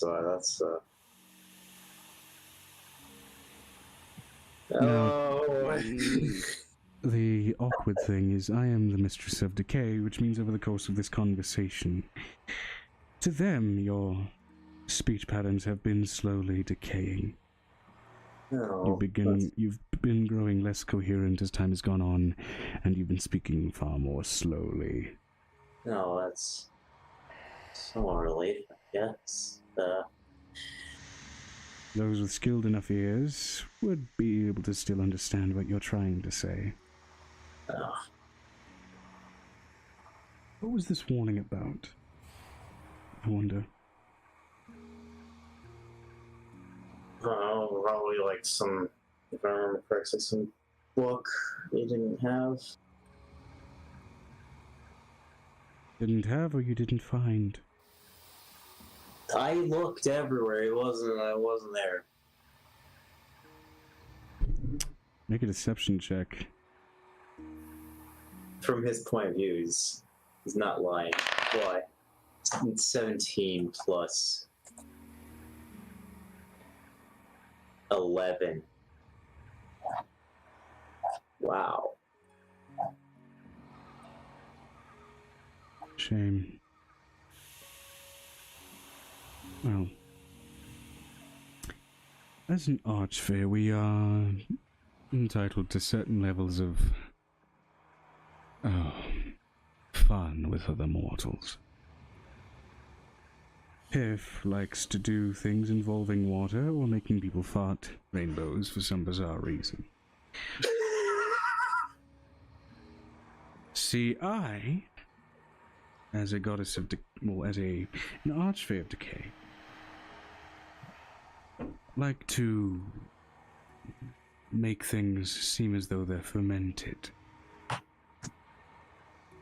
No matter what they are.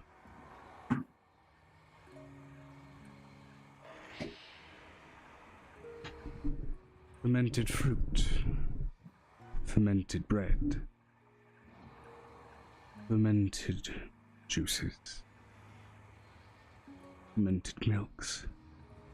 While all of these are, in all reality, unchanged,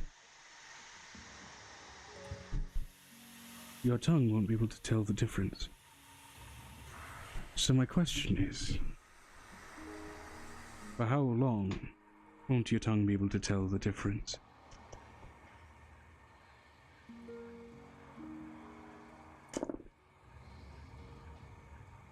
I suppose that depends very much on your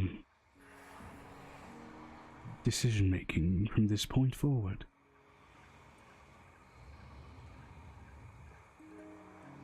Other Archfey may have been a little more forgiving than myself, but I am not known to be a patient one.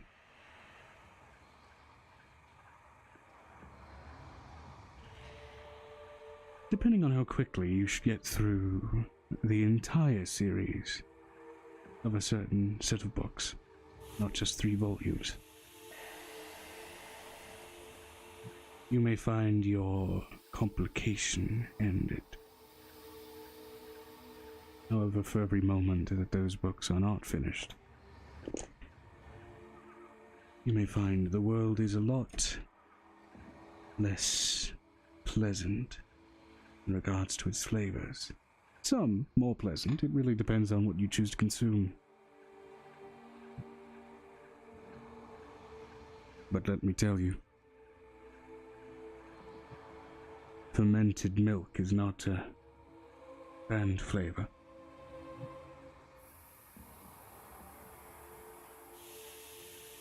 Oh, and also in regards to the rainbow thing. One monochromatic sneeze to snap you out of it, and she just leans over and flicks you on the forehead. And suddenly you snap back to reality and you sneeze. What appears to be a rainbow that is just lacking all color. It's just stages of black to gray.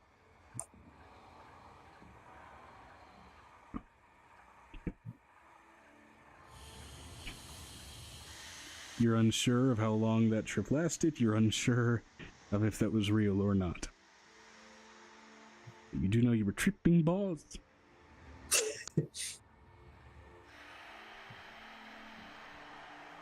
Those who were previously muted for the purpose of not interrupting the scenario may unmute.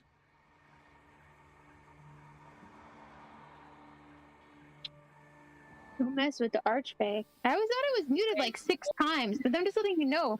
I know they all thought I was trying to talk over you. I've muted you like 7 times, tapping my screen like, just do it! What did I miss? It's okay. It happens. I was, because apparently my laundry's a little loud. Ryu snuck Piff into Boon's Empanadas for not reading a certain book about tact. Uh-huh. And Brona, Mistress of Decay, also known as Brema in some circles. To me, because I like that name. It's a nice, powerful name. Anyway. Gave him a couple of conditions. First of all, everything he should taste will now taste fermented, until not only does he get through 3 volumes of the book that as requested, but he needs to get through the entire series of it. He doesn't know how long that series is. Otherwise, everything's going to taste like it's spent a week too long out on the counter. Okay, for a second I thought it was permanent. I was very worried about that because, like, I as a player would not be okay with that. She laid out the temporary nature of the conditions. Yeah. Yep. Now, It's always which an is, Archfey. of course, as an address to the player, character of Boone may find this reading to be very boring. However, benefit. Getting through all those books will have some stat benefits. Yeah. Yeah, I remember.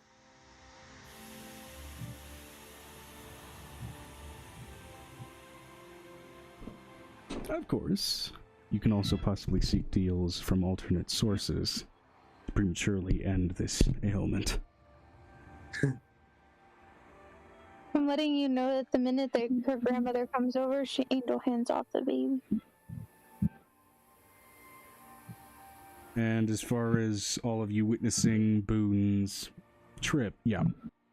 watching his speech slowly just sounding like he was swallowing his tongue over time, and it just getting slower and slower was a very bizarre sight. I just imagine all of the Pifflings just watching him with joy. It's like, this is great.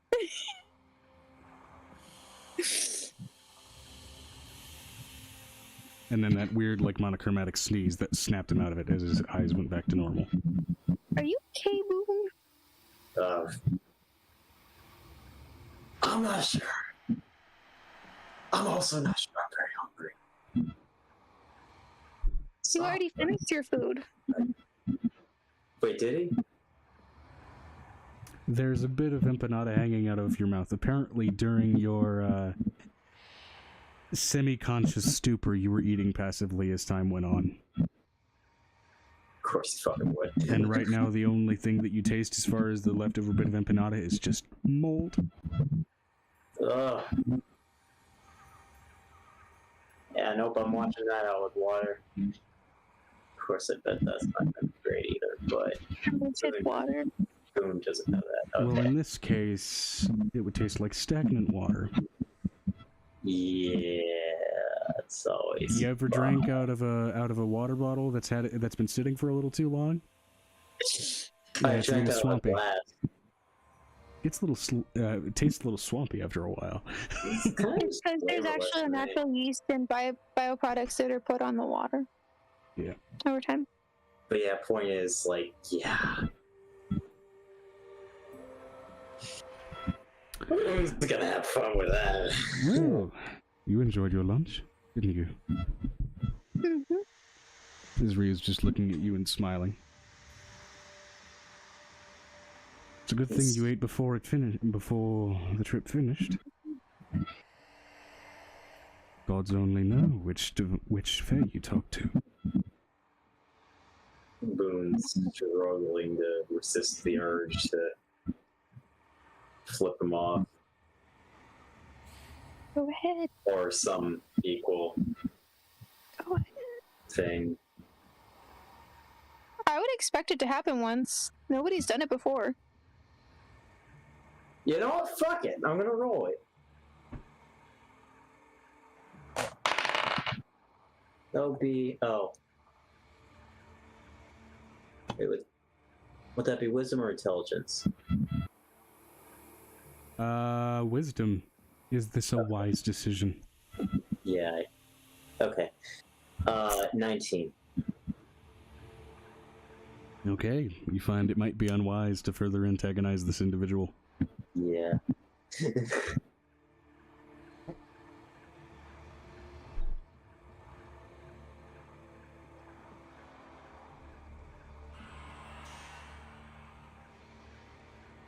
How did everybody else enjoy their lunch? I did. It was great. Good. All the kids are like, I want another one. More. Well, unfortunately, I do have to warn you, it seems that Boone ate all of the mushroom empanadas. Oh my god. Oh my god. Angel looks over at Nicodemus.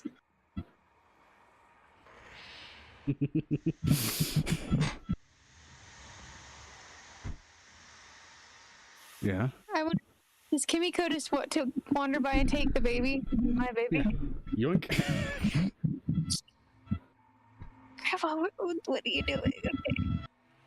Holding my granddaughter. She just walks away.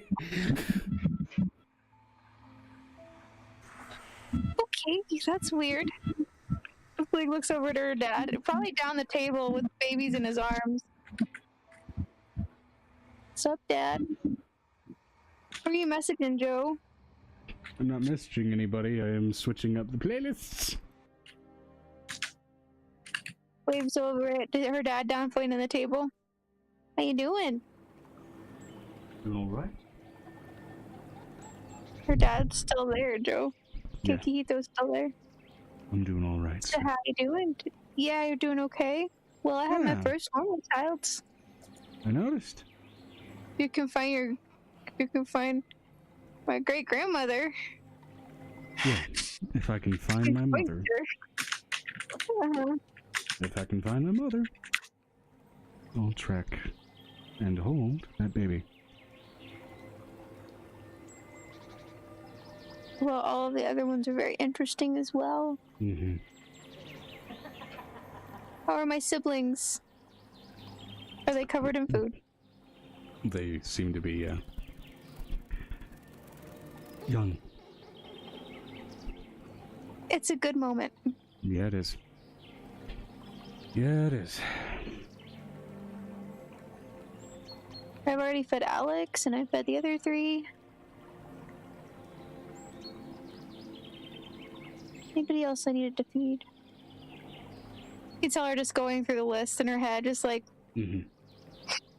Boone's trip lasted long enough for you to steadily feed just about every child. Okay, good. Or insist that the older ones that are a little more stubborn feed themselves, because unfamiliar food, I don't want to eat it. No, trust me, it's good. I don't want to eat it. I don't know what it is. Well, considering that we carried Kel and Jell's mom in the night bus, because... There are other kin that definitely aided in this mess. Let me put it to you this way. If y'all don't eat now, y'all gonna have to eat at dinner, and that's it. Yeah. Most of them already ate. I'm gonna look up at my Cobalt Soul child who's probably found her way onto the ceiling. Down. Down. No. I'm gonna count to 3. I'm gonna count to 5. Dad, help. It's your kid. An adopted child, that's one of the new ones. Oh, that's even better. Good luck. Huh? That's even better. Good luck. I guess you don't want cookies for the next week. Well, I do. Then I can just keep them all for myself, and everybody, all of your siblings can have more than you. I was practicing elevation training. Most people don't look up. You've been on the ceiling for more than 2 hours. Get down. And the goal is 5. All right. If I give you the 5, will you please get down? Yes, and do I still get the cookies? It's homework. I swear. Okay, if it's homework, that's fine. You get the cookie. All right. But if it's not homework, and I go to them and I ask them if it's elevation training, and they tell me no, you're grounded. Understood. I will find some type of boots to make sure you stay on the ground. Understood. Thank you. Doesn't mean your bat siblings need to be on the ceiling while they eat. They just look down at you like... Sit back. Sorry, Dad. They're a little bit weird. It's okay. For the sake of brevity, They've all had everybody steadily, and for the sake of brevity, everybody kind of steadily gets through their lunch after this sort of hodgepodge and mixture of chaos. Please tell me that Griffin shows up, please. I need to know that my deep child is alive.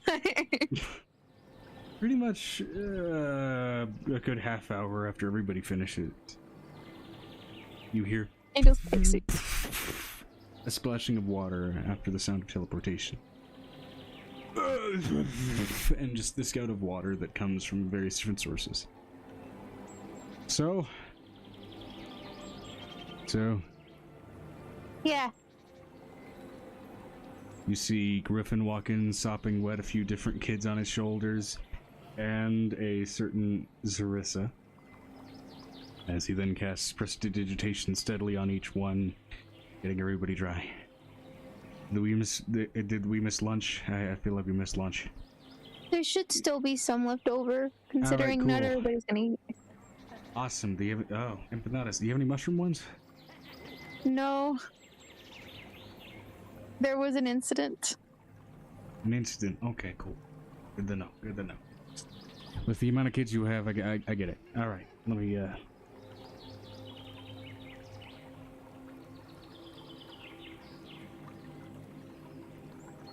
Hey, Griffin. Hmm. I have 5 more. Kids. One of them's normal. Back. Define normal. No magic.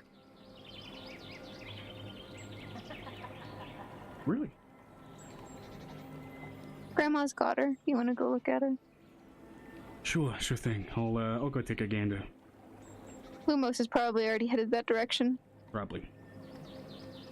And she's just new kids. It's like new kids.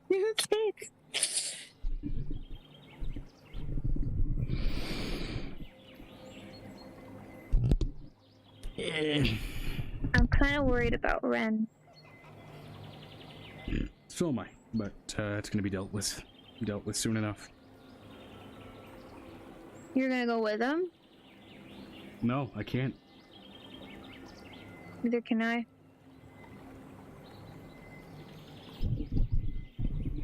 I have some complications when it comes to going to the abyss, so I can't go. You're gonna have to bring that microphone closer. It was good. I know you added it moved, and then I tried to stabilize it on the thing, and it just... Ah, God.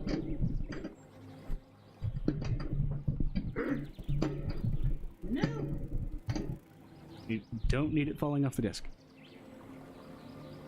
So, what do you plan on doing? But now, Yeah. making sure everything from my claptrap to my ass crack is dry, and relaxing, making sure I've got everything that I need from the market, and Are you gonna? Did you bring me something? Apparently, everybody got gifts. I left you my couch I for a brought reason. things what I'm gonna turn them into. You might have interest in, but that's me to know and you to find out. Fine. But how's Tansy? Did she enjoy the water? Oh yeah, she did. You missed us fixing the rings. No, I didn't. What do you mean? You know, when undersea fissures suddenly fucking slide back together, it's kind of hard to miss. What do you mean slide back together? I mean exactly what I just said. When undersea fissures slide back together. A fissure is a break. When they slide back together, then they'll... Well, now it works. Yeah. And also the astral sea just spilled out into space, so that's something else. It's gonna be amazing. Yeah, it's no longer gray out there, it's black and colorful.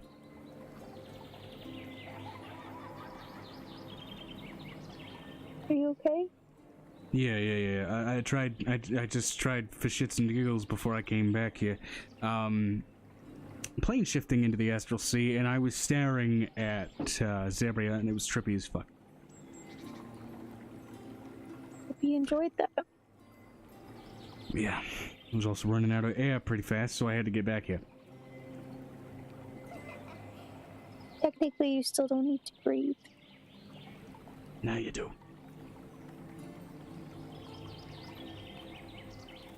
Pokes his nose. You okay? Yeah, I'm good. I have 3 children made of jelly. Right on. Tansy and I found a bubble hotel. What? A bubble hotel. Like a hotel with bubbles in it? A hotel made of gigantic fucking bubbles.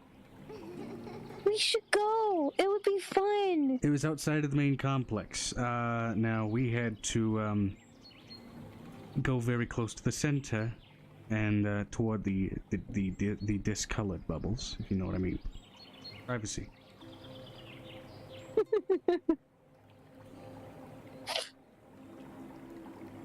So did you have fun? Yeah. Did the kids have fun? Oh, yeah. They all did. Especially this one.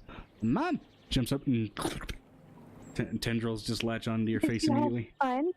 Did you have fun? Uh-huh. Did you meet your papa? Uh-huh. Tendril starts snaking its way up your nose. Nope, not up the nostril. I don't need anything up there. You can put your head right here, and right there, and wherever you want to on the outside. Yeah. Just forehead on yours. It's like this impact, you know, when a baby accidentally just wham headbutts you. Ow. But the difference here is, kid is now stuck to your forehead. Did you miss me? Is that what you're trying to tell me? Mm-hmm.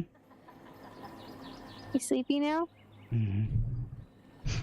He just falls asleep, forehead stuck to yours. I slowly peel it off and I hold him. Okay. Nap time. He goes and puts him down for a nap with the other kids who are napping on the couches and just kind of sprawled everywhere.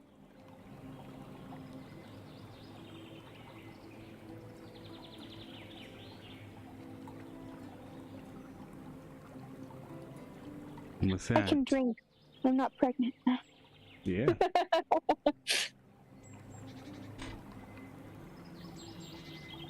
Was that the end of the episode? I'd say so. With everybody finally taking your long rest. We end the session.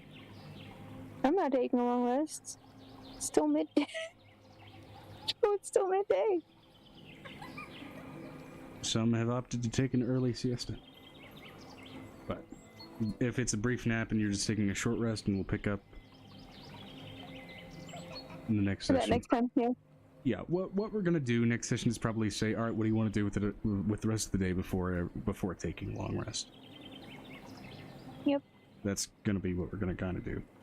But in the meantime, since we're gonna go ahead and probably try and pick up next week on Twitch.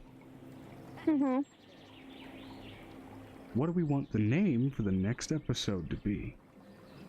We're gonna go back to doing that. Actually, no. Sorry. Next week, we'll get back to doing what do we want the name for that episode to be. But, for today, I think the name we gave it actually was fairly apt. Discolored Bubble should be the next episode. Discolored Bubble. Because that sounds like a condition. It does. But the other people need sleep. Amber sounds like she needs sleep, and yeah. Moon definitely needs sleep. But yeah, with the direct upload to YouTube thing on Twitch being a feature now, that I don't know when that happened, but it's useful.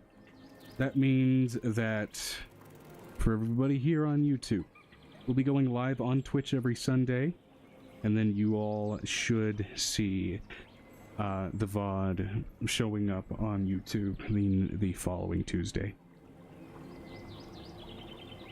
So, just so everybody knows, because that way it'll give me time to edit the VOD on Twitch's side, because it actually works over there, and editing VODs on YouTube is a non-existent function, especially when they get long enough.